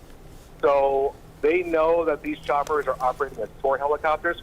They know there are passengers, but there's not a manifest necessarily every single flight they go up. Gotcha. Because they just go up and they have, a preset, what they call a squawk, a number that goes into their radio that the tower knows, oh, this is tour helicopter A, B, C, so on. So when you arrive on the scene, not necessarily. We get launched whenever there's something going on. And it's just my pilot and I go to the helicopter, we get in, he calls Newark Tower, we're going to go here or there, and they say, Skyfox, go ahead. And there's nothing saying who's on the chopper or what we're doing or any of the other stuff like that. All right, let's go to Sharon Crowley now really quickly, because Sharon, you had some good information, reports of as many as 4 people could have been on that helicopter. What more can you tell us that you're learning? Exactly, Natasha, and we're also hearing from the NYPD and FDNY that as many as 2 were pulled out of that helicopter. Let me give you some information that I'm just getting in right now. We understand that the helicopter crashed 3:17 p.m. is when the crash happened in the Hudson River, just off Manhattan. And as we've seen now, the rescue mission is closer to the Jersey side. Now, the rescue craft that we're looking at on the screen there, it's close to the Manhattan waterfront, but it's near the Jersey side, near a long maintenance pier for one of the ventilation towers for the Holland Tunnel. So that's what you're looking at right there in the video. Now, the fire department had units on scene performing rescue operations, multiple rescue boats, as we can see, and videos that we've seen on social media and our own videos here, and even some that were taken earlier, showing that the aircraft mostly submerged and upside down in the water. And we were also getting some reports on social media from witnesses who heard a loud boom before this happened. They were on the West Side piers. Those are the witnesses who were being interviewed and heard the loud noise in the air before it crashed into the water. And it was in the water, as we said. 3:17 is when this happened. 3:40 is when the helicopter was seen upside down in the water, and now closer, as we said, to the Jersey side. We also are reporting and learning from the FDNY that their divers are in there trying to perform emergency rescue operations. And the West Side Highway, many areas of it near Spring Street closed down because emergency vehicles are responding there to this situation. So it's an area you want to avoid if you possibly can. And as we said, they're also fighting the currents, the wind, and the weather in this case, not to mention the temperature of the water in the Hudson River at this time is obviously frigid, and lives are at stake. Yeah, no doubt about it, Sharon. Yeah. All great info, and we do have we've got a new camera live on the ground. We can get a much more close-up look at the Coast Guard boats, rescue boats, and everything you just said is so true. You can see the wind's whipping, the water's choppy, you can see the white caps. It's just not a nice day out there. And it's about to start raining. I just looked at the radar, so we got showers coming in. And I went back to look at the observation by Teterboro Airport, which is the closest airport to the crash scene here. What was the actual conditions around 3:15? And the wind was, again, out of the southeast. It was sustained at about 10 to 15 miles per hour, but they were reporting gusts near 30 miles per hour around that time. So the wind had definitely picked up this afternoon compared to this morning. And again, you can sort of see that somewhat related with those whitecaps going on out there. But it is about to rain. There's a little band of showers just moving in over lower Manhattan. Some of it's not reaching the ground per se because it's still a bit dry in the atmosphere, but that's the other thing they're going to be dealing with as we move forward. They'll be in and out of the showers here into this evening. And they've been now in the water for basically an hour. 3:17, we're told this helicopter went down in the Hudson River. Potentially 4 people. We know that 2 people have been rescued. You can see this is still a very active situation. Lots of rescue crews on scene. As a tugboat goes by or shot, this is a live camera right at ground level to give you an idea. You can see those Coast Guard boats they have, some of the rescue ships, etc. And I do believe we have someone right now. Alan Mack, who's a retired Army helicopter pilot, is going to join us now on the phone. Alan, are you here? Not yet. Okay, we're going to check in with him in a minute, just as we continue to follow this breaking situation. We are now 1 hour in. A helicopter down in the Hudson River. This is the Jersey City, Jersey side of the river. A big rescue effort underway right now. We still have a lot of unanswered questions as far as how many people are on board that helicopter. And as Dan made a great point, let's say this was a tourist helicopter. They don't have to know everybody on board at all times. This thing's just sort of doing a loop all day. So it's hard. It's difficult when they show up on scene. They don't know exactly what they're looking for potentially. And when we were talking to Sharon earlier, she made some good points about eyewitnesses hearing a loud boom before the helicopter went down to the water. And now divers are in the water performing rescue operations. This is all happening near the West Side Highway and Spring Street in that vicinity. And we've got a lot of activity out there. It's a very treacherous situation. I mean, you can see the waters are choppy. It's cold. Yeah, the latest water temperature, by the way, I just looked it up. It's 50 degrees, right at 50 degrees. 50 degrees. Yeah. And it's been an hour since this has gone down. It went down at 3:17 p.m. It is now, and at 3:40 p.m. is when we saw the helicopter upside down. We do have Alan Mack, retired Army helicopter pilot, on the phone with us. Alan, can you hear us? Okay, we don't have him just yet, sorry. but it will be good to have him on so we can kind of talk about the context behind all of this as we kind of see the rescue boats continue these operations. It's everything's happening underwater right now. The helicopter was upside down. So divers in there. Maybe if we could just go back to the wide shot just for a second to give us a chance to sort of compare what we saw earlier as far as the number of boats on scene yesterday. That's what I'm looking at right there. You can see like the Waterways Ferry or NYPD rescue boat. Those are all right up against that above the Holland Tunnel. That's what you're looking at right there on the Jersey side. It does seem a little quieter, Nick, doesn't it? I mean, we've seen boats come and go. Oh, you wished it was going to stay exciting.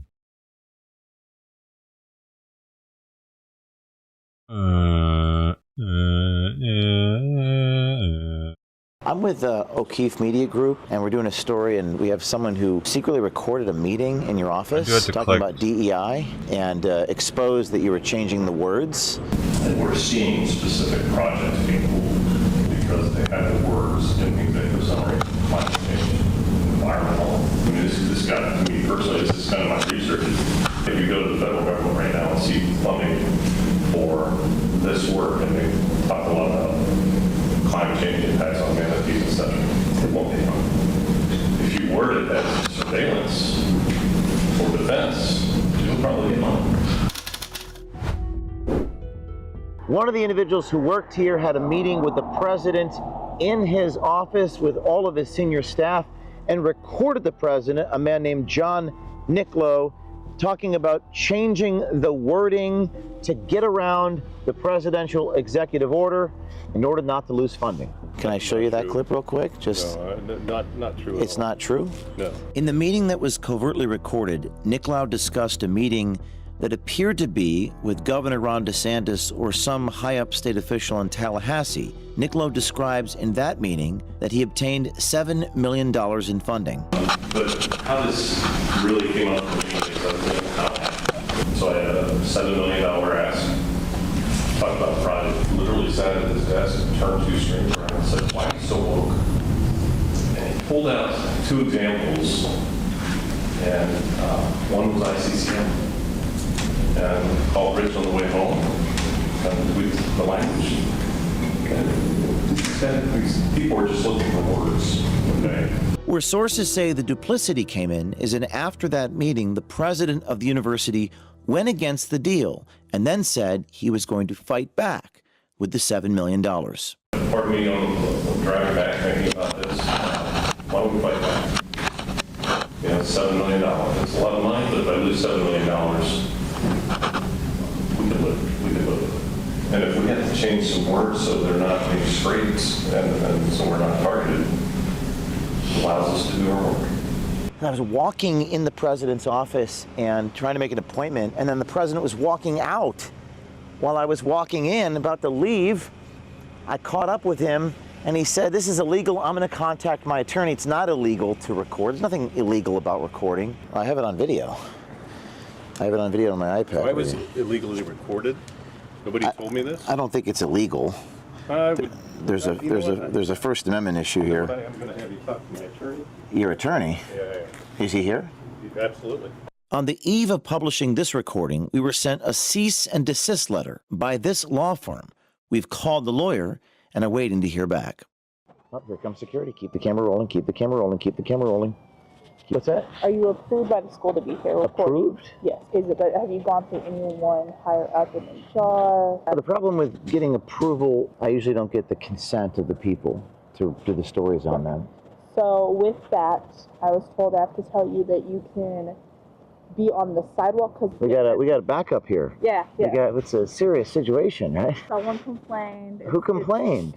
We can't just finish the shot. No, sir. No, okay. Absolutely not. Oh. It's just how it is. All the higher ups they complain about every little thing. Oh, man. You're not the first person to do it. It happens all the time. We're getting kicked out here. Yep. That's too bad. We're just trying. This is for the public's right to know. You know. Hey, you can do all you want on the sidewalk. Public property. Oh, okay. Thank you for your help. You're welcome. They are escorting me. They should be escorting the president off the property. For real. So they kicked us out. The lady was very nice. The guy was kind of a dick, to be honest with you. And they should have escorted the president out because it was the president who was caught on tape saying what he said, talking about changing the wording. So this guy denying that he changed the words, that's what he did. Professor Julia Konstopoulos, who is the head of the School of Psychology, talks about renaming and changing aspects of the course catalog with the president. The best recommendations. We have our human sexuality class. We have culture in, what's the name of the class? Social and cultural. Multicultural psychotherapy. DEI, and because that course catalog is public, it might be wise for us to request an exemption to get it changed past the catalog publication date. I don't want to give legal advice, but my inclination is that you continue to teach those courses at the university, work closely with doctors to help you either modify the grant for a different agency or find a new funding source. After experiencing 4 years of a volatile economy, America is facing record inflation and a massive threat to the team Dr. CG. Another professor is asking the president of the university, Nicklau, if certain courses will be barred from Florida Tech. The president responds that the government does not have smart people. Console. They're just searching on the web for their DEI courses. So we had conversations with an external outside the US governing body, but they're also being targeted. They've removed a bunch of their grants as a consequence of Elon Musk and Doge. So it's becoming very challenging. It's just targeting social science. I mean, potentially at some point, my approach to this part is smart people. They're simply, searching. Whatever comes up on the list, sometimes not even reading it, right? I don't know. They are actually somebody searching, just not understanding. You have active reading to teach those topics. Your students sign up for a course if they're to learn about it. Publicize all the notes so that anybody can access them by we would not. So I think being mindful of how you're teaching the course and sharing information so that it doesn't get misconstrued in the wrong hands. We also have Julie Konstopoulos, head of the School of Psychology, getting approval from the president. He says, I will support that to get an exemption, to get the thing changed. These people are acting deceptive, and they're using your tax dollars to do it.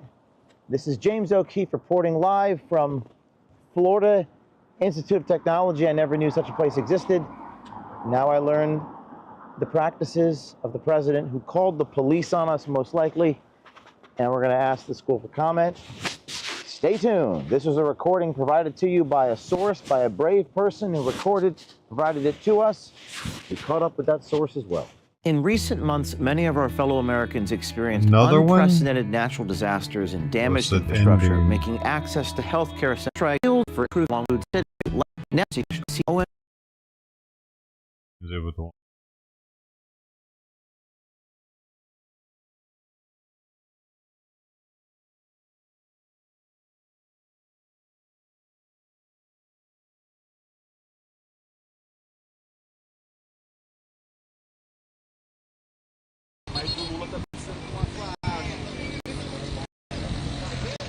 Brazil, thousands of indigenous people from across Brazil rally in the nation's capital, Brasilia, to demand protection for their land rights, fighting legislation that could make it impossible for some tribes to reclaim territory they were forced to leave.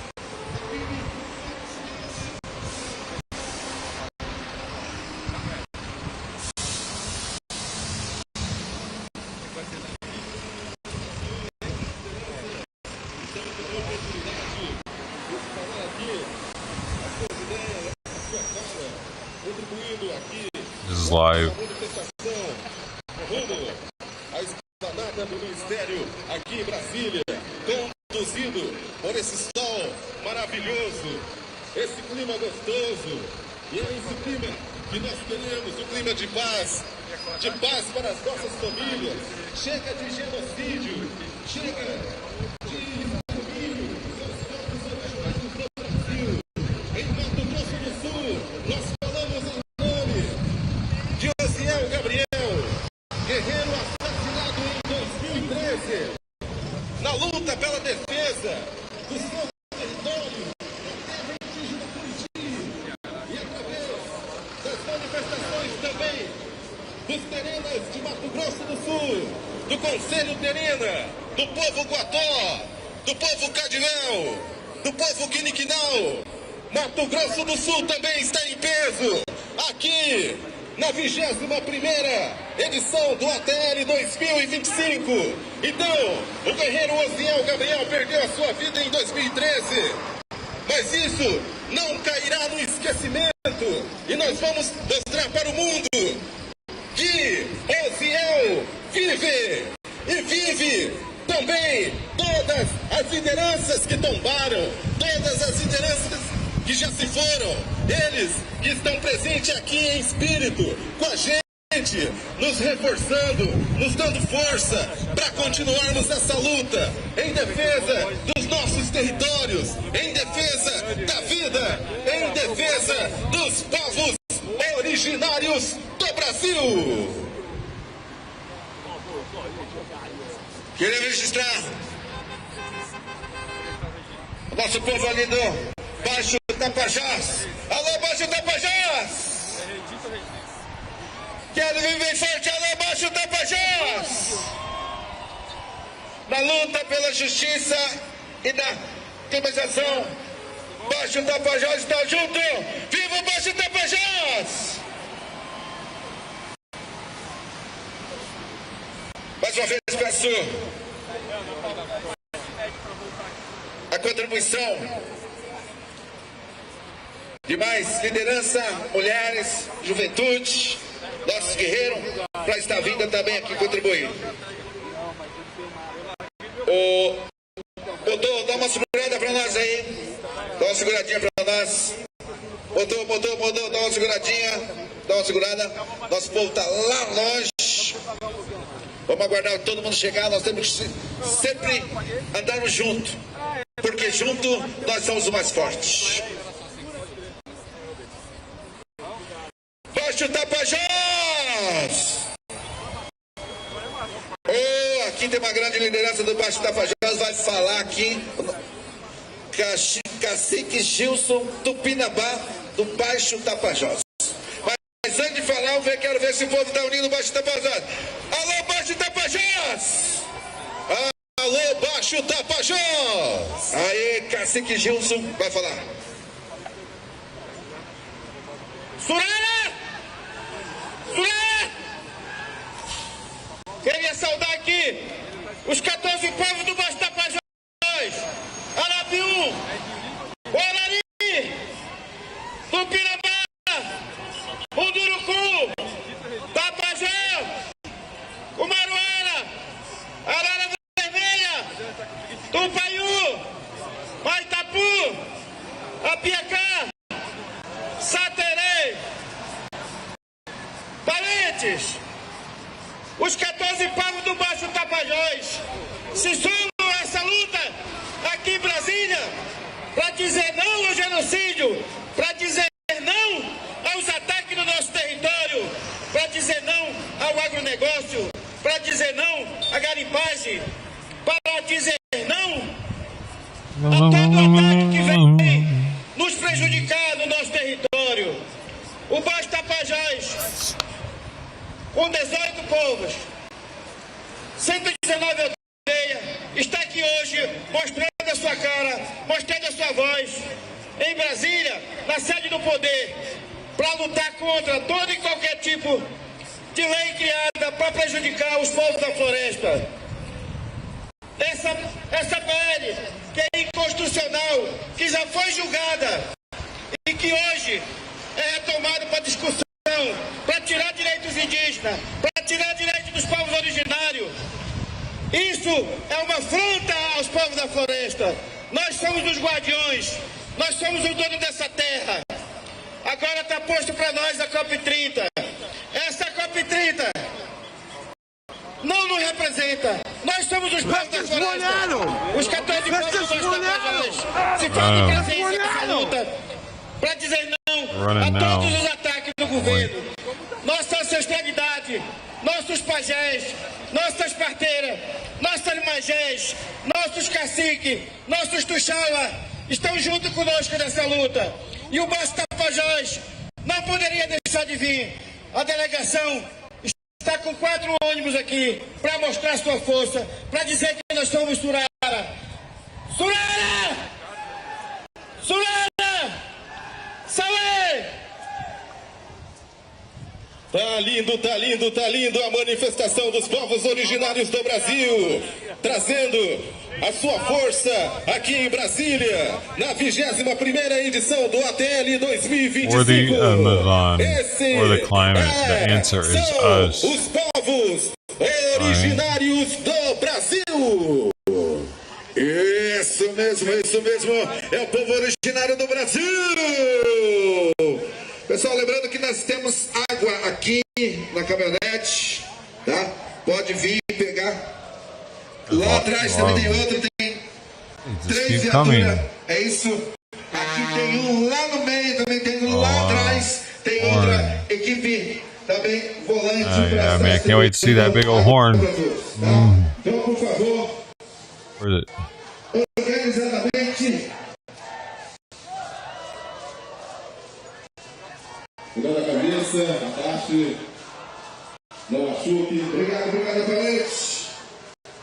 Por avisar, nós entramos aqui.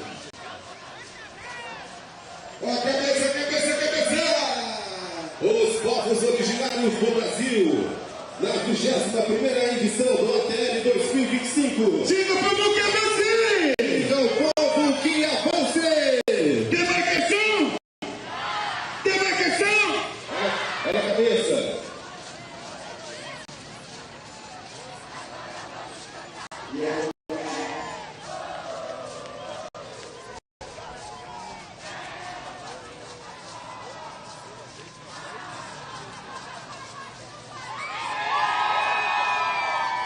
Ooh, here it is. Brazil.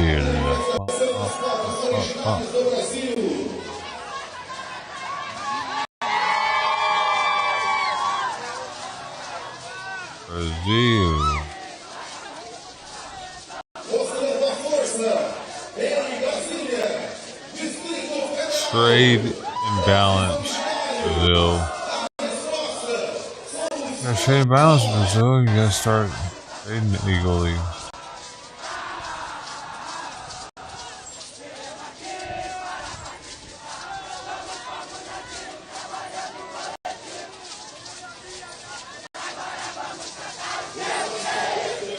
Worn out. Is the word out in you? Shout the horn on me. David.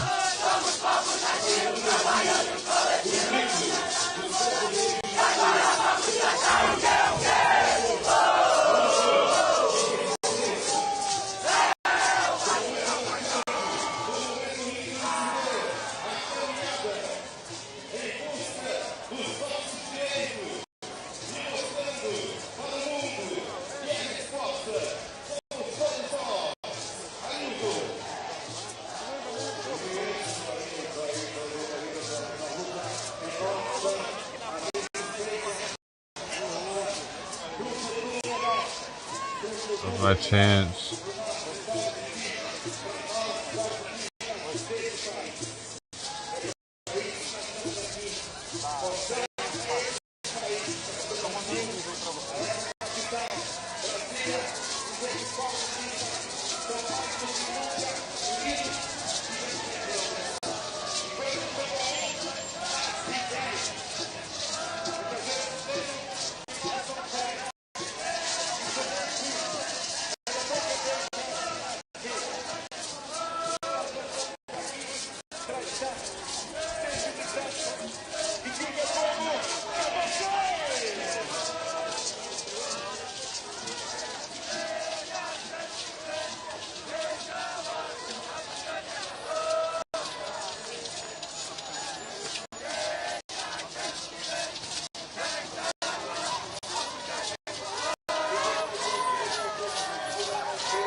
Yeah.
Heavy.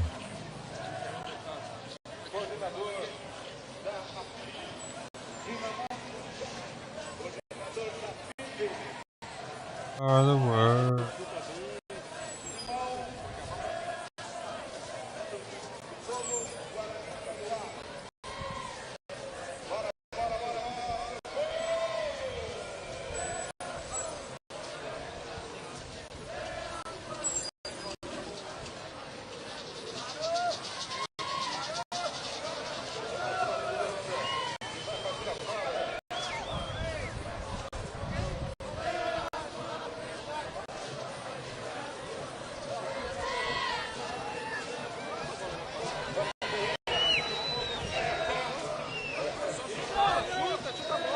I'm gonna take a break. I'll be back in a bit.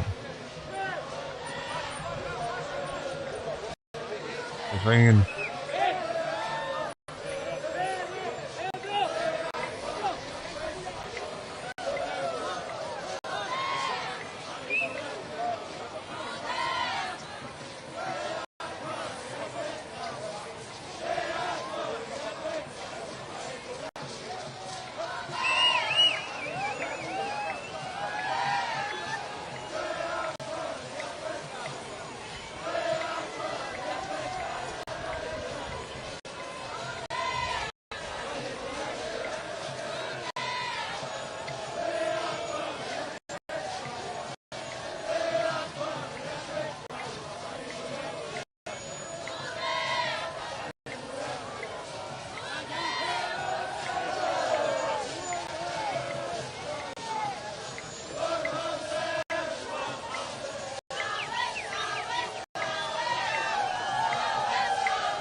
Abre aí, parente, abre aí, encosta pra rápido. Vamos quebrar a calma, saudade.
French fried potatoes.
That's a 10.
I'm rich, bitch!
Stop biting me.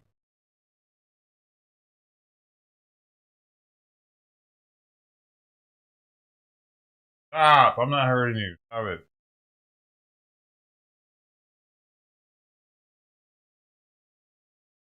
I gotta clip your fucking nails soon. And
I want it.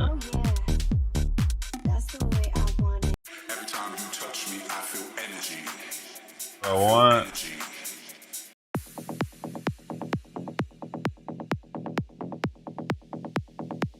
I'm only here for the party.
Take more of it, probably run off, but I think they'll lead out. Track record, I'll just run off when I go out there. Not even finishing that. Scavenger.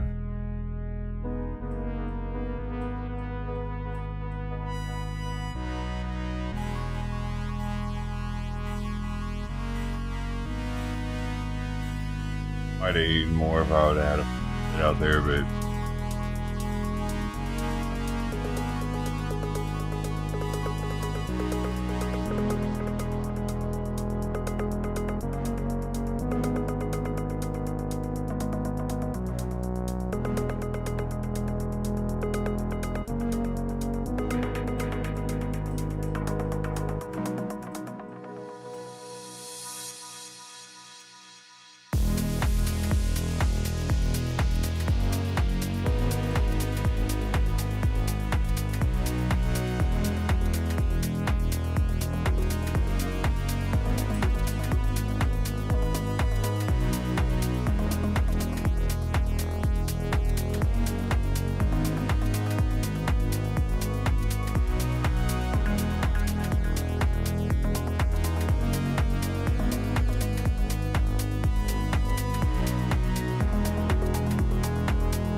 crazy.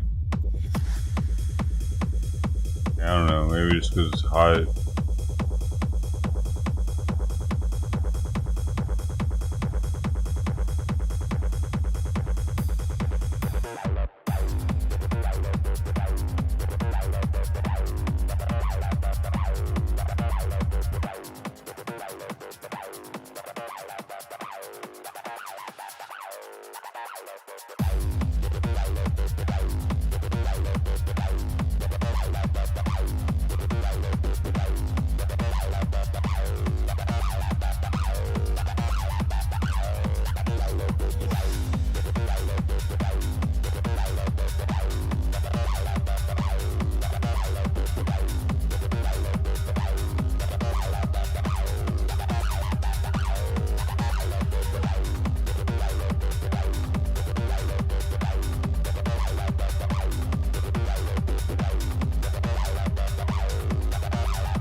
Where Dom hangs out all day when it's hot.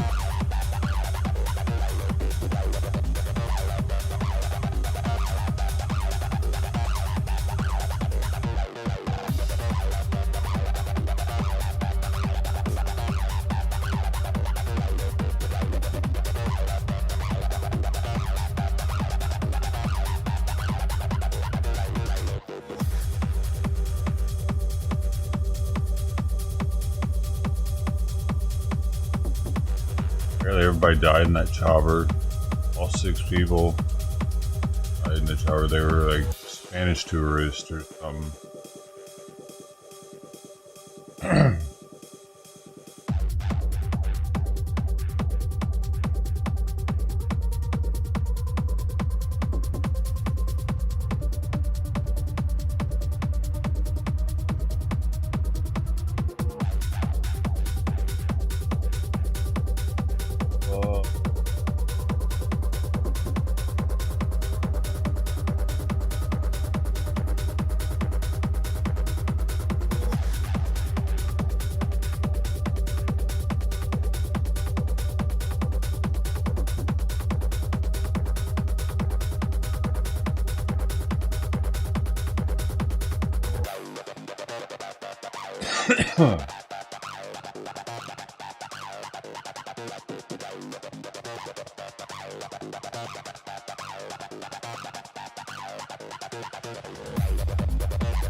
And that was the sharpest rally Tesla had since 2013.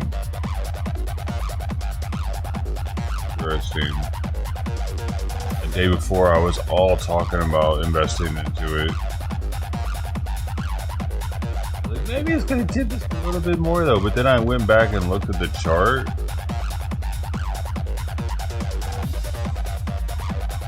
I go to like 170 to 200. So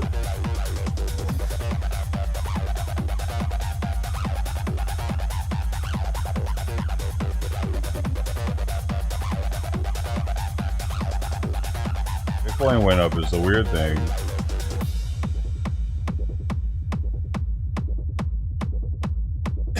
Like, it's higher than it was 5 days ago.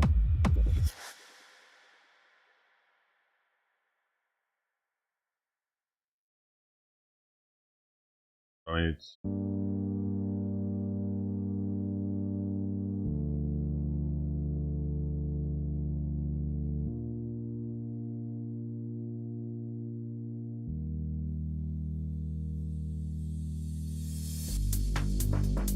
Nosedive. Why? Did they say why?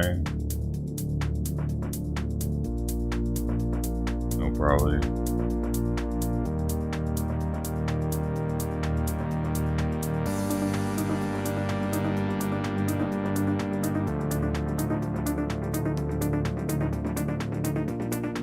DC still looks like it's draining though.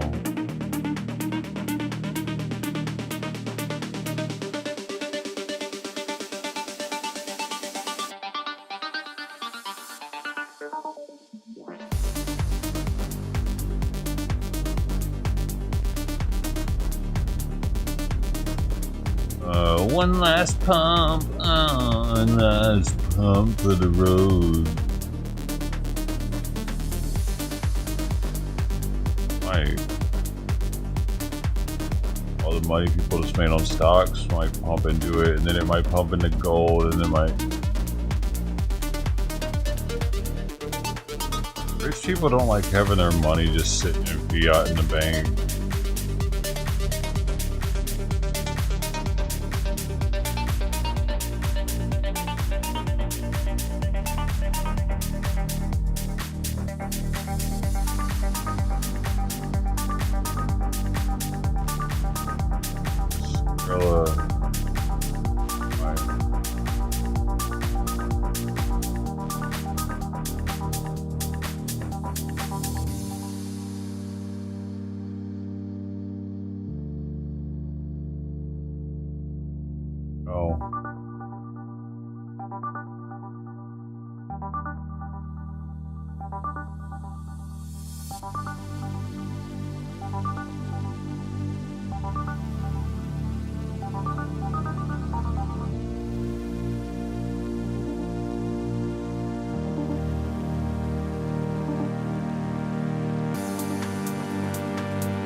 See a video anyway.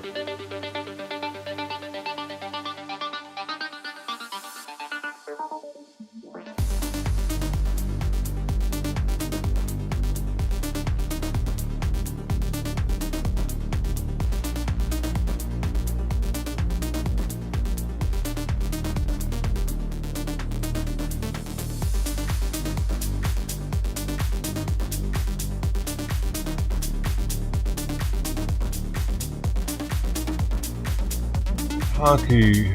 Oh, probably not.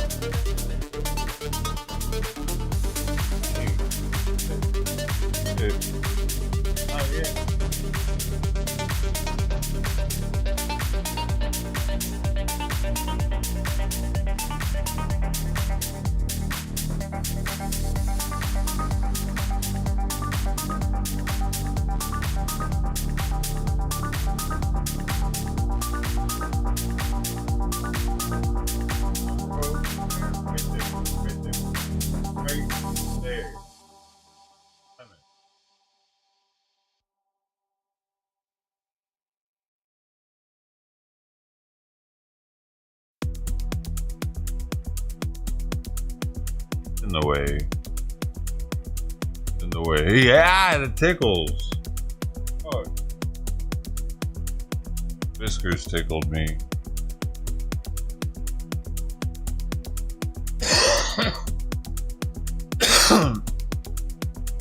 Does he think he is all tickling me? Dude.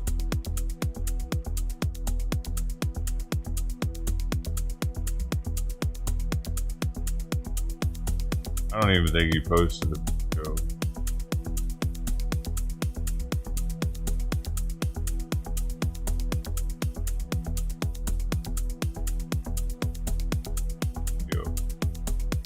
There's a sports channel, it's not in there.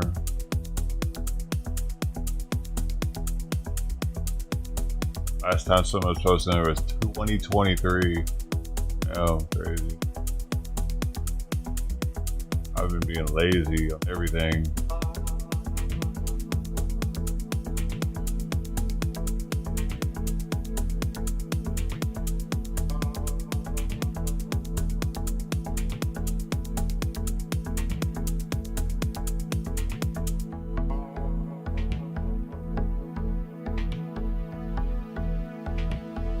transfer.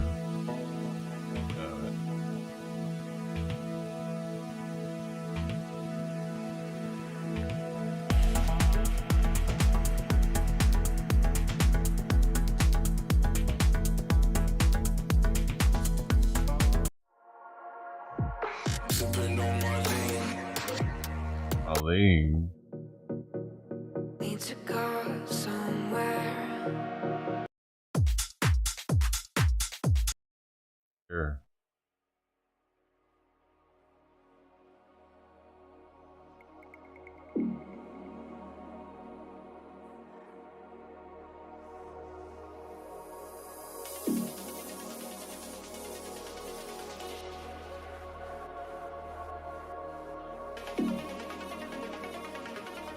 Scottsdale Airbnb sued for having camera inside. They're taking pictures, penises. Oh my gosh, I wonder if anybody got my penis. I was in Vienna. Or Romania. I'm probably on some website. Dude, I'm probably on some deep dark web Romanian shit where they're like American having sex with Romanian chick in Romania. He's super tall and skinny, looks like an alien. I'm in the dark web, dude. I gotta be. I stayed at Airbnb, multiple Airbnbs in Europe. I had to have some cameras on our asses, bro. Dude, on one time, I was staying in a hotel and I had my shit stolen. They stole my camcorder, and I had on there some footage of me. It. I mean, she knew about it. She knew I was filming. We were filming it together. You know what I'm saying? They stole that. They have that now. So somebody else watched my porn.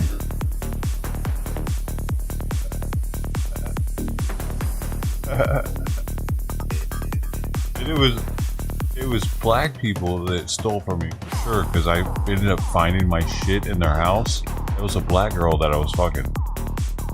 I don't know, man. It was kind of trippy.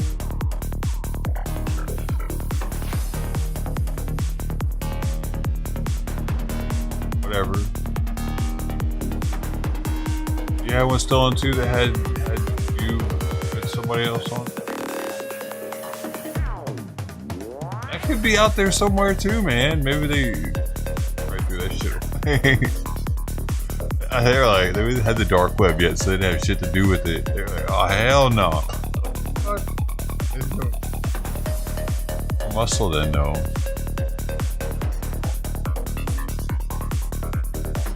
Like 2005.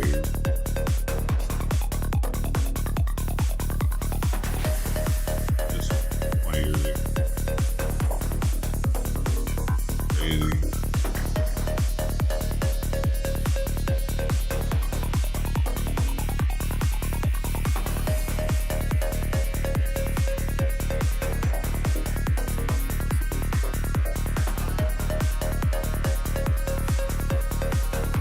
To give Simon his medicine.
Thousands.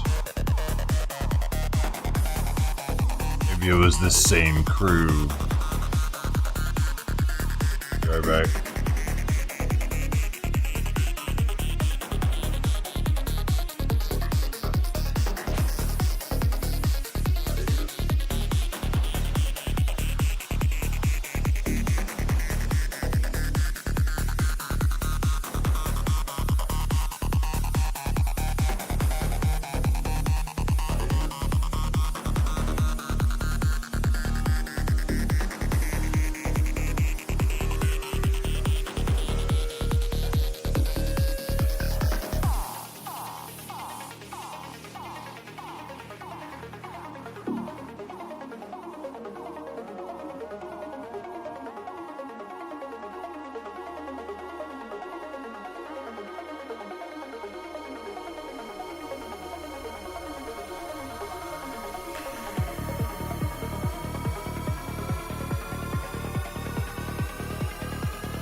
Could y'all hear that?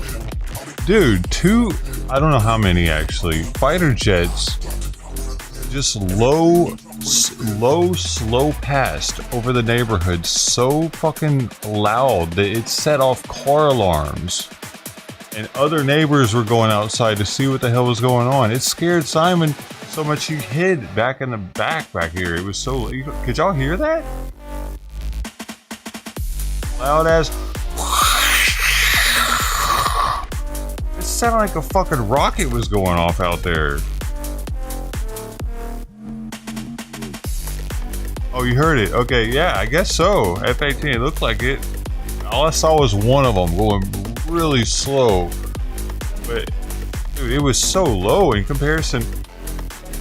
I saw a commercial flight that was like probably 1,000, 1,500 feet up. This thing was like, I don't know, it looked like it was like 500 feet.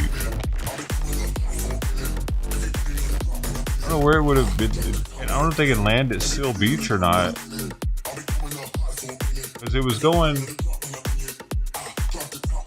it must have been landed in Long Beach Airport, but why would it had... Why is it so fucking loud? I guess they're just like that, huh? When they're landing, they're just like that. That was unreal how loud it was. Just...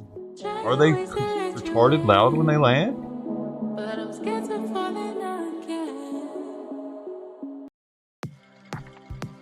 I don't understand why it was so loud just now, actually. It's like he had it on full afterburner, but he was barely moving.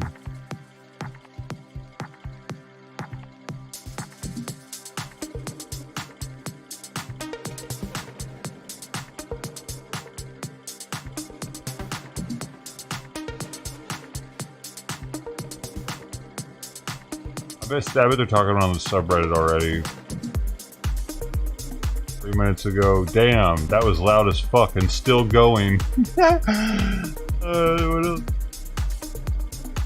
Maybe they'll give me a clue what the hell just happened. I was bracing for impact. I thought we was gonna die for real. My heart was racing a million miles a second. 2 fighter jets flying relatively low over Long Beach. The heck is going on? Down to freedom, some say. Damn, that was crazy. Came here to check. Saw them fly over.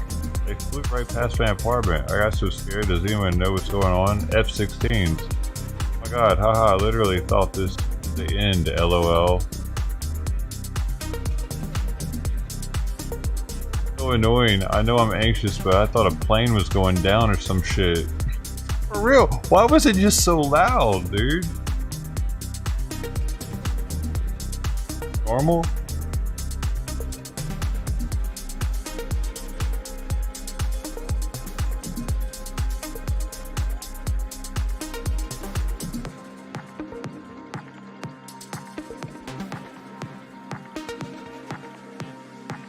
Dude, it's like they go over the entirety of LA County, low and slow and loud as fuck, just for the hell of it, or what?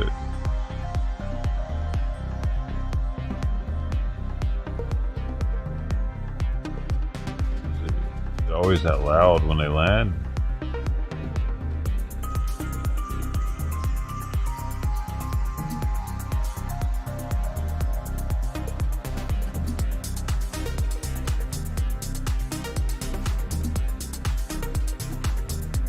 I could have gotten a picture of it, but I didn't know I only saw it for a split second, like right on there, and it was only.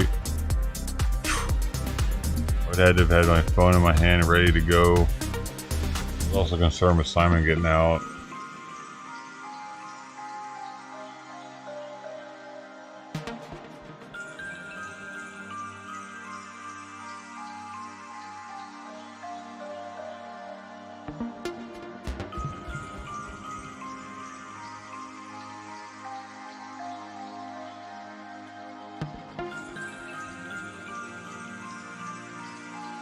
It says, I'm rarely shaken by anything, but that was so loud I went outside to look. Yeah, dude, that was louder than I've ever heard that shit in Long Beach. And for a long time.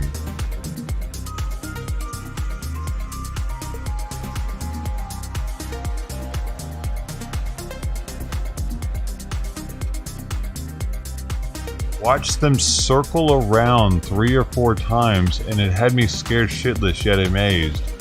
Is this a solely American experience, or what? They did donuts, dude, over Long Beach?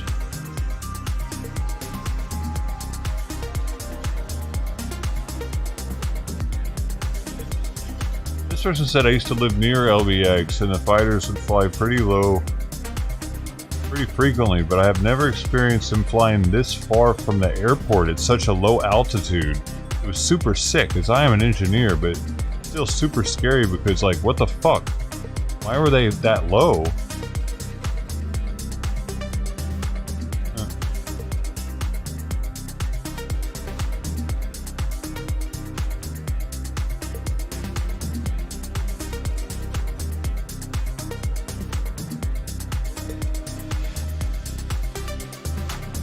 I wonder if they're gonna let us know on the news tonight. Because all of Long Beach is gonna be talking about it. Why? Because, yeah, that's a good point. We're nowhere near the airport, and the direction that they were going would have been towards the ocean.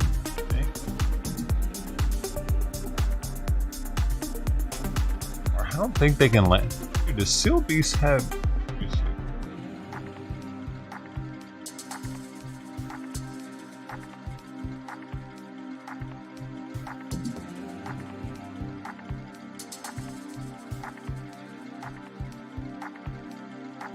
That is an air station.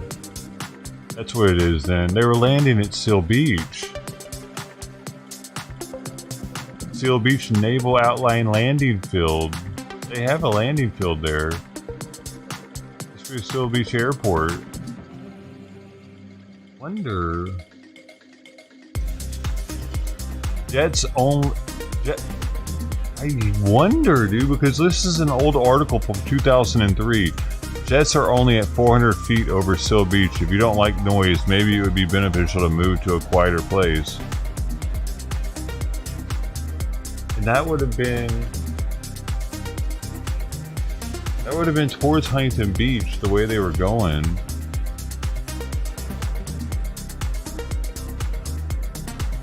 Or if they're testing some shit out. There are videos of YouTube. What? I've seen planes landing before. Videos of YouTube of what? Of them landing in Seal Beach?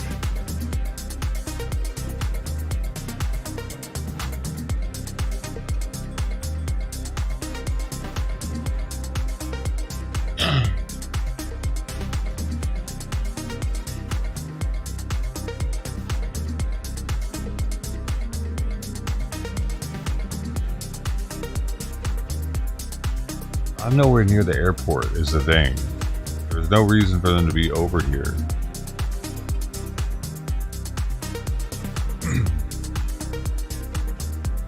Another person said they did like 3 circles in the sky.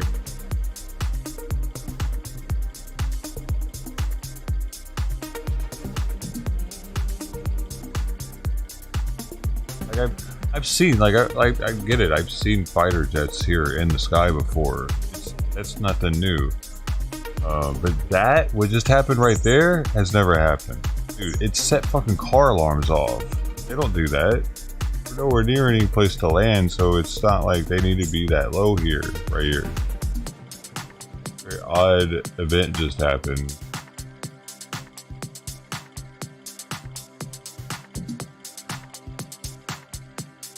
There's an air show in Riverside this weekend, so maybe it has some practice flight. Maybe. Well, why would it be here, though? Why would it practice over a major city like that isn't involved with the show? Makes sense. Riverside's pretty far from here. Everybody's saying they were very low.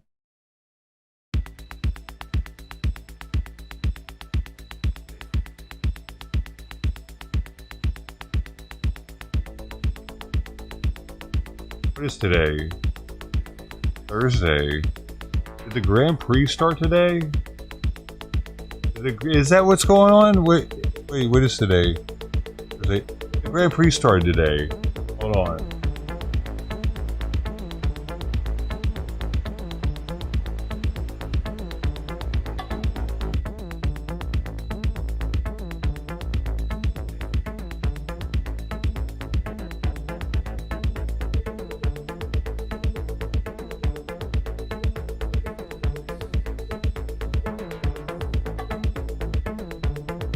Tomorrow, April 11th. Fuck.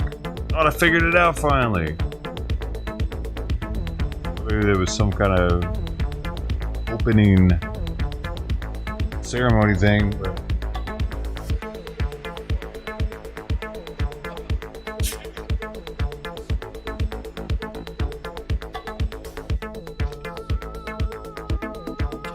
that's not it. Unless they're practicing for those.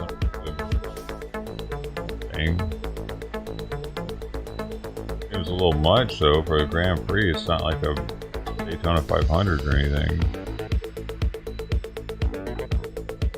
Not a main race really. Not the Indy 500, not the Daytona. It's not anything real. Here we go. What's up? Heads up. Somebody found it 2 minutes ago. 4 FA-18 aircraft will conduct operations at LGB from Thursday afternoon 4:10 to Sunday morning 4:13. 2 aircraft will depart on Friday morning 4:11, while the other 2 will conduct flyovers as part of the Grand Prix on Sunday. There it is. There it is. We had Reddit was on the case, man. Heck yeah. Fuck, I appreciate Reddit so much, dude. I really do. I still wouldn't know what the hell's really going on. Reddit had it within like 10 minutes.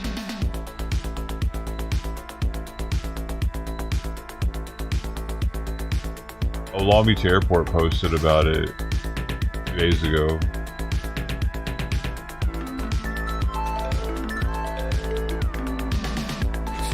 Alright.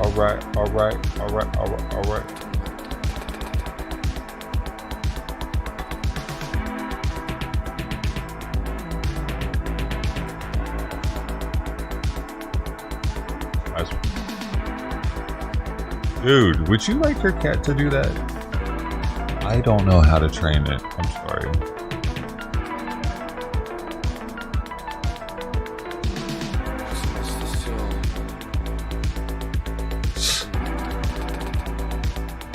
LBG.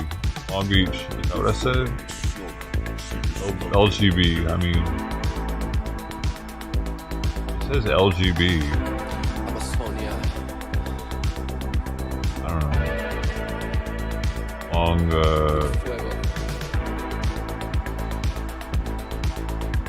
I guess that's the code for their for the airport. The other letter LBA must have been taken. I don't know how that works with the airport.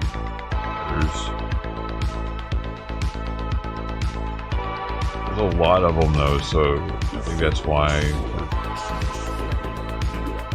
So many airports. The little 3-letter. And they're not B1 that repeats itself anywhere in the world. I'm not sure. Might not be able to be an LGB airport anywhere else.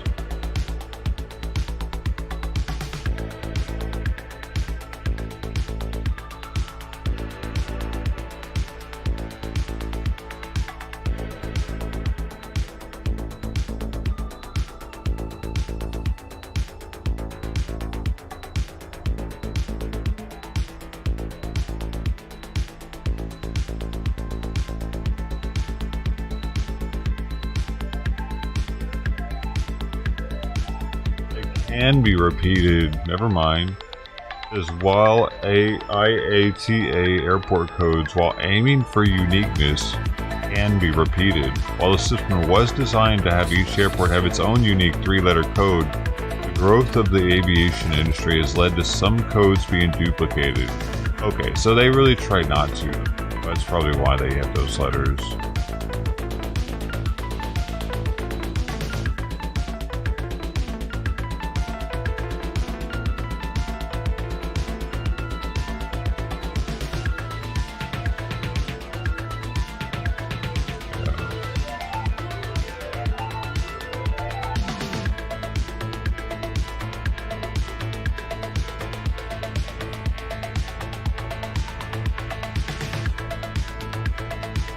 Oh man, kind of bummed that we figured it out already.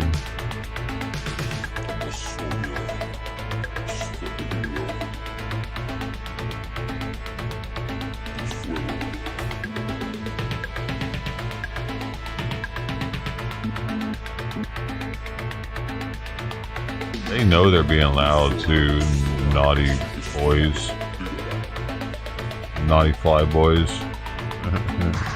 Dude, they know it. They gotta know that they're being loud as fuck. The whole city's like walking outside.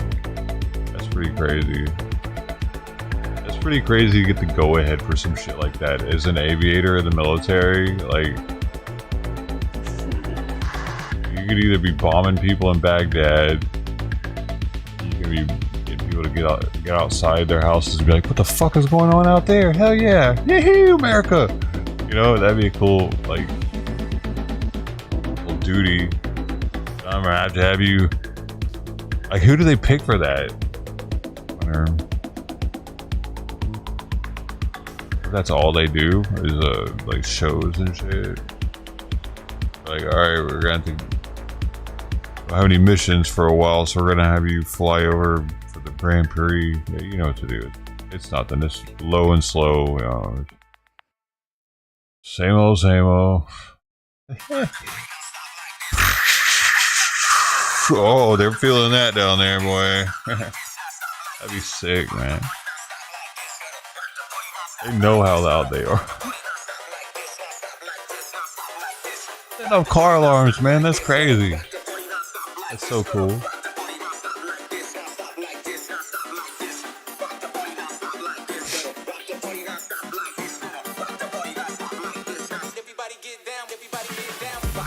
They set the car alarms off near your house every time they're messing around.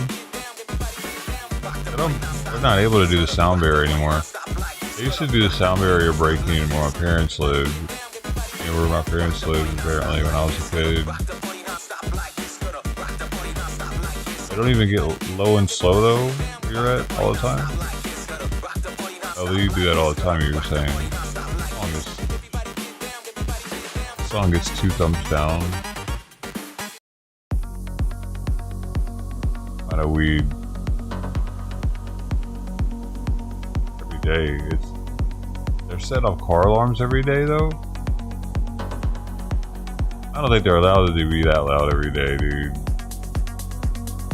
If they're setting off car alarms every day, I think you could probably say something.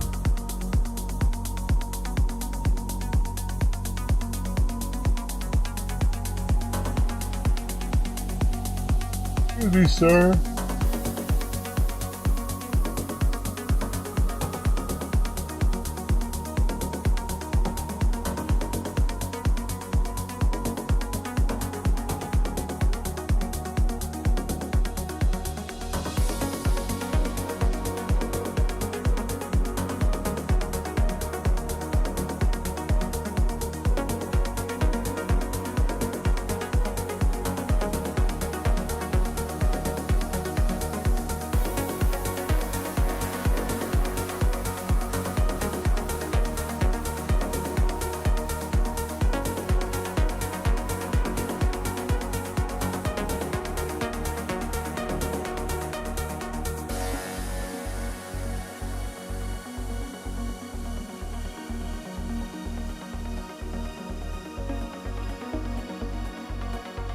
I think I know why they were so loud.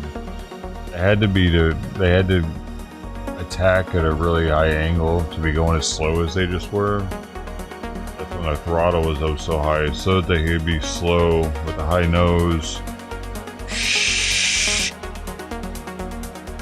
Oh.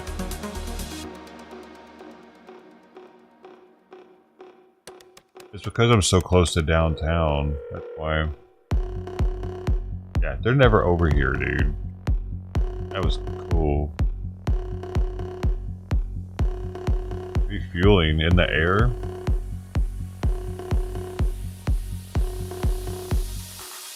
So they learn how to do air refueling.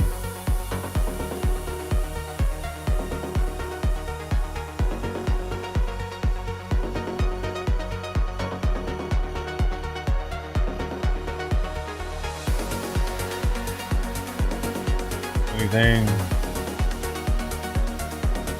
I took a nap, man. I'm even more tired now.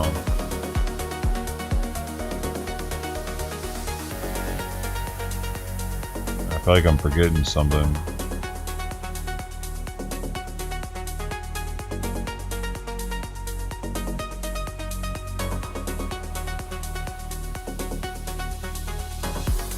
That's supposed to be as hot tomorrow at least. Today was the hottest day of the week and it was miserable.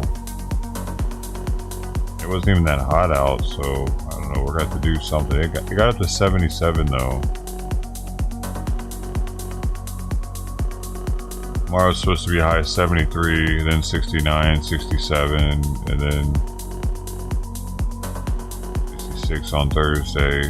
Alright, so 10-degree difference, that's huge. Still hot in here. 31. Hotter in here now than it was when I first came in here. 31 degrees Celsius. I don't know what that is.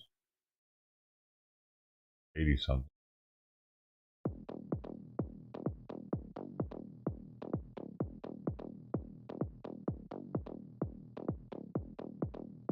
It's 87.8 degrees in here. Shit. That's fucking hot. No wonder I'm feeling so hot. Now I feel hotter. I shouldn't have looked.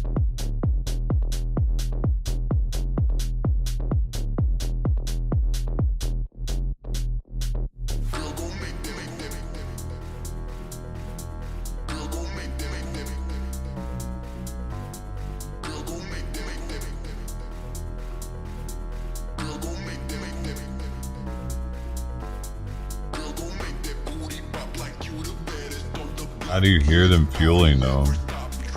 They go somewhere to fuel. They fly somewhere to fuel and then they fly.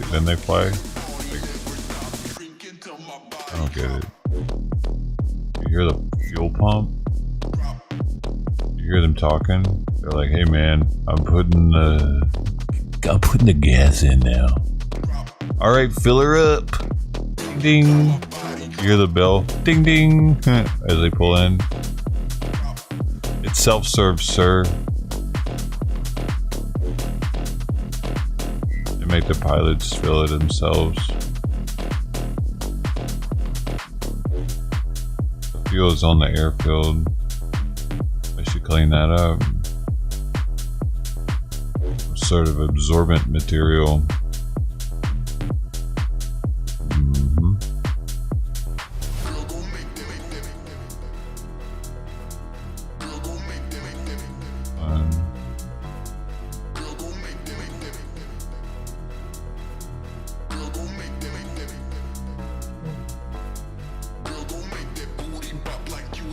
Who is he? Who is that guy talking to?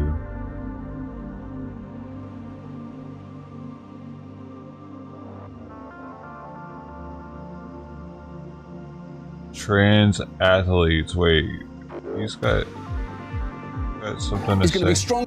It is not the case that any man is going to be stronger or more athletic than every woman. Why not have a bunch of 12-year-old little leaguers play the... I mean, that's true though, what he just said. It's not true that a man's going to be stronger and more capable than every woman. Oh, that's true. What did he say? Major leaguers in baseball. What you're saying is stupid. The stupidest segment of the week. It comes... I guess I can't stand his voice though. Like a really pointy jackhammer. So why I have ele...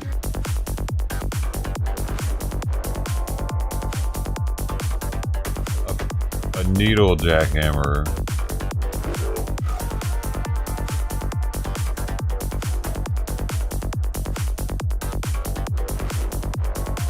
You know you want it.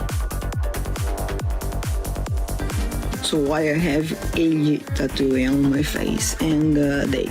So I live in Spain, and in Spanish, ella is the gender neutral pronoun. It's like they. So I know that ella means her, she, her, and in French, but I don't live in French, and I think I will never go. So that's it. This is in Spanish, and this is in English because it's where I live, and that's it. I also from Brazilian, but didn't have space for the another one in Brazil.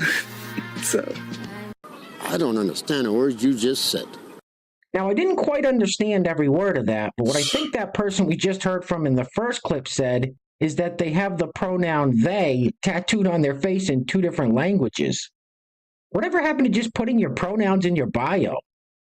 Anyway, welcome back. Thank you guys so much for joining me. So I have a fairly quick and very crazy clown world update for you guys today, and as usual, we have, well, very little time to waste. So let's get into it. Now, if you place your attention on the screen for a moment. So this individual suffering from male pattern baldness is Danielle. Now, Danielle is a biological man that identifies as a trans woman and calls himself a trans man. His nose is made out of wood. Now, Danielle posted this photo. Right there. The caption says, "I am living and presenting authentically full time." What?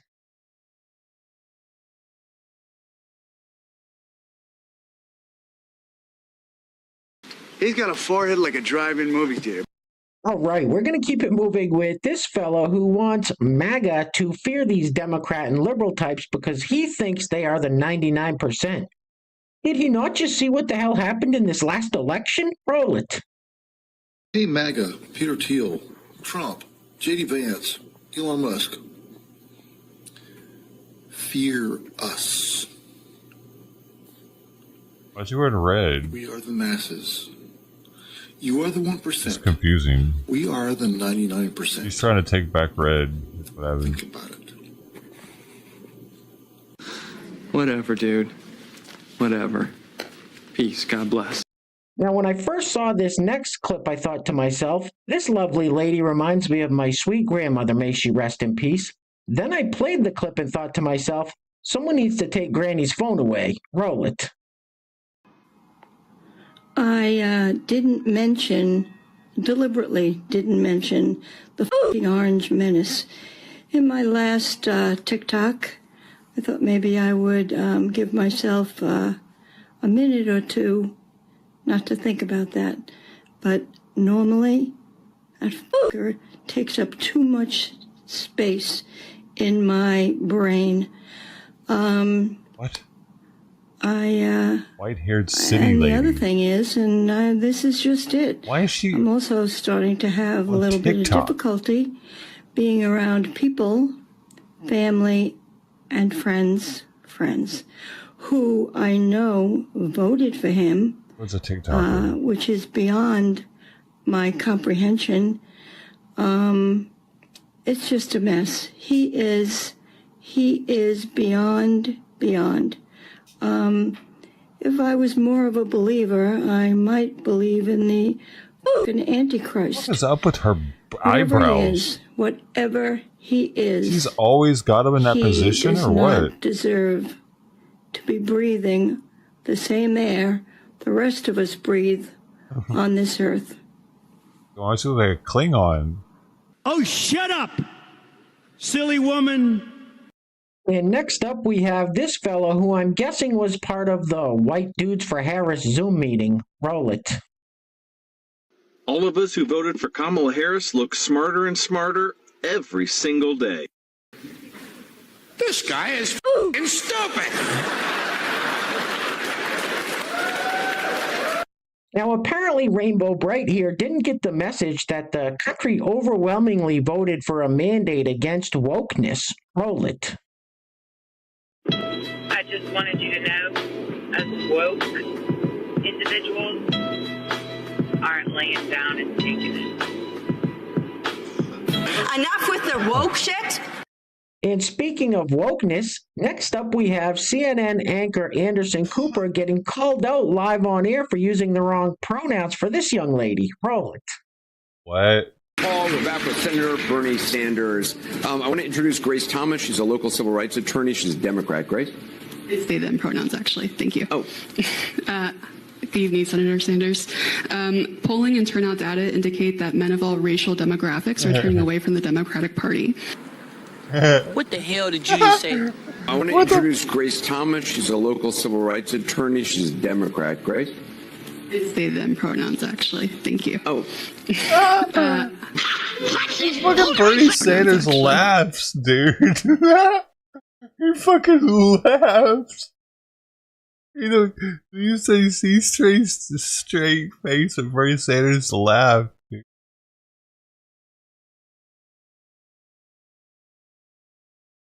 Thank you. Oh. That's it. Hold it right there. Pronoun trouble. All right, next up we have this individual who I think is a biological woman that identifies as a trans man, but honestly, What even I don't know. is that? It's a control thing, dude. It's a good, like, the people that want to make other people say certain words, I've said it before, it's why they, like, you can't say colored, you have to say people of color. You can't, like, there's multiple instances, I can't think of all of them right now because I'm watching this, where they change our, like, social acceptance of a word, and but you can talk about that saying, but now you have to use more syllables. Like it's fucking, yeah, we made them say something different. Ha, fuck you. Like that. What? Why does it matter? Do whatever I want. That's right. Roll it. It's like you can't say killed. People don't say killed anymore. They say unalived. Like, what is that? That's just getting annoying. Remind you guys that if you were a man unalived dating a trans woman, that does not make you gay, because trans women are women. Yeah, it does. That means you're gay. I just want to remind you guys that if you were a man dating a trans woman, that does not make you gay, because trans women are women. Stay with me now. Trans women are women. They're actually some of the most incredible women that I know. And if you are dating a trans woman, you should feel lucky and maybe, like, worship the ground she walks on. What? I feel like puking. You know, it's amazing. You are 100% wrong. I mean, nothing you've said has been right.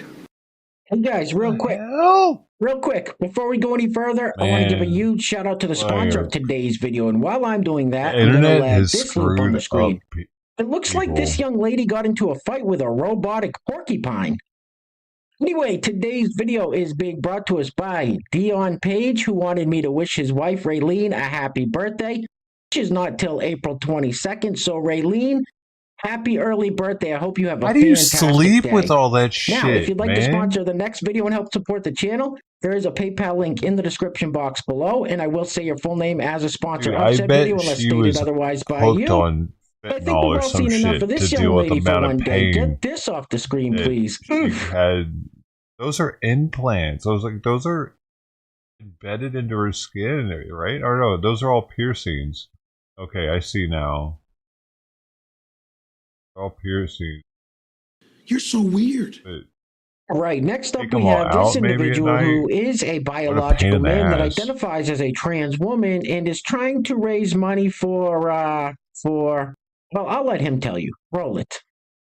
I choreographed this dance because I really needed to say this.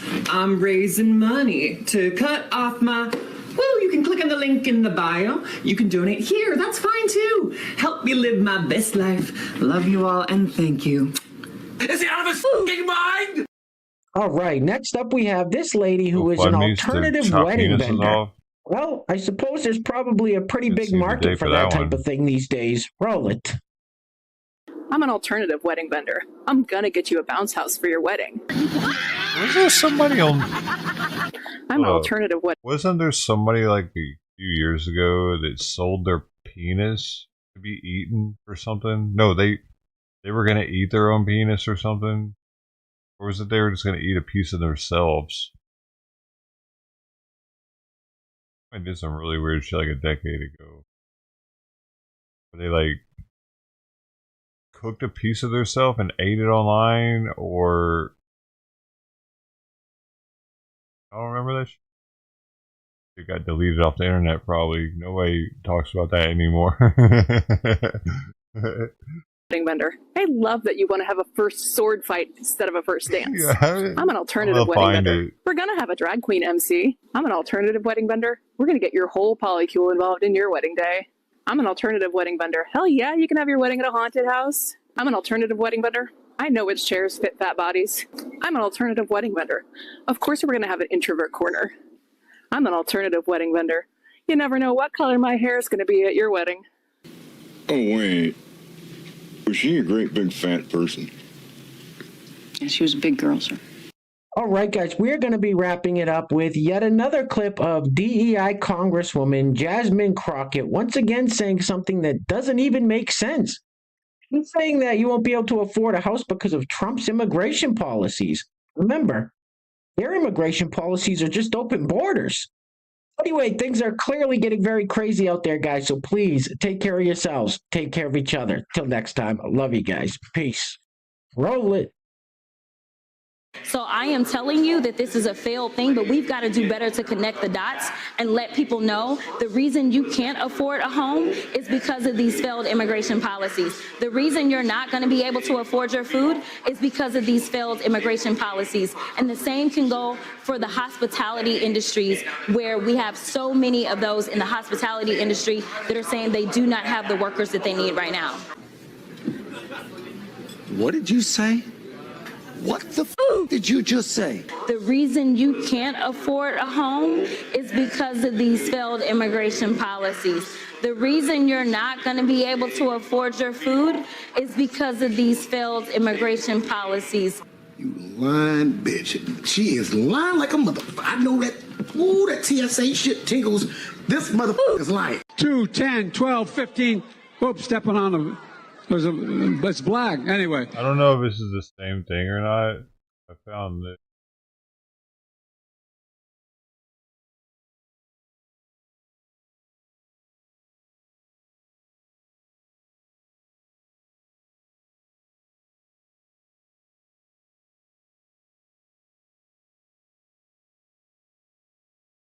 So, victim of cannibal agreed to be eaten. I don't know if this is the same thing.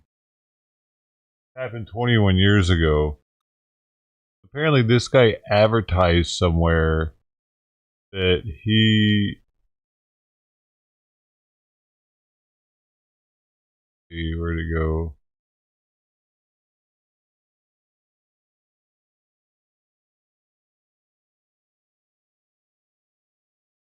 Advertised on the internet.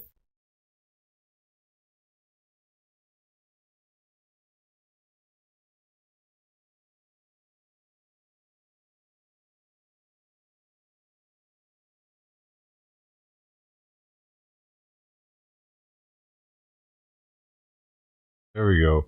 March 2001, advertised on the internet, young, well-built man who wanted to be eaten.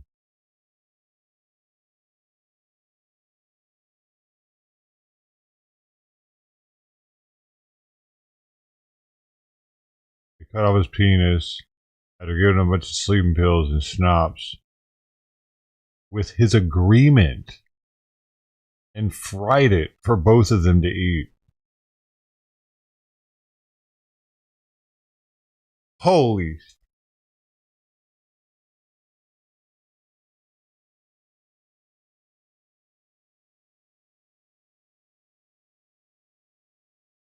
The dude took a bath while he was bleeding heavily, while the other guy read a Star Trek novel.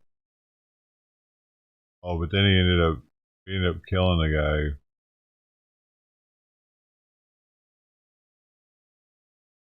Sick. What the hell? Oh, what? He put him in his freezer. Buried the skull. What? This is like a Jeffrey Dahmer story from England or something. This dude said, it says over the next few weeks, he defrosted and cooked parts of the dude in olive oil and garlic, eventually consuming 20 kilograms. What? How many pounds is that? Is that like 40 pounds?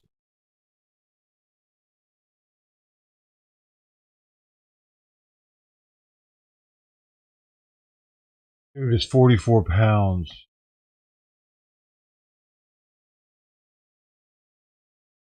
I think that's way more than Jeffrey Dahmer ate, actually. From what they put out in the movies, he wasn't like making meals out of them or anything. With every bite, my memory of him grew. That just made my stomach turn. Like literally, my stomach growled. Puke.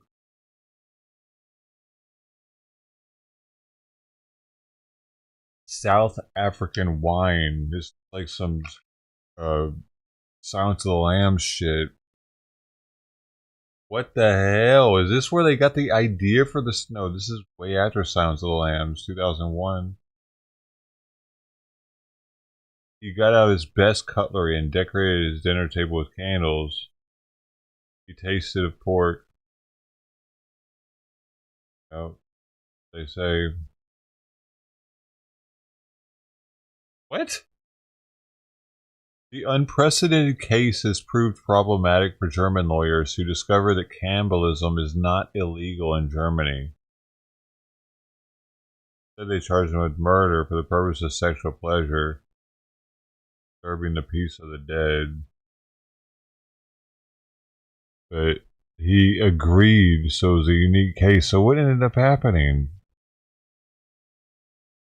Oh, the crucial of the case is the gruesome videotape made by Mayweather of the entire evening, during which Brandis apparently makes clear his consent. Wow. Why haven't they made a movie about this? This could be a horror movie. Probably too horrific, though.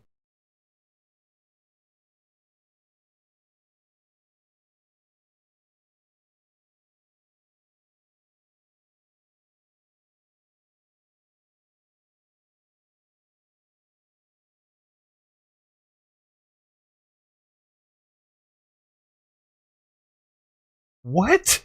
After killing that dude, the German cannibal met 5 other men who responded to his internet advertisement, including one from London. He did not, however, kill them.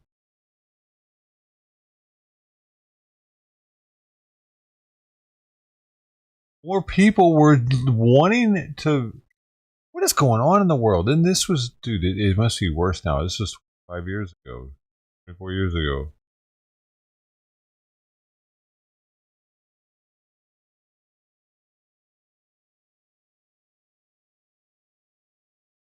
So what happened to him? Did he get life? Did he get...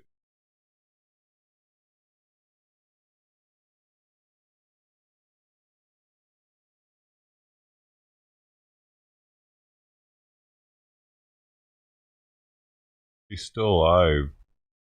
How is this guy still alive?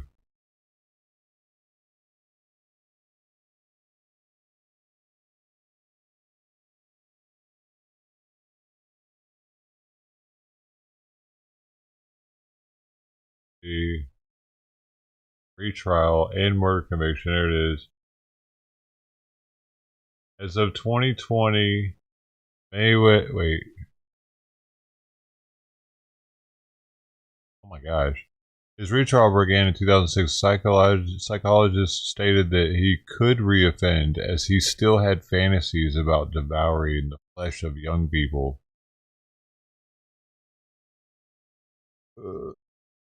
Convicted him, life imprisonment.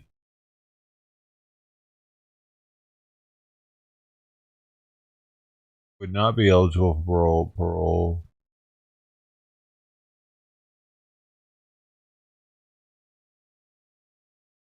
As of 2020, Mayos has been allowed to go outside of prison for supervised excursions and disguise around town in a different state. Why?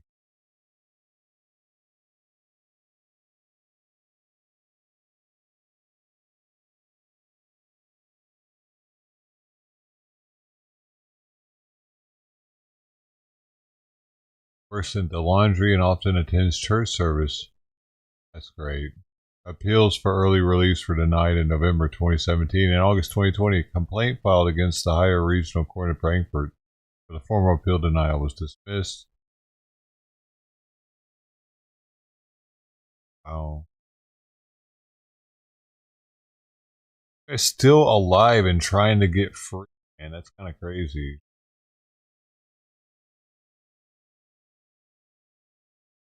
Jeffrey Dahmer's not alive anymore. Our prison system's a little different. Apparently, if you eat people, you don't last long in prison here.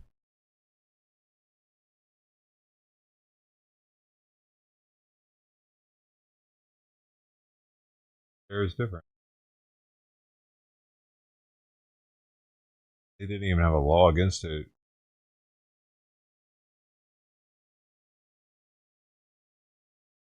I don't know what that means, though. That could mean that they don't have as big of a problem with it as we do. We had to make laws for it. Man, these people keep eating each other. What are we going to do? We gotta have to make it illegal.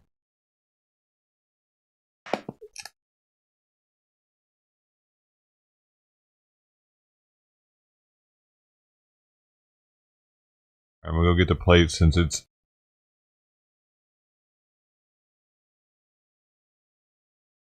unable. I can't even tell. Food is leaving it. Serve it in the restaurants. I mean, I could take the plate to some of the local restaurants and see if they want it. That's not a bad idea. Which kind of restaurant do you think could use it? I mean, it's still good. It's only been out there for what, 2 hours?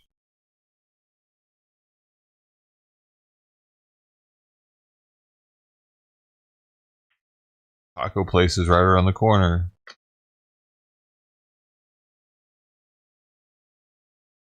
No people in Germany. That has to do with the tacos. I'll be back.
I've got to clip her nails tomorrow.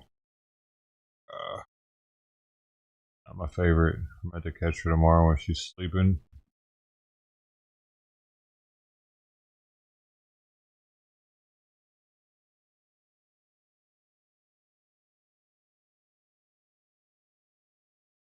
I get her. It's the only time I can get her, otherwise she'll get.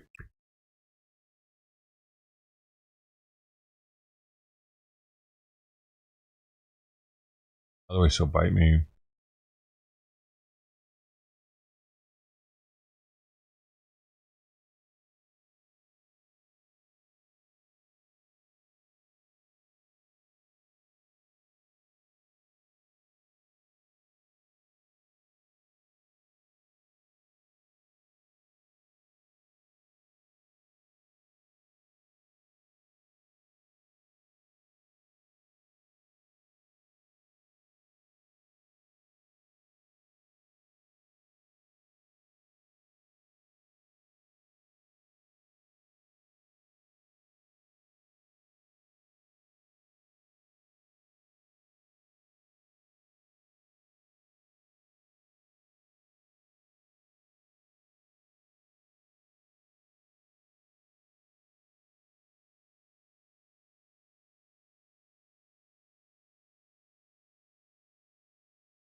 Yo, I should do this with my matzo crackers.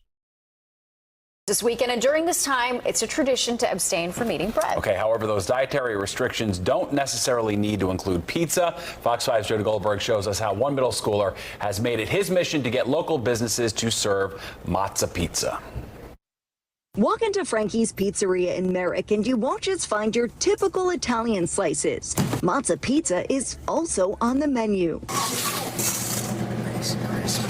It's the brainchild of Hudson Greenstein, who came up with the idea when he wanted pizza, but bread was off limits during the 8-day Jewish holiday of Passover. I think it's great that you could still walk into a pizza place and still be able to get pizza. Hudson started Yalla Matza Pizza when he was 8. Yalla means like, let's go. Now he's 11, and he's balancing school and entrepreneurship. He's partnered with 2 pizzerias in our area, Frankie's here on Long Island and Nick's Pizza in his hometown of Armonk. I can remember having it as a kid. This has come a long way. He ships them Streitz matzah, gets commission for every pie, and even donates a portion of his proceeds to charity. They're selling it here for about $5 a slice, which is 1 square, and you get a whole pie for about $20. It's such a game changer, and it has made it so much fun during that time to be able to come and have this special item that isn't there all year. I would never get it. A typical pie takes 7 to 8 minutes to cook matzo pizza. It's done in about half the time.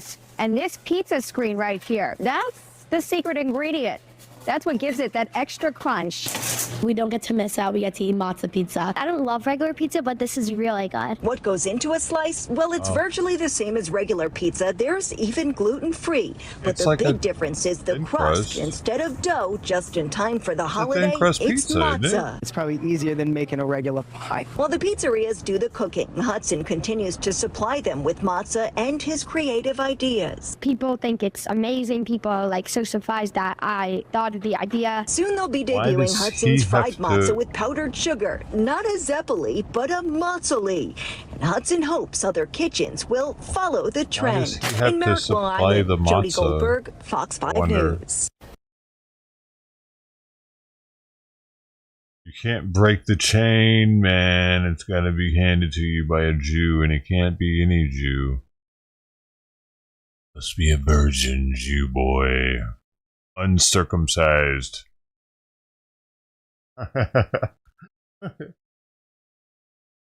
use asparagus. Oh, that sounds delicious. Yes.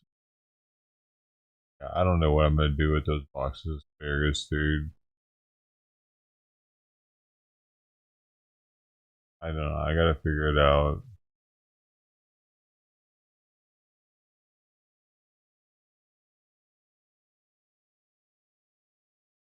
If you hate cops just because they're cops, the next time you get in trouble, call a crackhead. As I've said about her before, I think she's the reason There are directions on a shampoo bottle. When you have hypothermia, you don't strip naked and run in the snow. Right. Senator Schumer never makes the same mistake twice. He makes it 5 or 6 times just to make sure he got it right. Clowns to the left of me, jokers to the right. Republicans aren't perfect, but the other side is crazy. These people are about 10 exits past normal.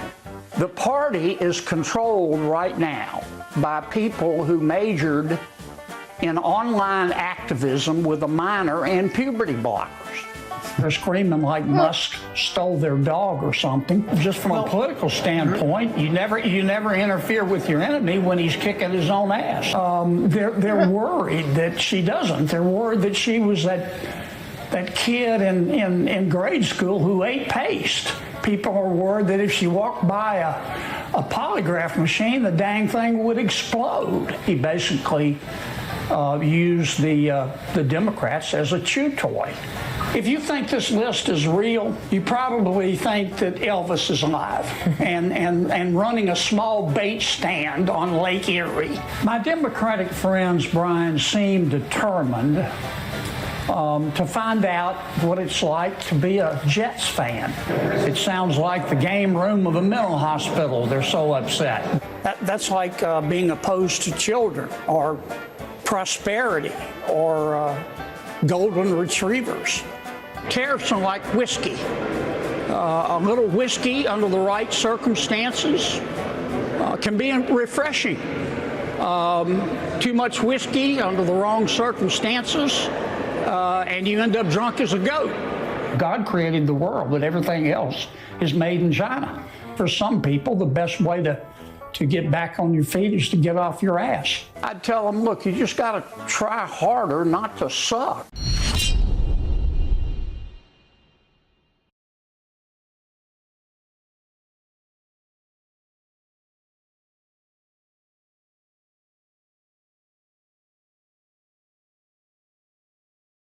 CNN's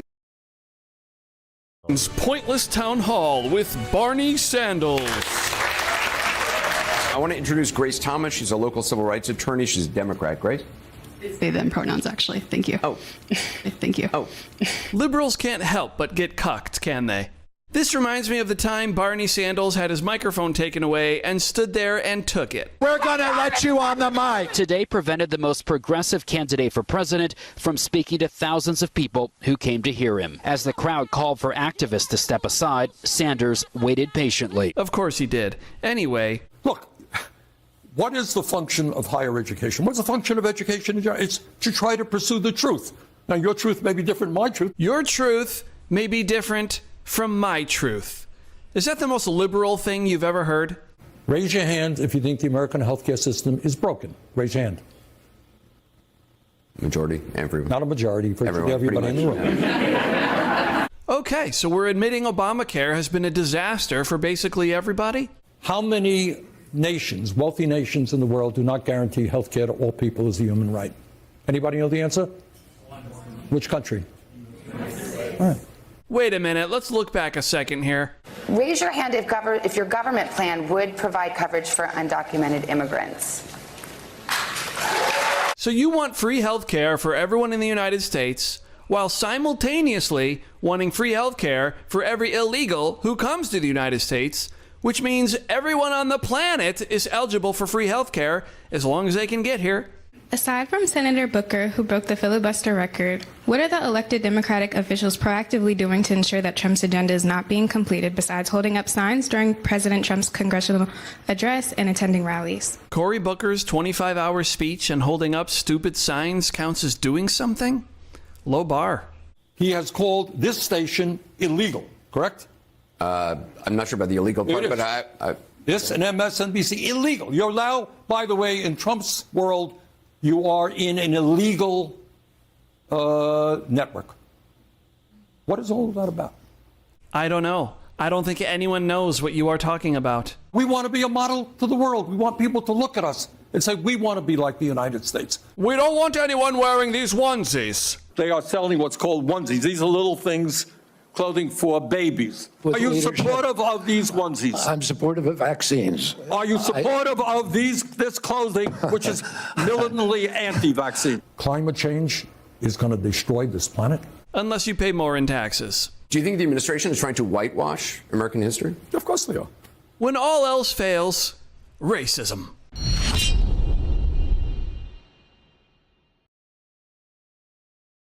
Nope. Go though. Time is up. Time is up. My time is up here.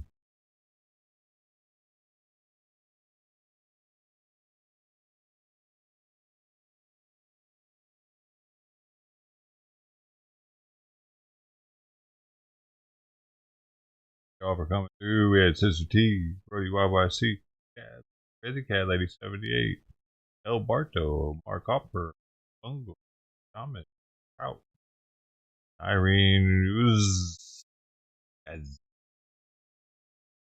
over hanging out on YouTube, and everybody else that was on the other streams. Even though I don't know you were here, thanks for being here. One day you'll say something.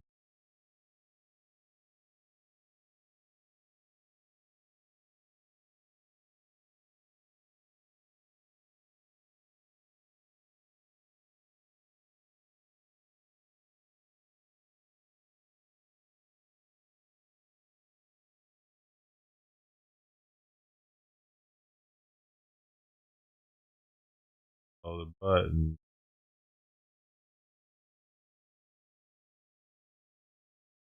Another one.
Meow, meow, meow, meow.